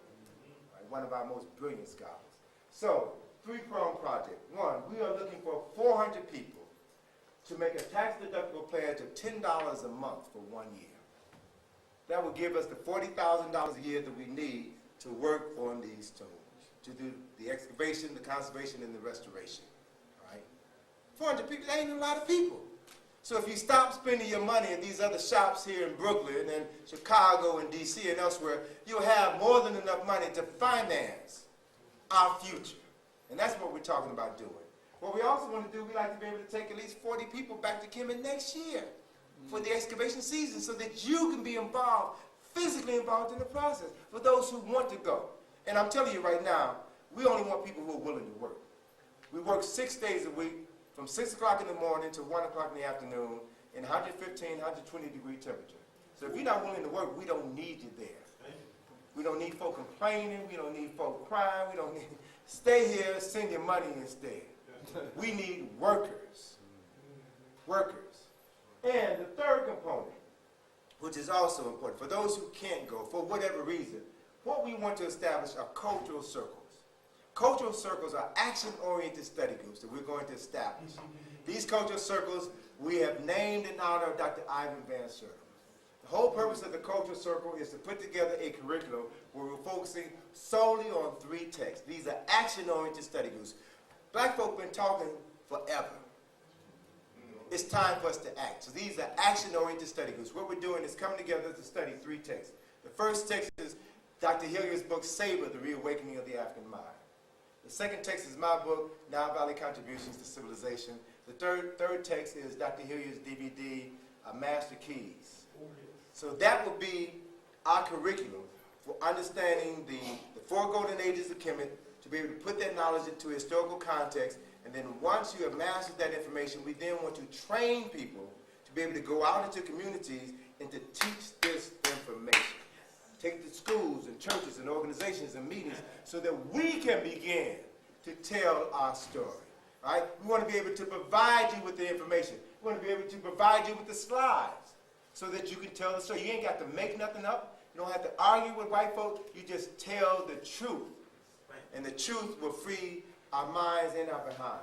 And so then, the whole essence of this project, we're future-oriented. We're action-oriented. You all know this man, right? Will Smith. Will Smith is the man in Hollywood right now. Time magazine referred to Will Smith as the $2 billion man. Everything he touches turns to gold. Will Smith. What did he get back? Brother, Will Smith, his wife, and Jay-Z produced Fela. All right? A serious piece. If you ain't seen Fela, brother, you slacking. Go see Fela. It's a powerful story. They're using their money and doing what they can. They're giving back in many different ways. They can't do it overtly because they'll lose their job. All right? They're using their money just like many actors and actresses, entertainers during the civil rights era. They couldn't come out publicly and denote and donate money to the movement. But they did that thing so they can keep their job, keep their profile, make some money, and they finance a lot of the work. So we got to be clear about who's doing what, and we need to kind of temper our critiques and criticism of folk until we check them out thoroughly. We got to stop gossiping and stop tearing each other down, because that's all part of the brainwashing. Right? We're standing on the threshold of a new point in time in history. We ain't got time to be fighting each other. Right? It's time to do the work and work with people who have demonstrated that they are worth working with. Right? So Will Smith currently has in production a film in which he's going to play this man. The film is called The Last Pharaoh. He's going to play Taharka. Taharka was the last major king of the 25th dynasty. So what we are proactively preparing ourselves to do is to train hundreds of people who have an understanding of ancient Kemet and the 25th dynasty. We're going to arm them with the information that we are currently uncovering right now, so that when that movie comes out, we can have thousands of people go to the theater the first weekend and support that film so that it could be #1 in the box office. If black folk, in our foolishness, could make Medea Goes to Jail the #1 movie in America, then we deserve to make The Last Pharaoh the #1 movie for at least 2 weeks running. I'm tired of seeing Medea goes to jail. Medea gets hemorrhoids. Medea acts a fool. That is foolishness. We are paying for foolishness. We're paying to put ourselves back into mental incarceration. So we should be willing to stand up now and pay for our liberation. This is an opportunity, brother, for us to stand up for our own liberation. We got to be forward thinking. All right? So then, part of our goal is to begin to initiate that process and to get folk ready for when this thing comes down the pipe. So then, let me just end on this note so we can take a few questions and we can wind down and get out of here so we don't violate our relationship with the folk who operate this space. We got to be respectful of every place we go. All right? Every place we go. Everything we need to do, anything we want to do is already inside of us. Stop looking outside yourself. Yes. You are carrying within you the DNA of all of your ancestors. The greatest men and women who ever walked this planet live in you right now. So it's time to tap into those cultural memories, those ancestral memories. Stop complaining. Stop talking about the white man. Stop talking about the white man, because every time you talk about him, you give him power. As the brother was saying, stop spending your money with folk who don't respect you. Stop thinking and talking about people who don't respect you. Talk about yourself. Give yourself that respect. Give yourself that power. And you'll find that just by changing your thought pattern, changing your conversation, you change the power dynamic. And that's what time it is. we are standing on the threshold of a new era of humanity. And we cannot afford to miss the boat this time, brothers and sisters, because if we do, I don't know if our ancestors are going to give us another chance. All right? So take down the web address. You can go to the website. You can right now make a tax-deductible contribution to the Ancient Restoration Project. I'm calling our folk out.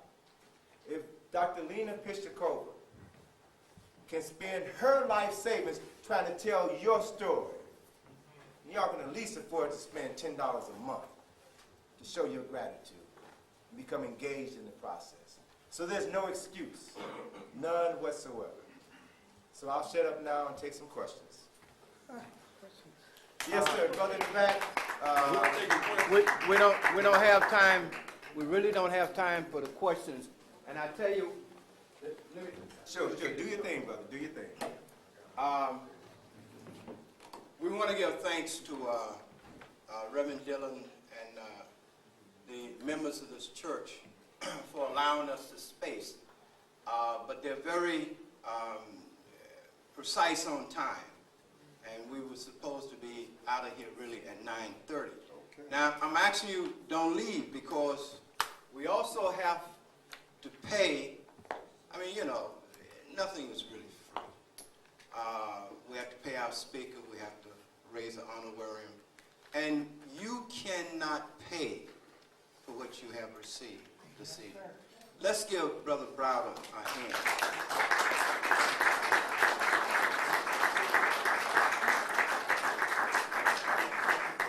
The sacrifice, the work, the commitment, the dedication, you can't buy that. This is love. But what we can do is give him a token of our appreciation and our love. So don't want to take up a lot of time doing this, but if there's anybody here who can donate tonight $50, would you please raise your hand?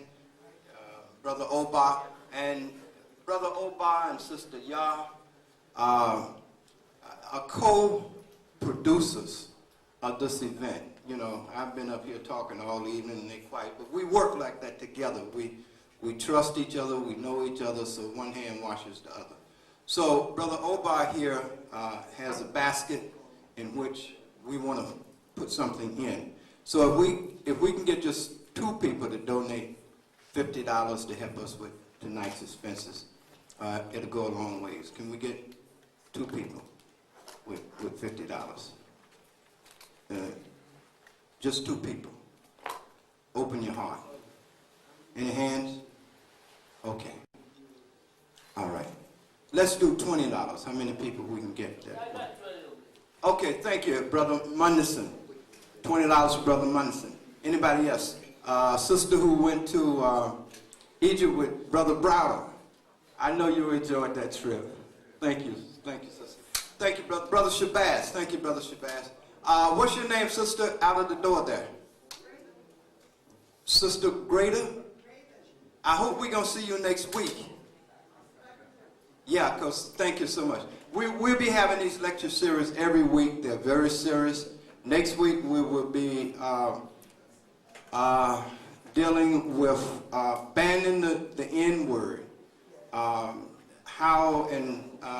the word nigger promotes enslavement and inferiority, and why that word must be banned from our usage. Okay. Anybody else with $20? Okay. Okay, in the back there, sister in the back got $20. Didn't you raise your hand, sister? Oh, brother Tyrone. Thank you, Brother Tyrone. Let's move down to $10. Let's try to do this real quick. I think probably everybody got $10. Thank you. Thank you, Brother Moses. Thank you. Thank you, sister, so much. And don't forget to stop by South Books. True South. Why is it True South? Because we are oriented to the South. That's where our people come from. That's where our culture comes from. That's where our values come from. And if we adhere to those cultures and Go by True South. True South. Nostrand Avenue. What's the address? Nostrand? 492. 492 Nostrand Avenue. All right, everybody, you got $10? Thank you. Thank you so much. Thank you. Let's get all these $10 right quick. We're getting close. We're getting close. We don't want to hold you. We're getting close. Brother Tony has books. He has tapes over here. You want to come? You want to announce this?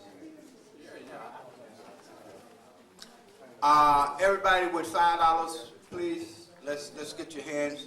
Can we get these $5 in this basket right quick? We don't want to take the food home with us, so come over and donate what you can. Greetings. Brothers and sisters, Bring the mic down here, yeah. brothers and sisters, coming up November the 12th and the 13th, Reverend Dillon, who's the pastor, the angel of this house, he will be having an empowerment conference. And if anyone wants to talk about economics, Reverend Dillon is the one to talk to, because he has written extensive information on how we spend our dollars and where we spend our monies. So at the table as you go out, there's flyers. We'd like for you to take one. We'd also like for you to come out and support this event. This event, again, is on November the 12th and the 13th.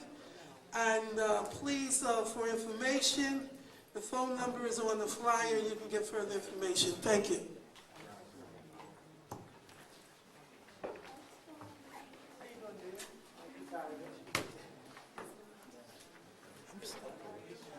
And spread the word, because we're going to be here every Thursday. The doors open at 6 o'clock.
Adopted children, husband of Gertrude M. England, was educated in the public schools in Brazil, South America, U.S. Virgin Islands, St. Croix, and Puerto Rico.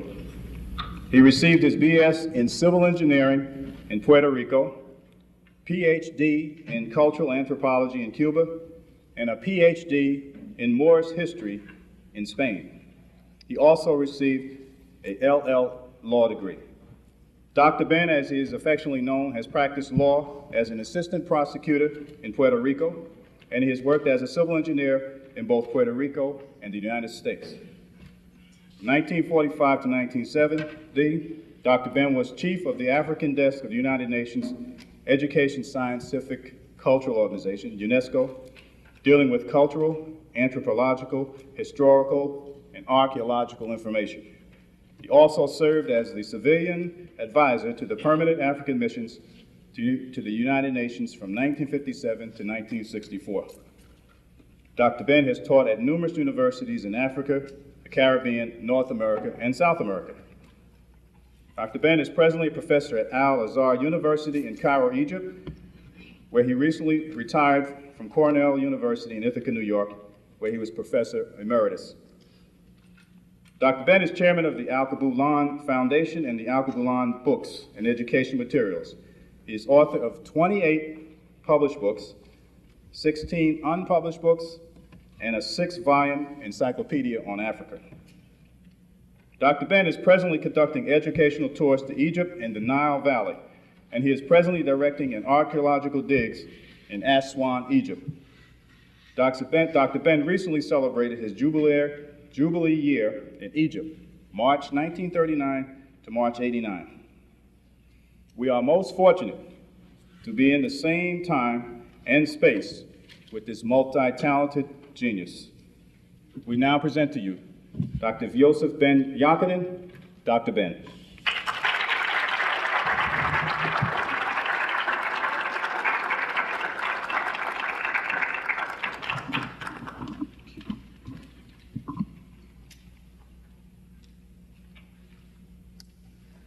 I would like to express my appreciation for being able to address you today and to tell my nephew that it's a pity that I'm not going to be here next week to hear him when he delivers his message so I can call him up and tell him off. But that's the privilege of the youngster. The youngster always put the old man in a position where he could pot shots them, and then the old man can't get back at him. But old people always have something up their sleeves, so he had better be nice. Today is a particularly good day for a number of reasons, but in particular because it symbolizes a day or a week that started in the 1930s by a man that we too often forget until the 20th or until February of each year. A man who once wrote a book called The Miseducation of the Negro. I am speaking about Dr. Carter G. Woodson. If Carter G. Woodson had said, today, I am going to write a book on the miseducation of the Negro, the book would be extremely timely. Not only are we miseducated, providing that we're going to accept the term Negro, and that is a part of the miseducation, but we are miseducated in many aspects of what we read as quote-unquote Negro history. Let us just start off by examining a few of the fundamentals that we hold so dear to our own self and cause us untold sacrifices. The concept of even man and woman in the world, otherwise called Adam and Eve. We will die rather than give up that supposed miracle.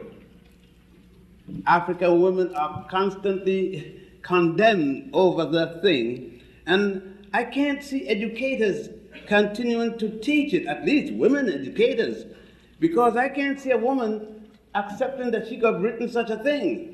Of Adam and Eve, a man getting a baby through his rib cage, while the woman standing up there watching him getting the baby. There's another thing that we talk of so much, is the Immaculate Conception and the virgin birth. I know you didn't plan to hear any of this, but then when you listen to me, you could hear anything. We teach this as if it's the only time it was ever said, some 1900 years ago, and do not know that the story of the virgin birth, and it's not the virgin birth of Jesus, it is Mary's birth. If you're a Roman Catholic, you know that Mary was supposed to have been born from a mother who had no sexual intercourse, and then she repeated it. Her son is born from her. But that wasn't new to Africans. We've done a lot of things. Isis. The story comes 4,000 years from Africans before Isis.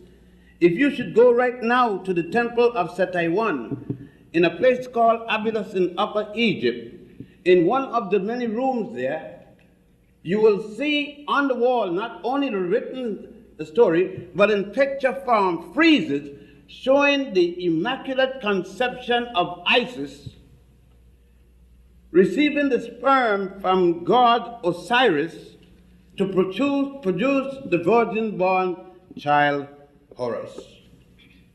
41,000 years before its repetition in Alexandria, Egypt, before it went to Greece and then Rome.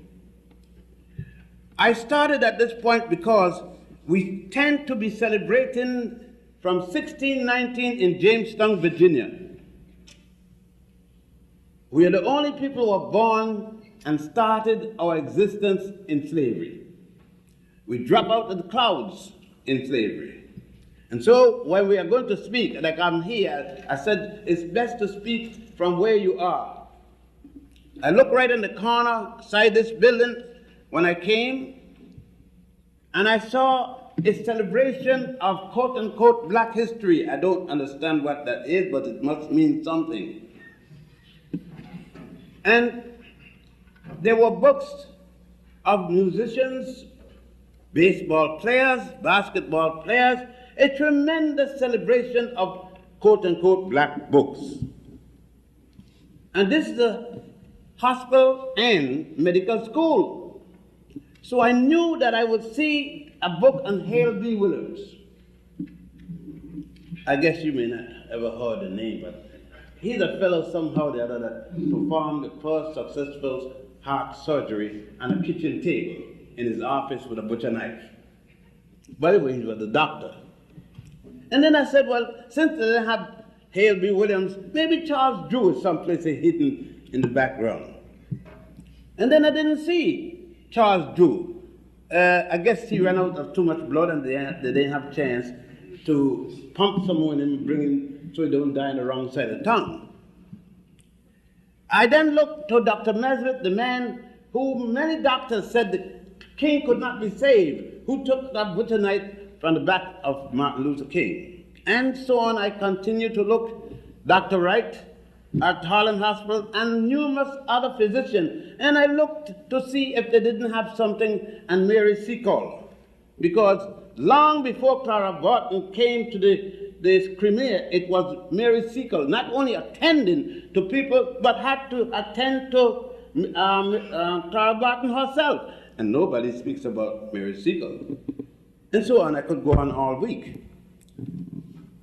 And none in that bookshelf and the display. Is it accidental? Not at all. It's no more accidental than we continue to teach that Hippocrates is the father of medicine. How in the world could Hippocrates be the father of medicine, and in his Hippocratic oath, I think they should change it to the hypocrisy oath. There you have Hippocrates given and swearing oath to practice medicine according to Al-Hil, according to Asclepius, the Greek name for Imhotep, who died as a physician, among other things, more than 2,500 years before the birth of Hippocrates. We need to really examine a lot. Basically, it is that which deals with our mind. We are now engaged in trying to recapitulate what we have done physically. Very good. But to me, the greatest problem is what's hurting us mentally and spiritually.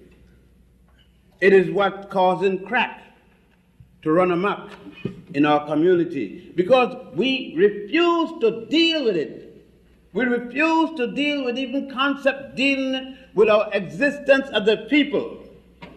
We refuse to use the word Holocaust with the S and the N behind the T when it comes to our treatment as slaves. And we treat that as if it was just an accident of a trade agreement went bad. But everybody else has had a Holocaust but us. And of course, we got so sophisticated that we decide who we are going to reject and not reject during political campaigns, after we get nominations, of course. So to me, we have to do quite a lot. And we must do that. It is not enough to put us in the textbooks. What we need to do is to go in the textbook in a qualitative manner. For instance, would I enjoy one of my great-grandchildren reading a book on a hero, Christmas Adams as a hero? Would I enjoy reading the Buffalo Soldiers as my child's hero? No, not at all. They were not African heroes. And if he reduced it to black, they weren't black heroes. They were black fools. Christmas Adams got shot in the rectum defending his masters, defending the colonists against England. Not one solitary African got free by his act except him. He died. The Buffalo Soldiers were not to be recommended. They were a disgrace to us. The indigenous people, which they call Indians, had saved hundreds, thousands of us. And look at us. There we are with our masters running, helping him to kill the same people that gave us protection. I know you don't like much of this because I'm touching your corn. There's no way I'm going to give my child an assignment of Phyllis Whitley to read and tell her she was a great black woman. She was not. Went to France and lost her mind. Read the stuff she was saying about black people, who she held in disdain. At the other hand, we have accepted Styron and others to tell us that Nat Turner, all he wanted was to get some white woman. Ain't no big deal, he didn't need to want that. That was coming anyhow. I mean, after that said, all that said about black men have the penis elongated and all that, and even in the early Bibles, hell, if I was a white woman, I wouldn't want a white man. What the hell are you going to do with the damn thing? The way he's describing or nothing. I would have looked for all the black men there is. But, you see, we got to deal with history not from his story, but from our story. We got to deal with our story as it is written from an African point of view. That is important. There is no such thing as objective history. No one can write objective anything and be a party to the objectivity. Europeans must write history of Africa from the European point of view, how we met each other, the interest involved in this history. When Europeans write about me, they cannot write about me injustice. If they write about me in justice, they must close shop. When Europeans speak about me, they cannot talk about me in terms of antiquity, because they will have to close all the museums and all the libraries in the world that they have. And they can't do that. What we need to do, however, as Professor George James said in his book of like names, Stolen Legacy, that the stolen legacy must be corrected by ourselves. A man called Hodgson, an Englishman, and he should know from whence he'd speak in this case, he was the Governor General for Ghana. They then called it Gold Coast.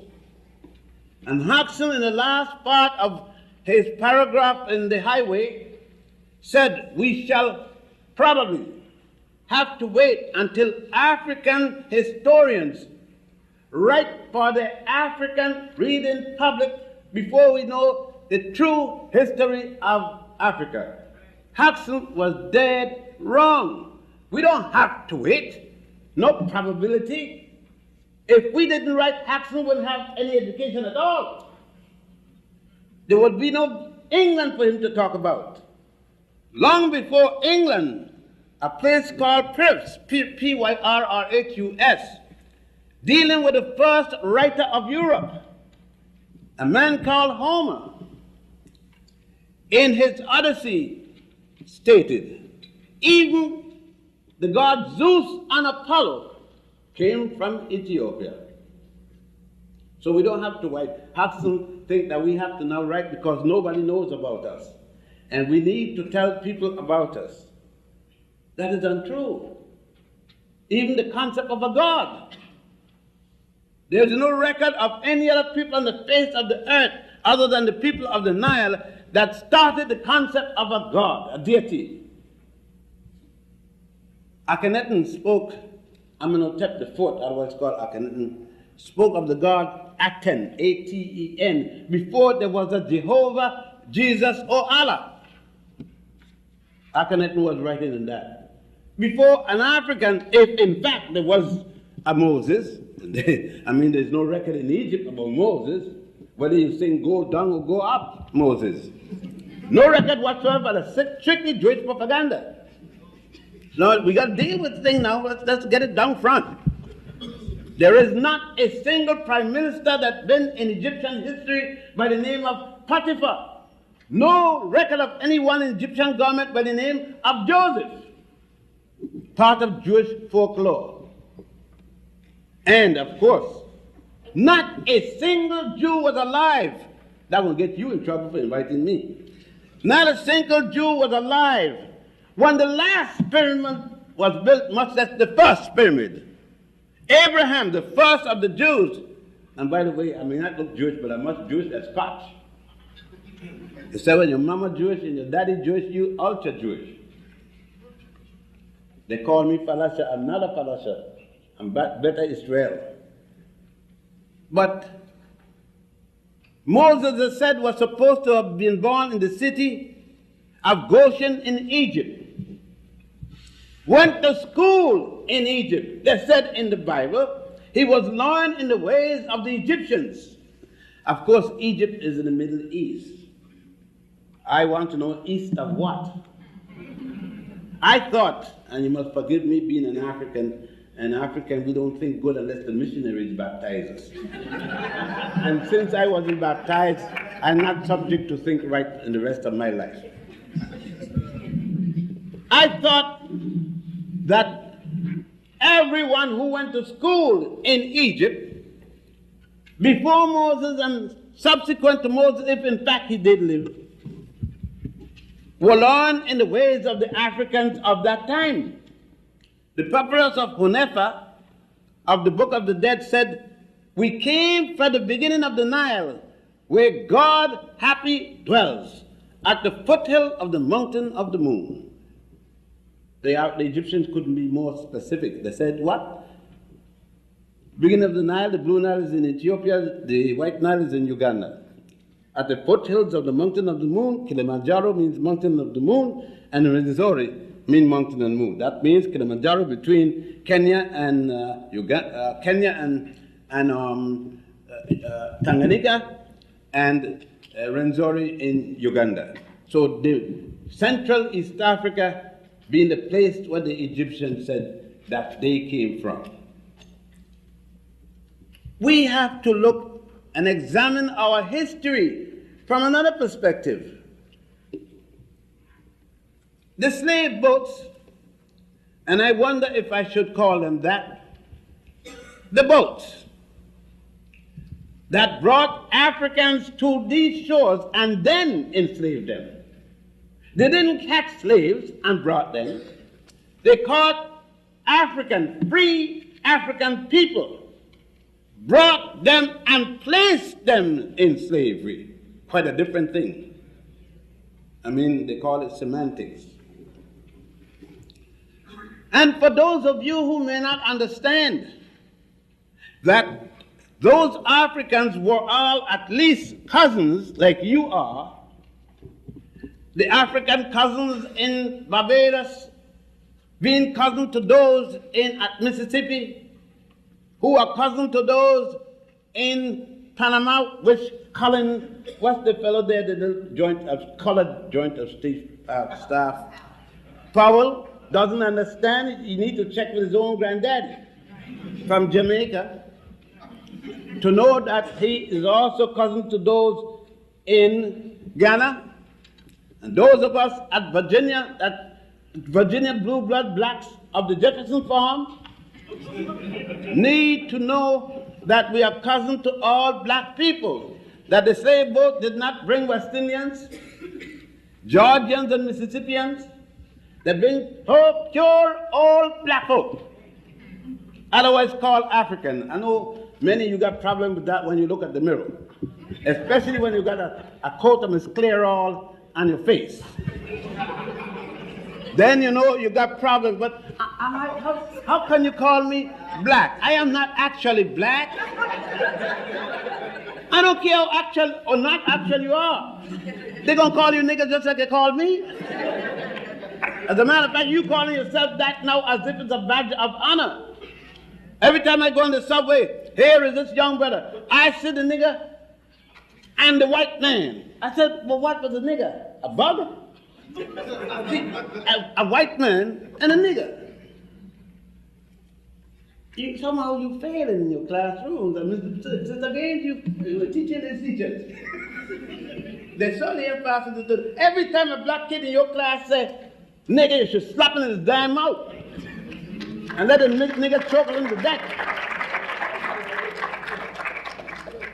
You see, I said again, it's not so much anymore the information as the quality of the information. We've got to get it right.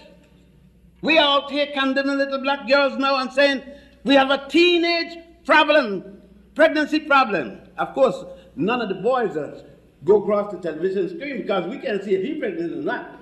You see what I mean? His pregnancy don't show. You understand how it is? Of course, some pregnancies, some flaky, but even then it don't show because it's in the hand, it's not in the stomach. But we have never had a teenage problem with our girls being more pregnant than anybody else. When white women used to get pregnant, not married, they could go to Switzerland or some place. And therefore the statistics never show pregnancy. It's a deep cold she had. One of them swelling cold. Our girls take the child. Although mama kicked her out the house, Aunt Sophia was right down the block, and we had the extended family. Aunt Lucy was no relative at all. We take the girl in until the child come, then mama run down, oh, my grandchild. You understand? But then there was bastard and illegitimate children. As soon as white folks couldn't go travel anymore, those children became the children of a single-headed family. Are we going to put in the nonsense that when we see a sister and the children got 4 different surnames, like Billingsley, poor Billingsley couldn't distinguish. He took Talcott Parsons stuff from from up there at Harvard and get confused his own self. Are you going to say that the sister is promiscuous because she has 4 children with 4 different surnames? No. It showed me the sister is intelligent. She had to have bread for her children. She got one fool come and lie to her, the first fool, tell her he's in love with her, rip through her like a buzzsaw, and then she got the first chance. She says, I'm not going to have no brothers anymore, anything like that, but hunger hit. And she's not going to let her child starve to death. She tried the other fool. This is slick tongue. And he comes back and tells her, I'm not like the other one. That brother is in me. And the next thing you know, she's there giving birth to another baby. But society is looking at the sister as if she had intercourse with herself. Nobody's talking about the brother. Another sister who's talking about her isn't talking that she didn't tell her son not to rip the girl off. Instead of that, she is bragging that her son is such a hero. As a matter of fact, he's a Rudolph Valentino. She don't know that Valentino only did that on the movies. In the house, he was a mouse. So it's the quality of the information.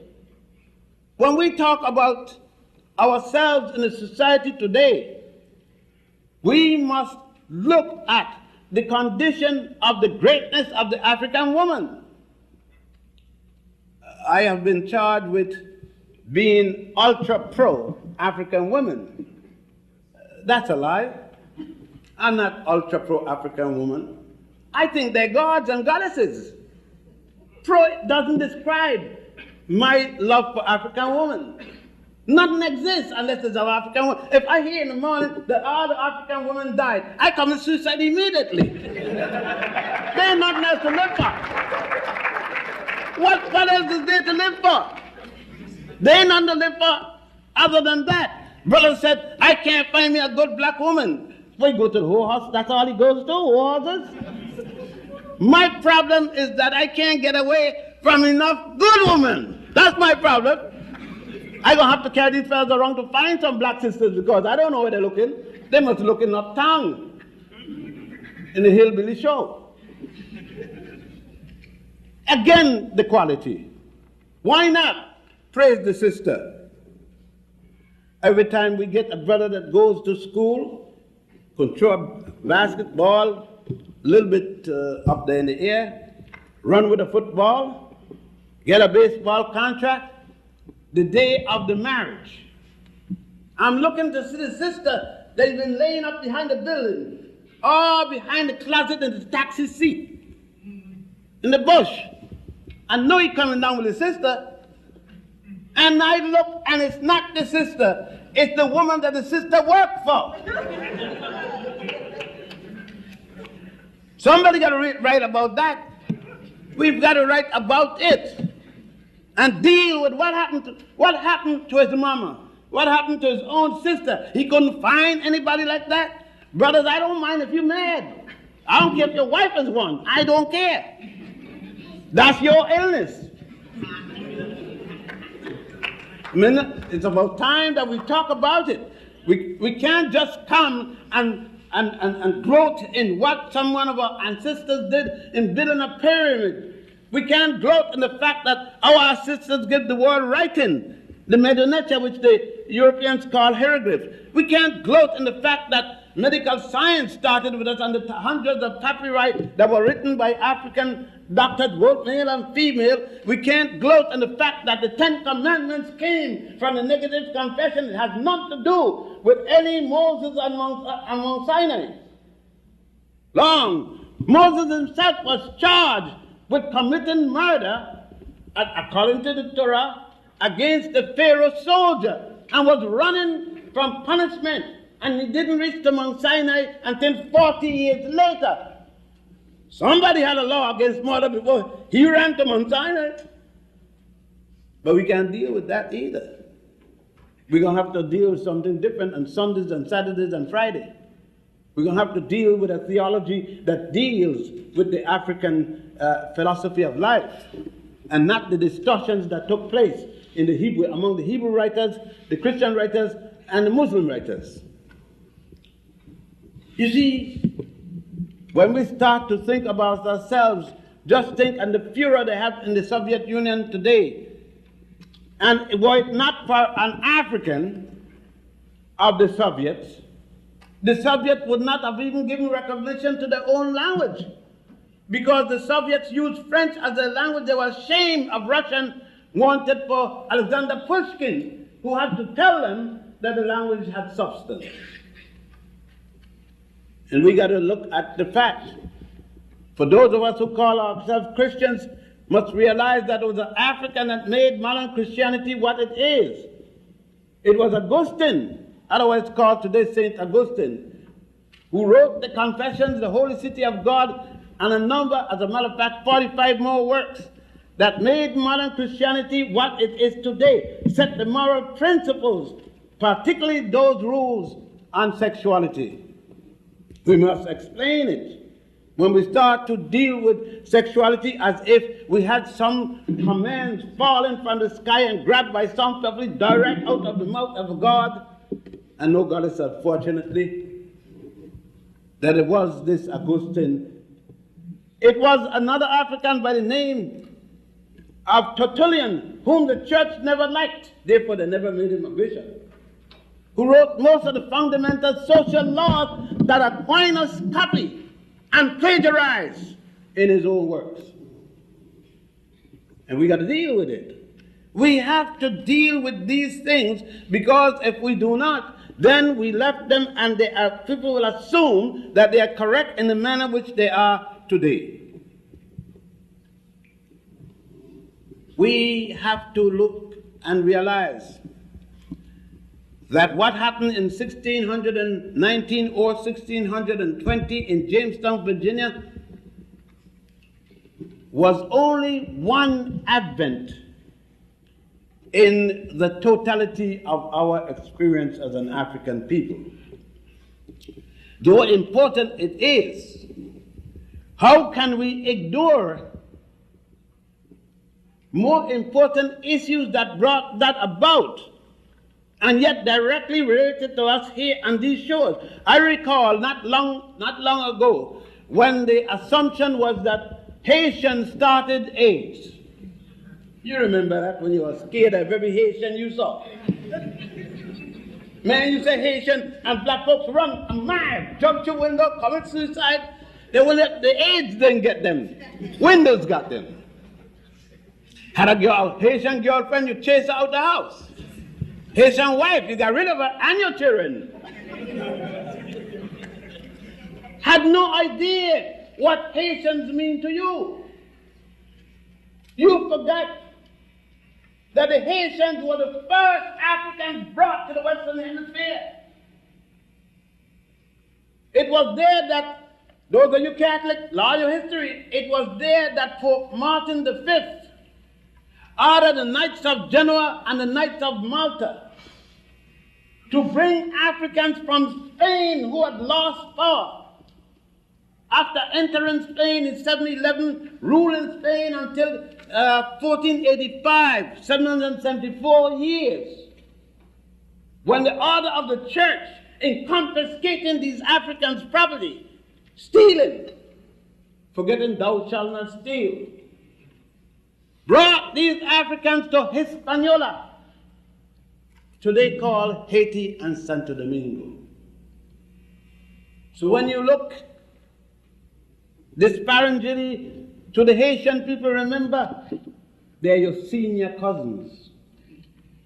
You came there before you got here. That was 1506 when you got there.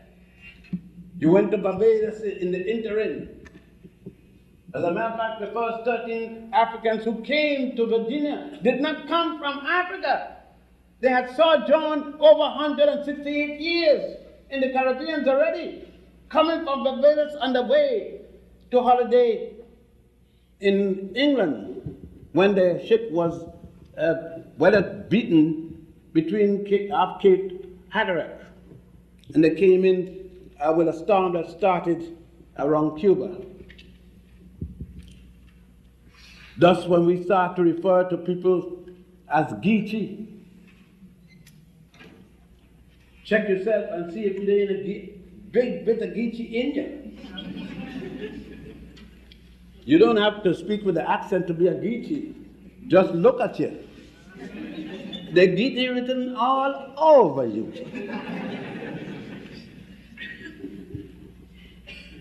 We have to look carefully. We have 28 days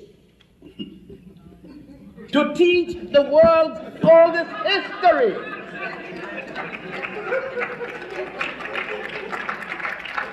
We got 365 days to teach the youngest history in the world, and the oldest is 24 days.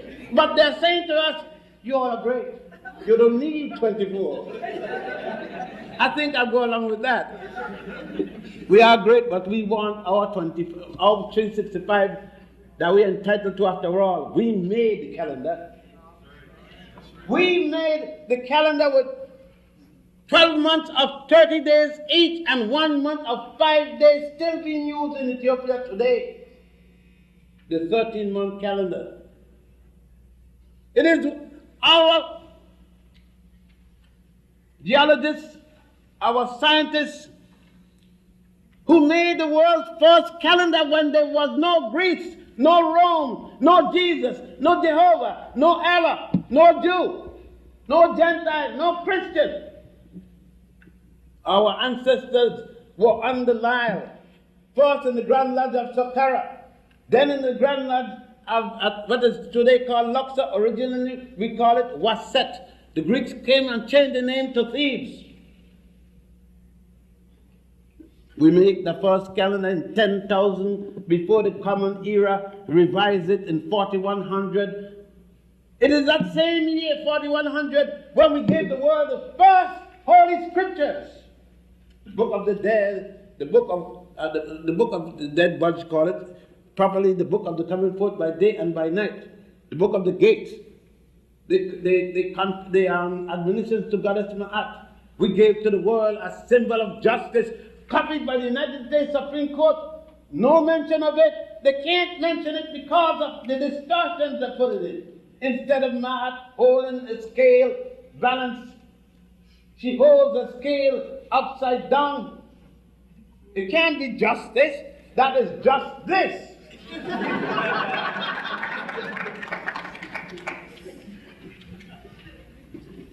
And other symbols that was stolen by Honest George. That's the fellow for the cherry tree. When are we going to write a book that our experience with George Washington and not list him along with Adolf Hitler? Are we going to put Thomas Jefferson different to Goebbels? Huh? Are you? You better don't, you're scared stiff. But was he any different? What makes the slave master Jefferson, slave master Lincoln, slave master, and Lincoln was in charge of slave, read his papers. Slave master Jefferson and Washington, do they suddenly become good because they were Americans? Or a slave master is a slave master is a slave master? What makes him any better than Hitler or Benito Mussolini? Because the victims were Africans? If the victims were Europeans, would they be just as bad? Ask yourself. Mama used to say, if you ain't gonna shit, get off the pot. I know your mama, but my mama used to say, and I ain't afraid to say it. Because if mama said it, it must have had some great wisdom. No, you all can't say it because you got PhD and DDD and all the B's. And you got your Apalapa, Dapakapa, and all that. All kind of Greek nonsense talking. You say, I am a black Greek. How the hell you became a freak? The Greek on nothing. What are you bragging about? Go to Egypt if you want to see. Go to Sudan. Go to Ethiopia if you want to see what you were. I won't carry you to Israel and say, I believe that Joseph had a little temple here, and I said, a piece of foundation there. I believe that Solomon did this here. No, when I carry you to Egypt, I said, here is the temple of Ramesses VI. Here is the temple of Nefertari, not Nefertiti. Nefertiti was not an Egyptian. She came from Netanya, where present-day Iraq is, and married Amenhotep IV, otherwise called Akhenaten. She was not an Egyptian. I'm sorry for all them long Nefertiti you have, because she was not African. And that had none to her, the 4 heads that were taken from a tomb in the place called Akhenaten. And they assumed that that one had to be Nefertiti. And the rule in Egyptology is, unless you fight a Shirak, which is called a Cartouche, on the place identifying the person, you cannot say it is that person or not. There are 4 different heads, but the Europeans call that one because it looked more European than all the other 4. You see, we have to again deal with equality. Because today the issue of abortion and right to life and right to no life and all this thing is up in the air. And we are asked again that not to say anything because we cannot think that sophisticatedly. We cannot think that so sophisticatedly, but yet we give to the world the concept of Planned Parenthood under Queen Pharaoh Hatshepsut. She ruled from 1580 to 15 to 1480. And Hatshepsut had gotten her scientists, her pharmacologists and so forth to provide her with a method to stop pregnancy while she was administering the affairs of state, being the first woman to rule a nation. Not only did she rule, she became the only woman, the only person to rule as a king and a queen simultaneously, stating that if she is to rule the country as the king, then she must look like the king. So she put on a false beard, men's clothing. Don't get her wrong, because she had 2 babies. And then got her scientist. That is called today the Ebers papyrus. Of course, Ebers was the thief. He had nothing to do with it. You see, like the Rockefeller papyrus, the Edwin C. Smith, these are the thieves. Those names, Smith, Rockefeller, all of those. They had nothing to do with it. They either stole it personally or by knowing it was stolen goods. The harborer is as bad as the thief. That's your jurisprudence, not mine. I'm a victim to Western society. Now, when we're thinking again of dealing with our youngsters, we have to deal with them in a way in which they are going to look at their mummies. I said I'm stuck on black sisters or African sisters, and I don't make no apology about it, because you see, I think I was born from an African woman. I think so. You see, I got doubt about my mommy, that I was born from her. No doubt about my daddy. That's what some of these brothers want me to think. But I don't think that way. Last time I've been in the labor room, and it don't have to be in a hospital, I could be in the back of a bus, in the park someplace, right, in the bush. I didn't see one man giving birth, not even to doodle. Because him daddy complains. And I'm not dealing with no Adam and Eve thing that my mama's giving birth was a curse. And that's why she had to bear pain, because she had Eve messed up with Adam. You know the thing you all got going? But the reason women have to have pain is for the sin when they committed with Adam. I mean, that story ain't got nothing to do with black women. Because black women ain't as stupid, or are they? To go talk about she's cursed because she had sex. Well, what God give her a vagina for and get Adam the penis for? To play tic-tac-toe? Huh? What provide them with all that equipment? No? If you didn't plan to have them use it, keep it. No, that's not the reason she got paid. Don't tell black kids that jive story. She got pain because a 5-inch diameter head is boring through her pelvic region. And then a 12-inch wide pair of shoulders is boring again, making it even bigger coming through there. That's why she got pain. All them brothers talking the damn nonsense. You got 2-inch diameter, doo-doo, and you got pain. Don't tell the children that nonsense. Deal with honesty to the African children. If we are going to rewrite the history to tell the truth, let us tell the truth in every department. Let there be no reservation for truth.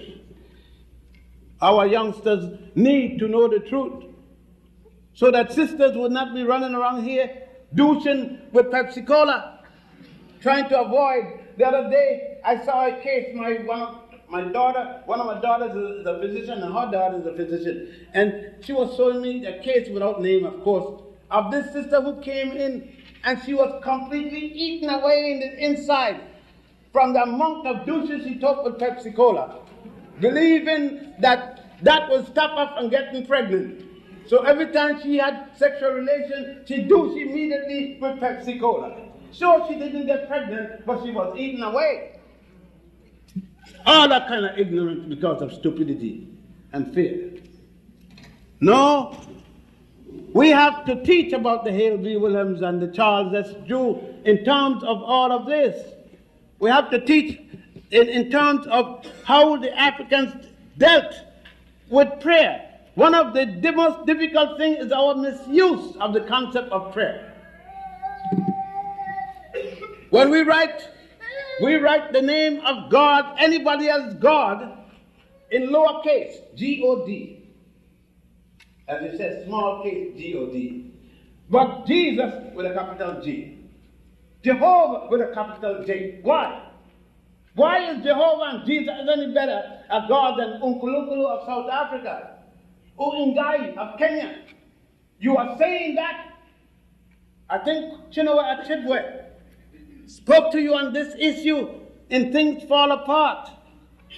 Between the issue of Mr. Brown dealing with, Chinua said, with the concept of God in Nigeria, Mr. Brown and Mr. Okonkoro. Mr. Okonkoro is saying that he had to change Chuko, the God, because he had not delivered rain. And the people had gone to him and asked for rain repeatedly. Now it was time to change to get another God. Oh, yes. Yes. Saying, at least what I am saying, it is not enough just to know what we did in ancient times. It is, we are compelled, we are bound. When a student comes in to a teacher and say, please give me a chance to do my exam orally, refuse. Under no case should you allow it. The people who gave to the world writing, Medunecha, saying now, I can't write. The people who give to the world mathematics, their descendants are saying now, I can't build. And they built the pyramids, they built all those temples, whether it be the rock temples or not. They changed the course of the Nile with Sesostris III. They went and found instruments to measure the distance from the Earth's surface to the other planets and moons and stars. And now saying they can't write. Under no circumstance tolerate that kind of behavior. We are not going to be mealy mouths with our children. No, not only can they learn, but the most successful students I've seen in Harlem Prep. When I was there with Carpenter and all of us in the founding of it, and worked with them were the students who dropped out. They didn't drop out because they were dumb, they dropped out because they were bored. They were bored by the method of what the hell I want to know Shakespeare for. I don't know Willie Bobo, but I know Shakespeare. Comest unto me in the morning, and I shall compensate thee, bringest vehicle and the quadruped. That's damn nonsense. Can you imagine me in the middle of Harlem? I run up to a brother. I say, comest hither thou in the morning.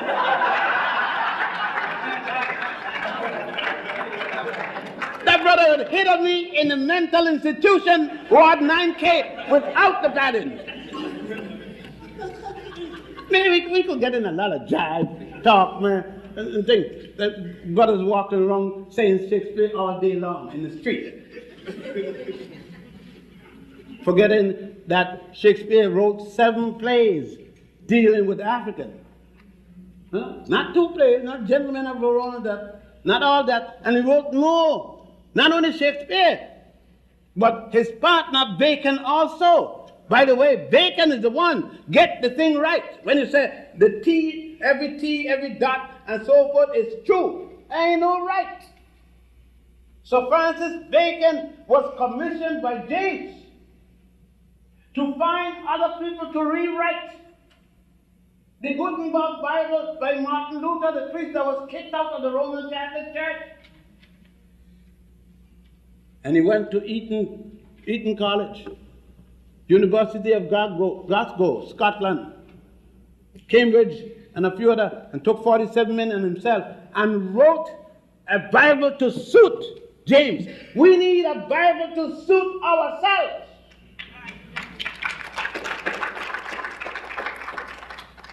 We need a Bible with the prophet Martin Luther King, the prophet Malcolm X, the prophetess Sojourner Truth, prophetess Harriet Tubman, and so forth and so forth. Why not? No, we can't do that. They were righteous people. With all the hell we caught, we are not righteous yet. What more should happen to us to become righteous? Let us look at some of the characters in the Bible. Abraham is righteous, and he raped an African woman, Hagar. Or you only know what you want to know, and you're blind when you want to be. Abraham is 85 years old. He got an 18-year-old wife. Walking across 4,000 miles of desert. No wonder he didn't mess with her. She's going to get pregnant, because that 85-year-old brother, I'm 70. And Lenny don't listen in up there, but your uncle is still working. And I'm 70. I'm 70, and I'm slowing down a little. I'm not tackling no 18-year-old girl. 19, yes, but not 18.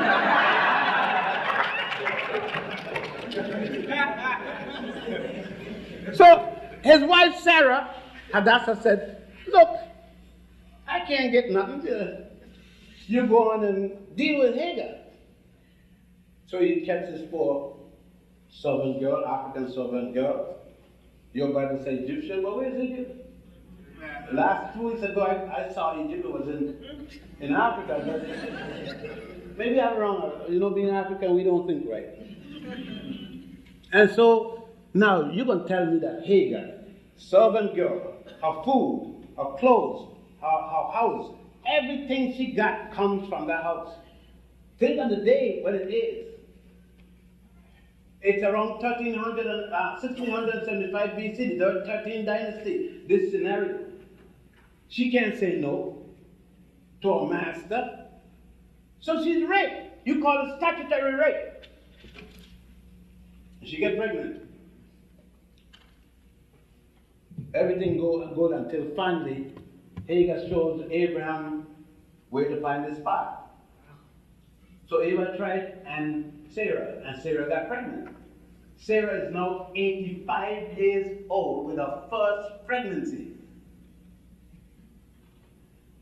Now, those black students in your classes studying biology, and you tell the student, an 85-year-old woman had delayed, ultra delayed menopause. If she is 85, he is 60 plus 85. He's 150 odd years. And that's her first child when she's 85. You gonna tell a little black daughter in the classroom that story? That way? Ask yourself, aren't you damaging the child? To ask that young girl to believe that she's gonna delay action till she's 85 to get pregnant. She gotta get a corporate job first. So she gets some money, and then when she's 85, she'll have her first child. She really have life. Mother's first child. Are you going to tell that child, as we are telling them now, that when Lot raped his two daughters, that he was drunk? A drunken man can't rape himself, can't rape anything. He's gone to drunk, fall out. He was not drunk. He put liquor on his breath to justify raping his daughters. And that we became black because of a curse put on him after the flood. Are we going to tell that? It's still in the Mormons, but the Book of Mormon still got that story, how black people became black. The Roman Catholic Bible used to have it. All the Bibles had it. Until one by one they start clearing up the act. Are we going to challenge it or not? Or are we going to just put it as an accident that took place in the Bible? There's no accident. People put it there knowingly what they were doing. Are we going to call some people Semitic, Shemitic, Hamitic, and all kind of ticks and tacks and ites to avoid calling them Africans? Or are we going to be able to, quote unquote, be diplomatic? A very ticklish term for me to understand. You know, when you think on what is happening today, let us deal with a reality. And this is rather ironic, particularly coming from me.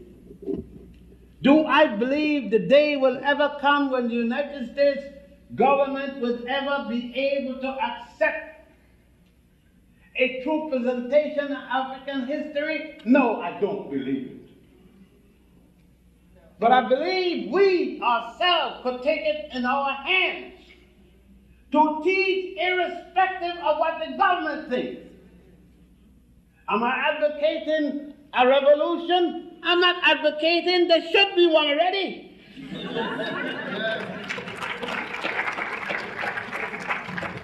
The 1960s was not playing games. When black brothers and sisters stood up at Cornell University with shotgun in defiance of the state police, they were not playing a game. When brothers were shot down in the Algiers motel and sisters all over the place. When Rosa Parks got up and said, damn it, I'm not moving to the back. See, it ain't Martin. I hear you all talking all this nonsense. It ain't Martin stop nothing. It's that black sister, Rosa Parks. You all are a bunch of hypocrites. You don't even remember, no, you don't even call her name. Because the cracker ain't ready to recognize us, so you don't recognize her too. But if Cracker will say in the morning, Rosa is it, you say, yeah, Rosa!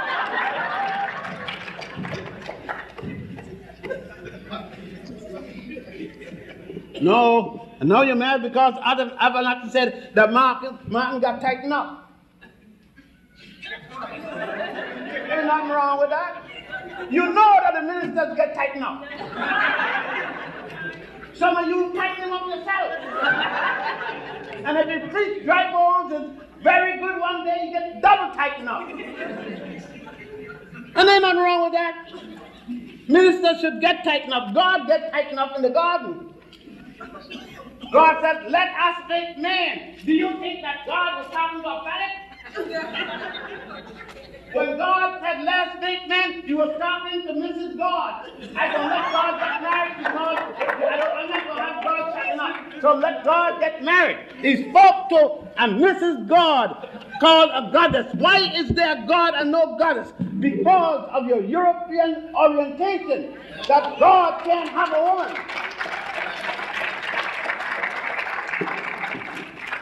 Mary. Christians used to worship Mary. It was not until the Nicene Conference of Bishops, law in the church history, that they demoted Mary and put up her son. Just remember this, Holy Mary, Mother of God, blessed is the fruit of your womb, Jesus. Every Catholic important mass starts with the rosary. The blessing to the mother of Jesus. But men being afraid, Western men, afraid of the woman, had to demote Mary at the Nicene Conference of Bishops. Let's deal with it now. We got to deal with it. And we can't be afraid. When you go to Egypt, you're going to see a god on the wall, God Min, is the god of fertility. How are you going to show the god of fertility? There he is with an erected penis, perpendicular to the floor. A penis that never falls. When they speak of the goddess of love and nature, goddess Nut, they show her naked with her vagina hair and everything. You can't show it with hair. They call it pornography. You can't talk. You're going to tell the black child, you don't speak about the lady's vagina. What do you do if you don't speak about it? Make signs?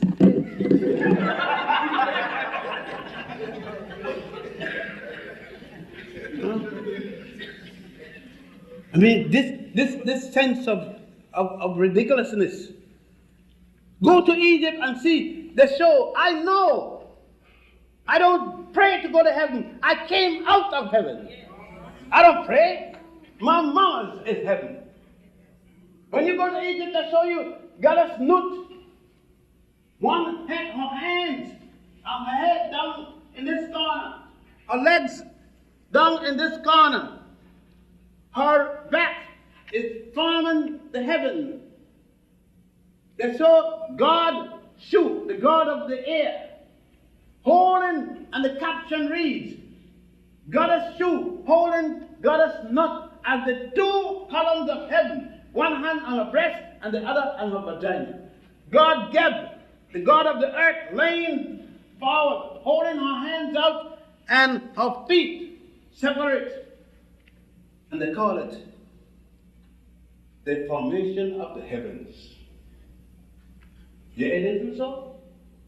Then I ask you, the abysmal deep which the book of Genesis is speaking about, have you ever seen a placenta? Isn't it dark and abysmal? Or you have never seen any brothers? You think babies came from stock? Then I suggest when your first child is being born, that you go to see the thing. Like in my house, when a child is being born, people of all age, from the day old to 1,000 if there is, come for the great event.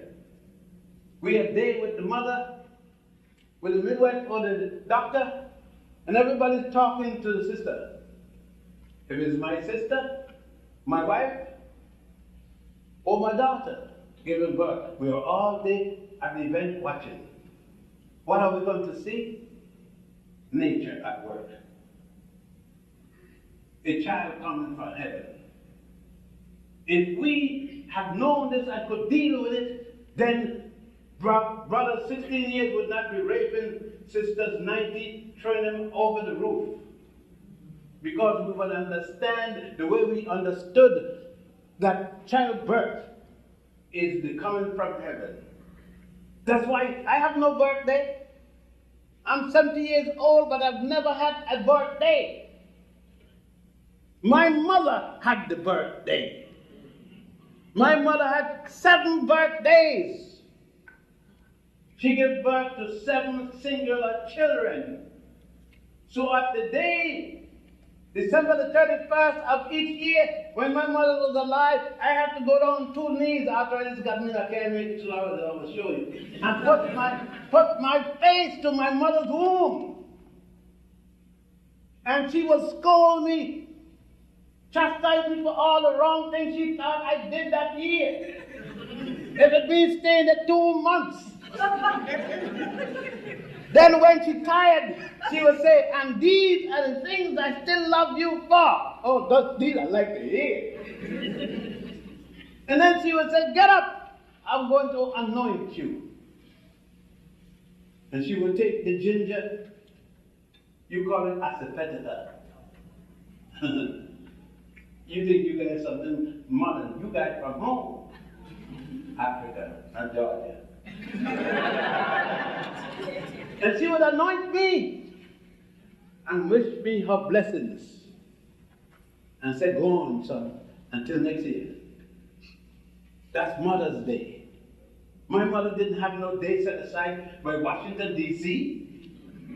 as Mother's Day when I would buy a white rose or a red rose, depending on. No, that's not Mother's Day. That's jackass day to spend money. Those days are made to sell all the old store things, the things that the stores couldn't sell. They raise the price, put them in the basement, and make you look like a perfect act. They got another one coming up. They got another one coming up called Chocolate Day. All the bad, weevil, eating, jackass, old chocolate you going to buy. And you mad because the man bring a box of stupid chocolate. The man has been nice all year round. Treat you good. Take you here. Take you there. And you mad because he didn't bring a stinking box of chocolate.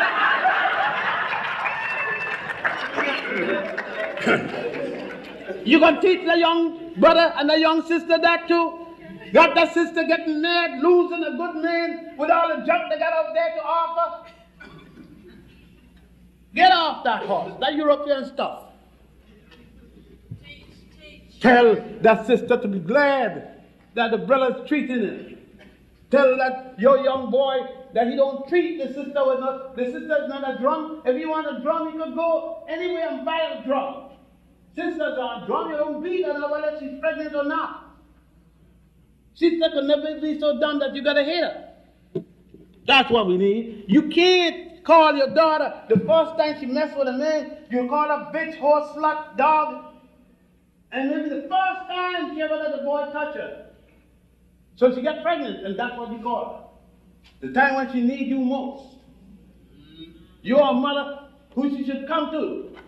You had her, you got experience. You know that you barely got away.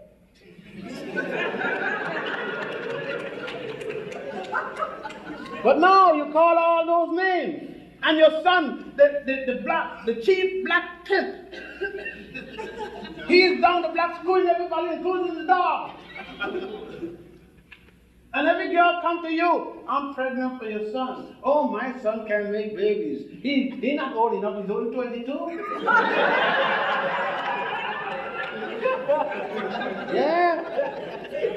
Yeah. You haven't told your son about his responsibility to that sister, that other woman's daughter. Oh no, you think he's a hero. Every girl he got pregnant. And then you tell her, why didn't you protect yourself? I guess she went by herself. And you say, well, marriage is the most important thing. It is the most important thing. It wasn't made in heaven. It was made to protect that sister and her child. So that damn fool, when you get crazy, will at least have to support that child, and if they don't, they scrabble them down on that piece of paper. Did you sign this? Yeah, the jail or truth about the guy. Yeah, we got that. This is a part of what we need today. Not only what we have done, and God knows what we have done is a lot. What we have done, both the African woman and the African man. That African woman in her beauty, as she stood here in the southern part of the United States, with pork guts in her hand. Her man looking shriveled up, working morning, noon, and night before the sun come up and after the moon done gone. The man is still working and got nothing. She can't afford him some meat. But the intestine and the ears and the testicles, that's all. So she decided she got to get something for her man, the sister.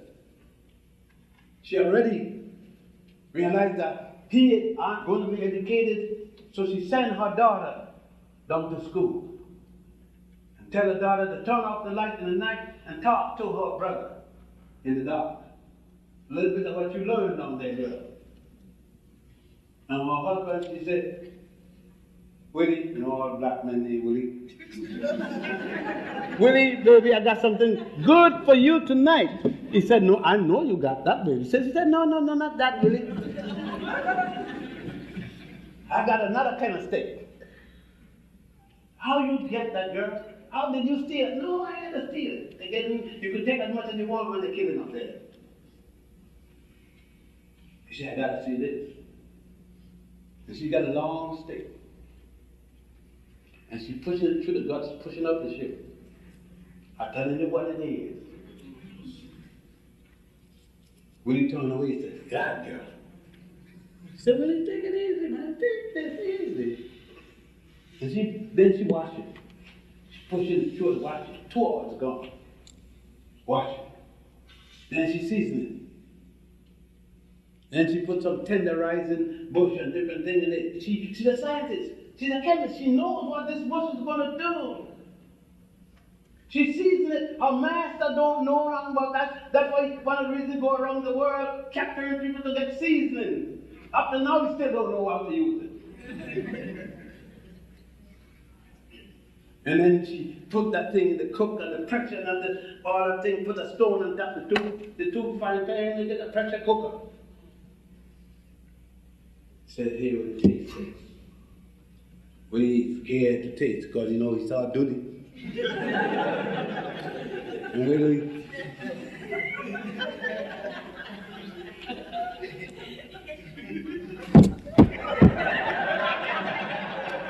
the sister had found. I know that you're all talking about pork is bad and all this, but look at the historical significance of it. Look at the role of the sister as she tried to protect the health of a man. That's what attached to that chitlin. I've never eaten it because I smelled it the first time, my first encounter. But I ain't got no compunction. If I'm hungry, I'll be chitlin it down.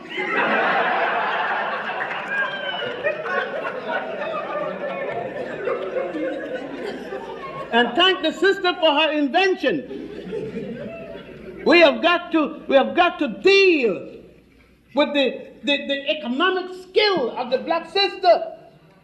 Make $40 a week and spend $90 out of the 40. Pay the rent. Go to the market and get ready for the church service tomorrow. Get some money to put in there. 10% of our wages is gross. That Mr. Goldman from the girl, telling me I'm going to pay him next week. And when car come for the TV, telling me it break down again. Take out 2 of the tubes. I hear no longer the tube.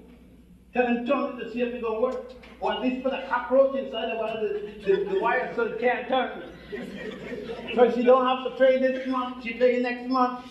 And you say, she's done because you gone to college and got your bachelor's. and you tell him about how great and intelligent you are. And she isn't, but she got enough sense to get your ass in school. But she is not.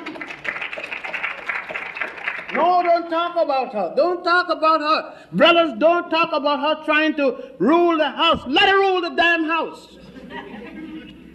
She ruled the house when you were in there, trying to get out. You're going to let the European tell you that woman is supposed to run the house? What's wrong with it? In Africa, the woman runs the house. Everywhere. Even in polygamy, the woman is the head of the house. But she relates to the brother. My woman ruled me, and I'm the boss of my house. I am the master of my house. My woman will tell you that. For 42 years, I've been the big cheese in the house. If I get on the phone now and say, baby, this is your master calling. She would say to you, yeah, master. And I say, I want this cook. Yeah? You want this? Something else with it too, baby? Yeah. And when I come home, she would have my nice hot water running. You young people say, I ain't gonna do that. You don't tell liberation, but that's why you ain't got no man. and she said, the boss said, you're gonna take a bath, baby? Because I ain't slippers and everything ready, and you roll and so forth. That time she's already got this. Is the second negligee. She done changed. I've been in the house 5 minutes, and this is the second negligee. This is the C2.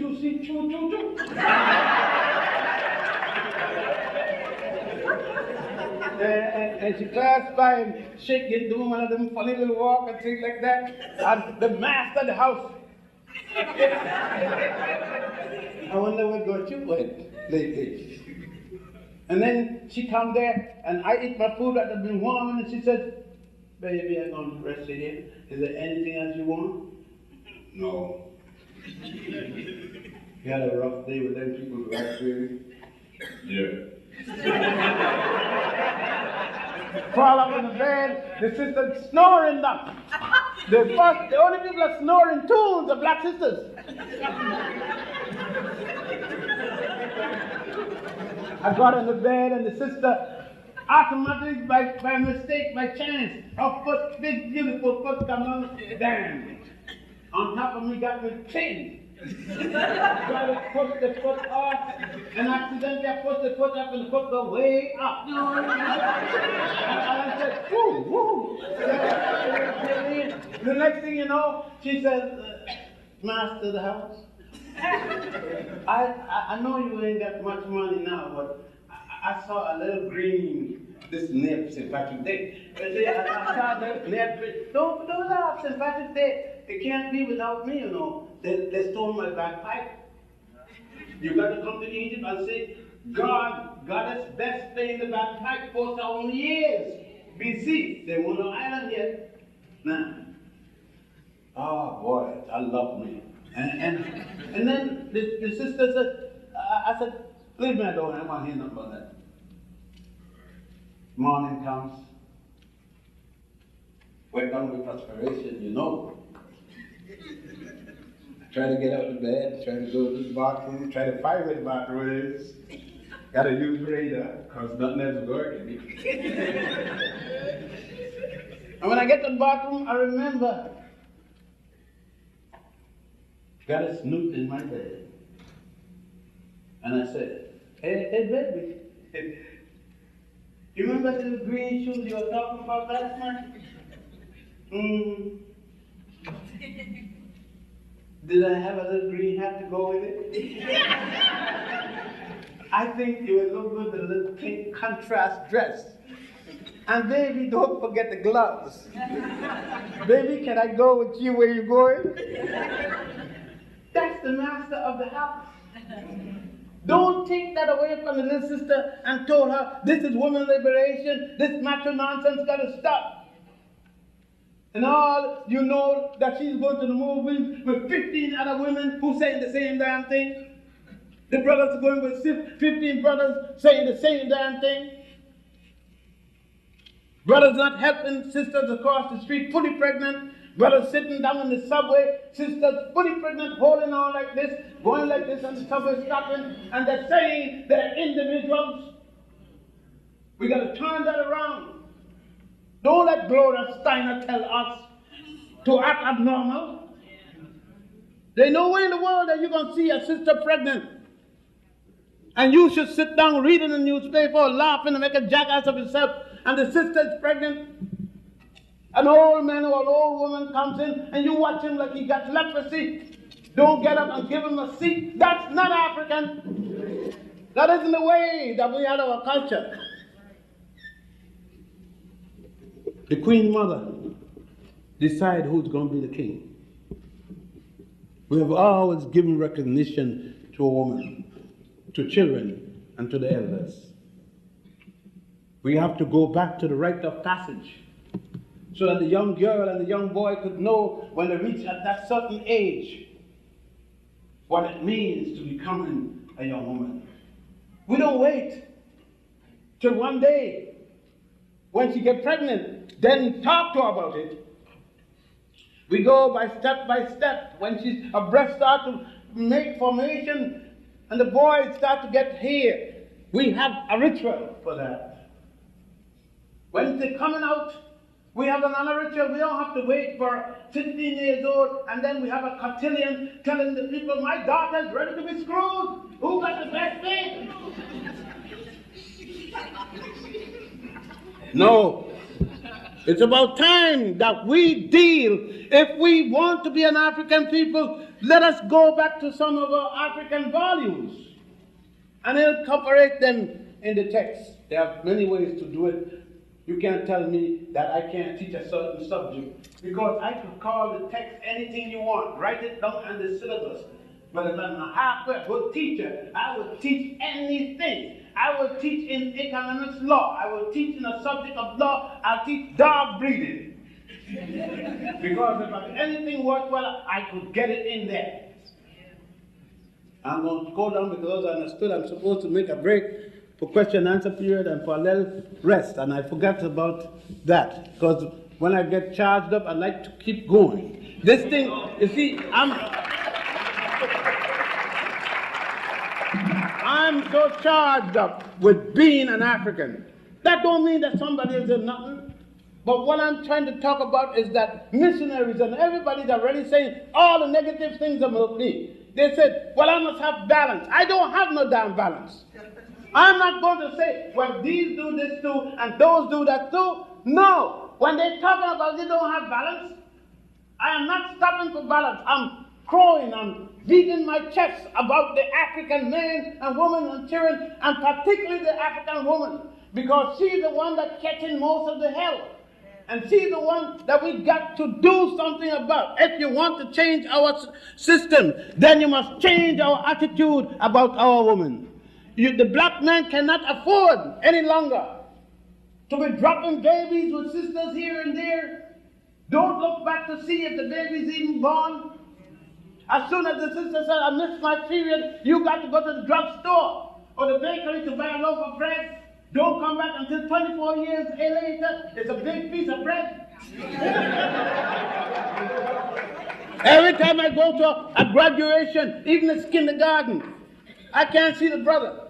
The brother who is still home telling me, man, I got to go to my job. What the hell you talking about? Is your job more important than the little kids?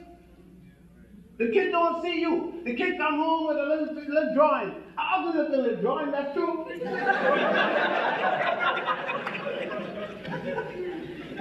But I take the drawing, I say, you did this? And of course, little Puddinhead said, yeah, Daddy, I did it. I said, it's the most beautiful drawing. And then rub it back to hide. But no, we've got to do these things. We've got to. You can't go to church and pay 10% of your gross salary in a church where there's no library, in a church where they don't teach African history. The church only teaches to go to heaven. Heaven is here. Don't give a dime to any minister, not a single dime, to a minister that cannot put the history. The A&E with Richard Allen. taught African history. Ferguson, when they started the Black Baptist Church, the first thing they had in it was history. When they sing the so-called Negro spiritual and going to dance all over heaven, they were talking history. It was the only way they could speak history to each other. The African people have never been neglectful of our history. Now when we've been called all kinds of names, in the Hispano, Latinos, and all this kind of damn nonsense. My mother's from Puerto Rico. She qualifies as Hispano, Latino. She's my mother, so I could say Hispano, Latino. I speak Spanish. I speak Portuguese. But I know that those camouflage don't separate me from the African people, because it is the African people that made Spain what it was. In 1711, when Tariq invaded Iberia, set up the first Iberian system after General Hannibal had gone there and crossed the Alps all the way down to the Po Valley, being ready to attack to take Rome. It was another African. Well, Scipio and Ascisa had gone down there and sold out to Rome. Every morning when Cato would get up and say, Carthage must be burned. Why was he saying this? It was in anger about the people who had civilized Rome, when Rome was called Etrusca. We don't have anything to be ashamed of. We can only be ashamed if we don't know our history. But I walk higher than the person that Malcolm, Ozzie Davis, at the eulogy of Malcolm said, looking down at that tall frame, the shining black prince that every black woman would like to have had as a son, as a paramour, as a husband. I say, go one more step, Ozzy. I don't walk as a shining black prince because I'm too tall for that. I walk with my head in the clouds, up in heaven, because it has to be there. That's the only place I'm going to see my woman. Much higher than 10,000 pipers. No kind of drug, crack can't get me higher as I walk around. When I look at my daughters, when I look at my woman, look at my sister, I'm high, so high that no cloud gets that high. I'm too high in the air to be using crack. When I think of that black woman, Anzinha, as she stood in front of her troops for 13 long years and fought against the Germans, the Belgians, and others, when she took up the armed struggle of ancient Ghana against the British, after they had jailed King Pepper and carried them to the Seychelles Island,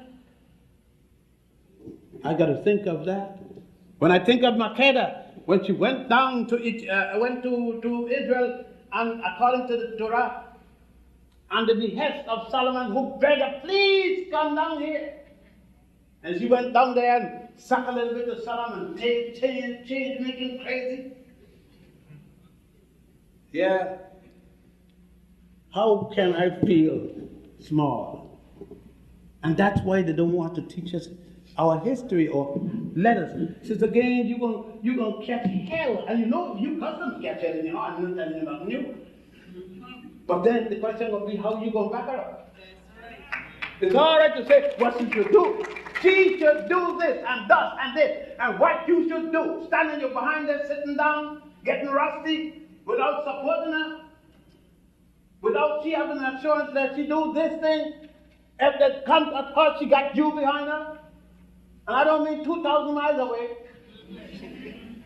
No, it is not a time for either of us to sit down and wait for the other to do something. Then all of us say, well, look, man, it's only me. You can start a revolution. Only you. Only you brought about a life into this world. But protect a life, only you. So why not only you could make another kind of social revolution? Somebody asked me, what can I do? I'm only a little person. You could do a lot. Start with yourself and your child. Start looking at yourself in the mirror. The other day I looked in the mirror as I always do. I said, mirror, mirror on the wall. Come on, drive now. Who, not the fairest of them all, who is the blackest thing in this world?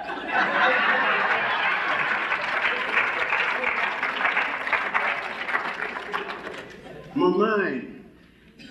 And my mirror said, you, baby, you. Who else? I said, all right now, we could stay there another day. Yeah. That's what we got to be. You see beauty. How would you judge standard of beauty? By the African woman. Nobody else could come in my neighborhood and win a beauty contest. But the African woman. It's an African contest. Therefore, African qualities and dimensions are going to be the one that prevail. Breast line.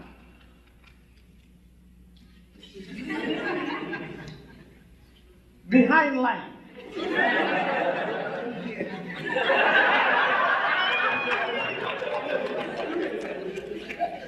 Kissing qualities.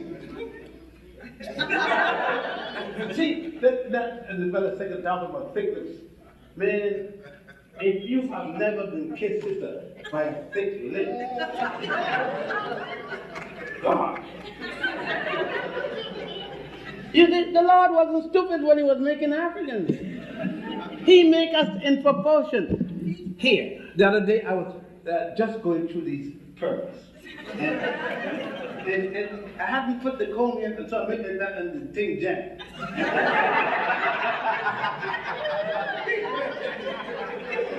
And the fellow said, man, you got nothing here. I said, what the hell here you think I should have? I'm an African, that's the hair we got. I said, where you think I got nothing here? So the sun don't penetrate. That's why nature give me that hair. My father took an extra 2 minutes to make that kind of hair. That one just accidentally.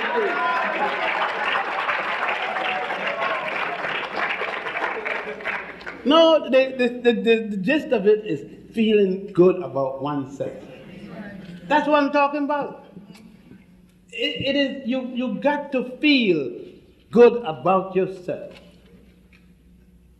And don't mind, if somebody say you stupid, did that make you stupid? That's his or her appraisal of you. But it got nothing to do with you. You heard it. Here, and it ends here. Understand? No, the thing that you know got to do with you, you heard it here and it stayed in here. But you make the evaluation. And only you. It can only matter when you have made the evaluation, pro or con. And when you look at yourself in the mirror, make sure that it's pro. It's got to be pro because those that preceded you passed down their beauty, passed down their warmth, their love. And how else can you avoid getting it? When the kind of people that you came from was nothing but the people of God themselves. Themselves, because God is both a female dimension and a male dimension. If God made a man and a woman, not created one and made the other, if God created both, or God made both, but God got to discriminate as we do, it was seen. Because we are lousy enough to think about each other the way we do, then God has to create a man and make a woman. The woman has to be less than the man. And then we, in our racism, our prejudice self, decide that that is God's work. And God ordained it to be done. Thus it's going to be there. So rather than say that is our belief system, and that we are too bigoted to consider the sister in the same context, but the Africans at home made something they call the law of opposite. For up, there is down. For male, there's female. Anything you think of, there is an opposite dimension. Name anything you could think of, and there's an opposite dimension to make equilibrium, to balance. We, and I know I must close with question and answer period. I speak of the African woman in glaring terms, knowingly, intentionally. I speak to my sons. I told my son, the day I find that you have a child and don't support it, you're not welcome at my doorstep.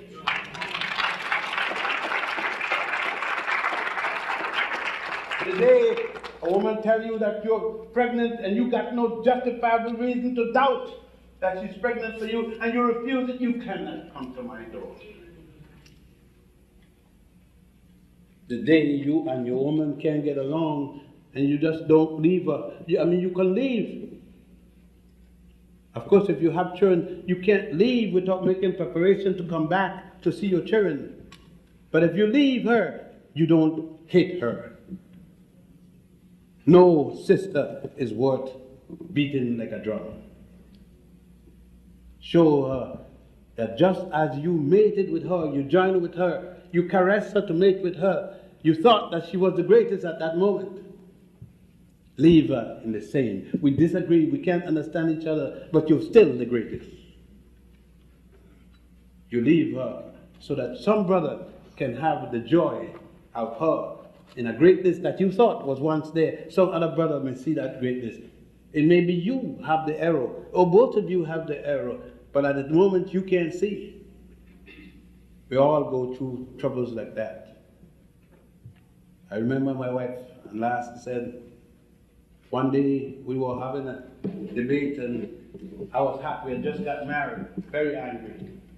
And I went to the bed and I gave her my back and she was trying to caress me and I gave her my back.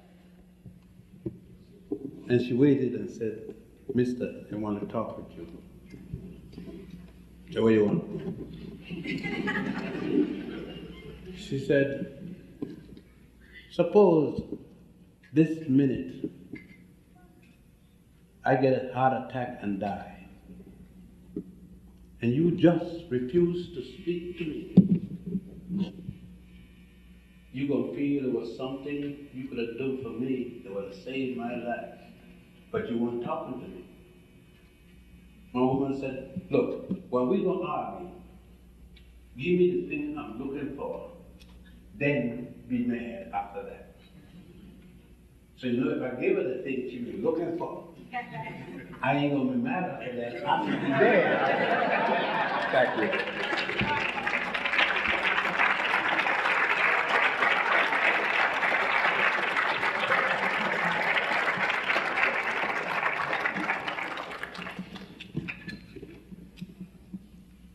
Yes, sir. Your views on the South African developments? I am not particularly joyous. It is not the first overture that have been made to African people, and I'm glad of what the young South African brothers in the PSC and the ANC said. The brother says that it's been 20 odd years since Mandela was taken away from their midst. And Mandela isn't coming back after 26 years to run the movement. Though they're going to be respectful of him and respectable to him, his ideas will not run the movement. Of course, he can't run the PSC. He can run the ANC, and ANC said, no way. He's going to be the honorary chairman, and that's it. And I agree totally with this. He has been away from the movement for 20 odd years. He cannot run the movement. It needs those who have been with the movement all the time. He should be given the respectable position of the head, the political head and so forth, all the tributaries that go to him, but he should not be allowed to run the movement. Plus he's sick. Yes. Can you please give me the correct spelling and pronunciation of the true name of Africa? There are many names, ancient names were used for Africa, including Africa. The Greeks is known to have used it from ancient documents as Afrilka, A-F-R-I-L-K-A, as early as the 4th century before the Common Era. It was called Ortegia, Esperia, Amonis, Libya, Ethiopia, but the oldest name that I have found thus far is Alkebulan, A-L-K-E-B-U, hyphen L-A-N. It was used by the early Moors and by the ancient Ethiopians, among other names. We must remember that continental names are recent. The name Asia, Africa, Europe, and America aren't old names, they aren't ancient names. Men and women, I'm talking about both species, saw their particular nation and named it. They never named the continent because very few people got an opportunity to see the entire continent. So they spoke of the individual nation rather than the nations and a particular piece of land. So continental name isn't of great antiquity. Yes? Was there an actual exodus out of Egypt? No record of it. If there was, there is no record in Egyptian history. There's no record in Ethiopian history, Sudanese history. The Saracen was where Arabia is today. It was called land of the Saracen. No record of such a thing. Let us look at it from another historical point. If you attribute Moses to the leader of an Exodus, Moses is in the 18th dynasty. He is known, and when Tutankhamun became the Pharaoh of Egypt, it is based upon the date. Moses is supposed to be born 1346.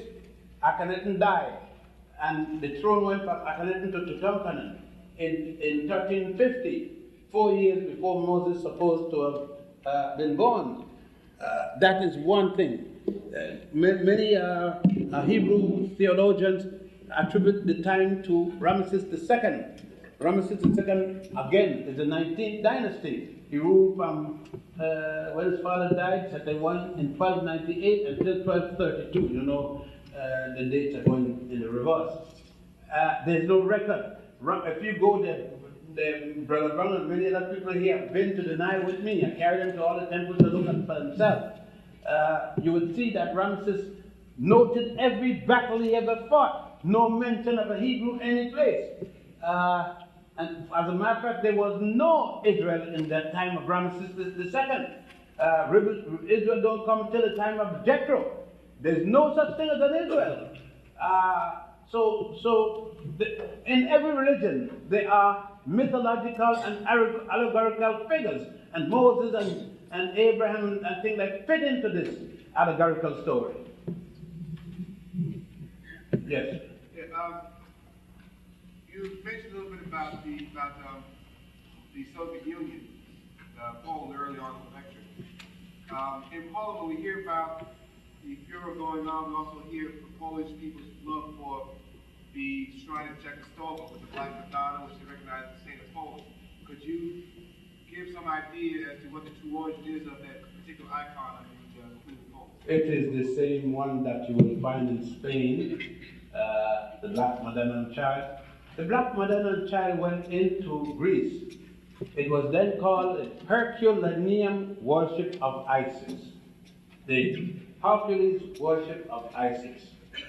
Isis, as you know, correct name is Aset, or Ast, A-S-E-T or A-S-T. Isis is a Greek word for that. Asaru or Asar, A-S-A-R or A-S-A-R-U, is called Osiris, O-S-A-R-S, a Greek word for that name. And their son, Heru, H-A-R-U, or Horus, H-O-R-U-S. By the way, the I and the American dollar is the I that Horus is supposed to have lost fighting his evil uncle. Now, there is a virgin birth story and resurrection. Let me just give you the story of resurrection and everything. it's very important because most of us have no concept that there were resurrection stories, virgin birth stories long before Jesus, Mary, and Joseph, and all that. Osiris had a bad brother, an evil god named Sertima. Set is one of the sons of Adam and Eve, by the way.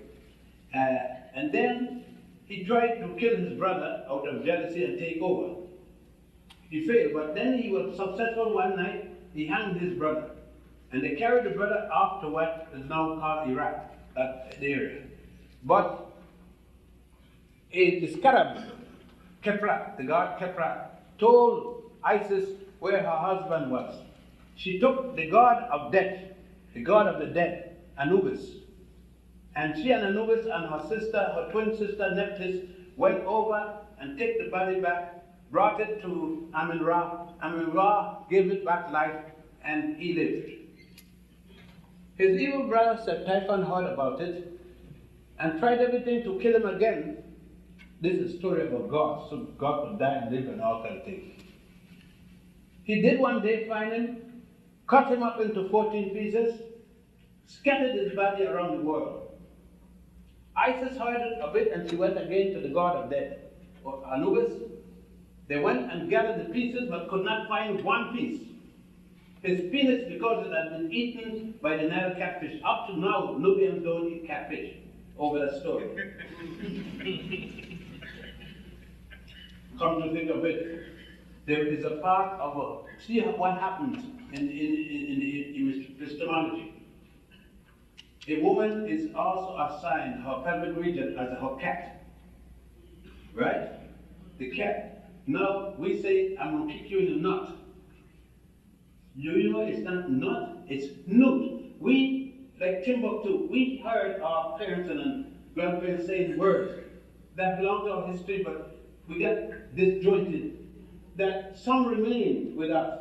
We don't know the background, so we're using them and find out, yeah, but they're not right or they're not some really. So when I say I'll kick you in the nuts, it's nut, you could kick me in the nuts because women don't have scrotum that I know of. A woman's scrotum is turned to the inside and we don't call that nuts, right? What we call it? Ovaries, okay. Because a woman is an inverted man, a man is an extroverted woman. Pull one out, you got a man. Push it in, you got a woman. Now, she went to and looked, but she took the 14 pieces and 13 pieces and put it back on fire. She went to God Amun-Ra and said, look, what happened? My man is dead, I can't have children. We have to have a good God left. So Amun-Ra put a penis, resurrected a penis for Osiris, the first resurrection ever made. So when you go to the temple, you see Osiris lying flat on his back with a newly resurrected penis. You see the birds come. And by the way, as Seth said, for those who unmanned her husband, she will put a symbol that they will always have to remember when they see it. So she starts building obelisks around her kingdom. When you go to Washington, D.C., the National Memorial is nothing but a concrete penis. The symbol, they didn't know what it was. The Washington Memorial is an obelisk, a symbol of a Zionist penis. So George was a poor one at that. But nevertheless, you probably you don't even think you had anything to do with that. You say, we're going to the National Memorial, and you feel privileged to go there, not knowing that the copy, they laid it out. The Washington Memorial, the Jefferson Memorial, the Lincoln Memorial, following the way the pyramids at Giza are laid out. Exact copy of how they're laid out. Copying from you again.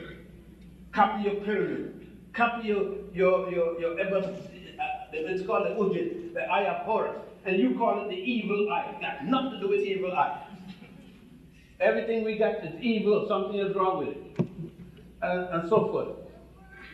But you got to see, I'm not telling you come with me, but if you come with more the merrier. But go to Egypt. Go see for yourself where the beginning of civilization took place. Go and see that Nile. That's why Brother Brown got pictures of the pictures recorded, given over. Of a trip down the Nile. Go see what your ancestors did. Then see if you feel bad inside.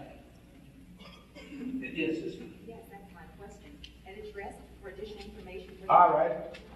I have, and this year, and it may be the last year, I'm doing the tours. I'm training tour leaders to do it because I have taxed down with a lot more work in Egypt. I have a village that running, taking care of. I have consultancy with the mayor of Aswan and so forth. And next year, by the way, we're having the first Nubian festival worldwide. I will tell you, you'll hear Gilnova and different radio and things about this Nubian festival, and that's the thing. But we have 2 tours. The first 2 is in July. They're 14 days each. The first 2 weeks and the second 2 weeks.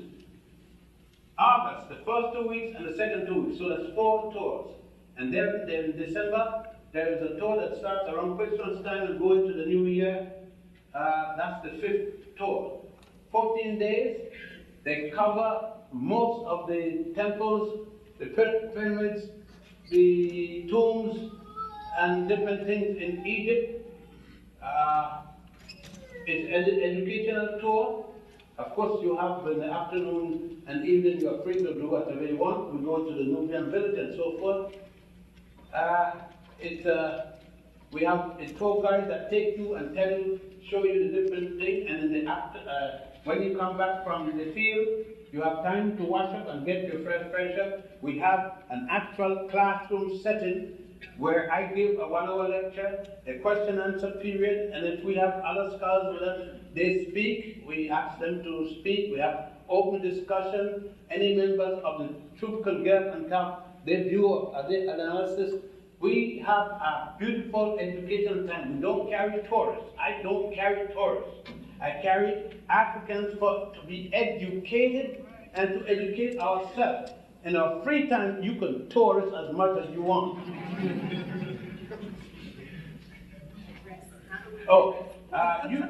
You can call Alken Tours, A-L-K-E-N, Tours, T-O-U-R-S, some fellow. Tell him I like her. He will tell her cousin. The cousin will tell her. No direct contact. And you know, the brothers or the sisters don't make direct contact. You want to get married to one of the sisters? And they don't play nothing else but the marriage game. Now, you see a young lady, you like her. You go to the restaurant that I told you. You tell her father. They said they're going to bring you. The first day you go to the house, the father's question, he look at you, what you do, who your parents, okay, ask a few friends you know him, yeah. What date you have in mind? First date, there's no such thing as courting. In the first date, there's no such thing, I want to know her better. No, you know her. It's as good as you will ever know her.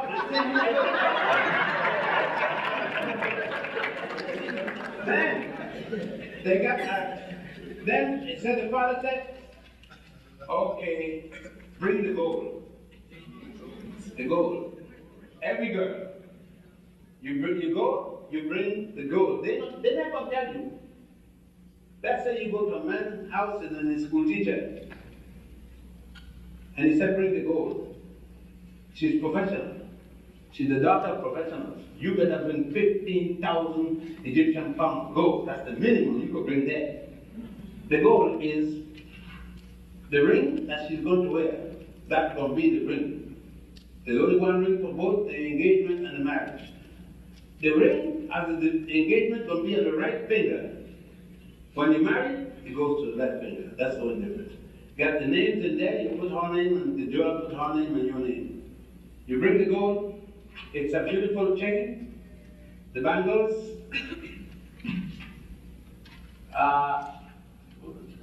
the ring, and something for the hair, a tirada or something, it must be at least 15,000 Egyptian pounds. That's the quality of the girl. You have been a school teacher's daughter. You're not having just any run-of-the-mill thing. And when school teachers come into a house, everybody gets up. You know, when a school teacher enters a room, everybody gets up and bow. And the teacher picks with them. It's not like here. You beat up the teacher. And you come, you bring the ring, everything is okay, you know, good coach. It means now, her brother, her sister, her cousin, her grandmother is going with her wherever she goes. You can come to visit her. She sits there, her father, her mother, her grandmother, her aunt, her brother, her sister, and you. And you could say to her, it is nice and sunny today. It's always sunny. But if you say, you look, the father said, what? She look what? Are you in the medical field? You know, see, that's it. Goodbye, it was nice speaking to you. You said one word, good day. Now, it's 3 months and the father said, look, when are you going to marry? You said the date for the marriage. What? You got to go get an apartment. You have to, this is the man, you have to stock the apartment, the furniture and everything. Nobody gets married without an apartment. Now you come and they have the wedding. The wedding is not no big do all this. You go and sign with the check and so forth, you sign and everything is okay. The celebration is what they're going to do. Then you get the dance and all that kind of stuff. But the night of the wedding, they're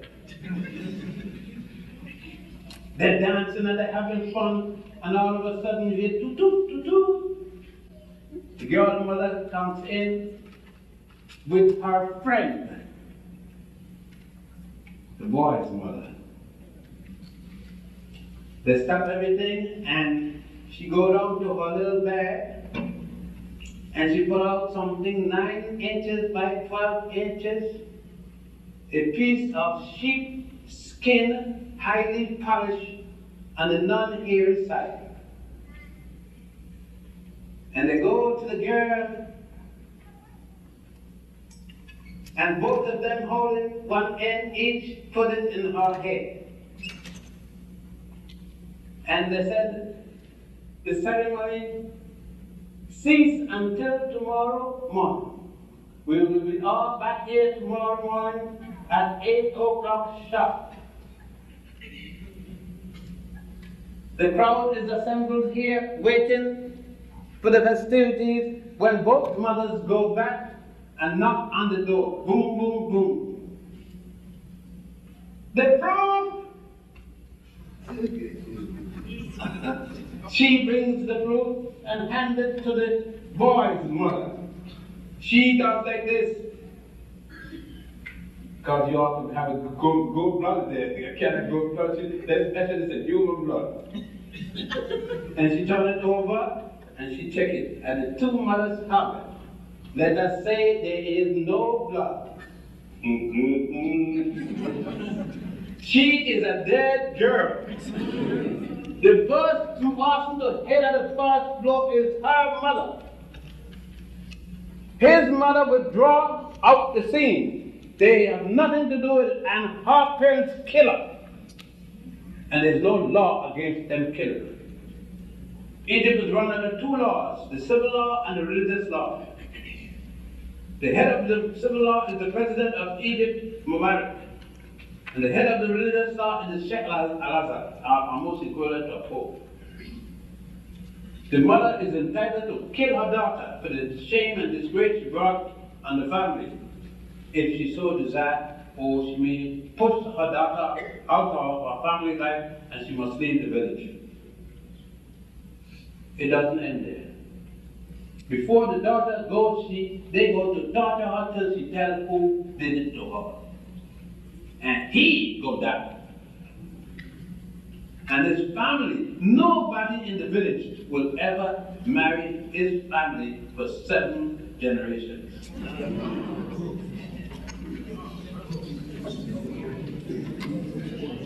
I know you're saying, suppose she had ruptured herself on a donkey. She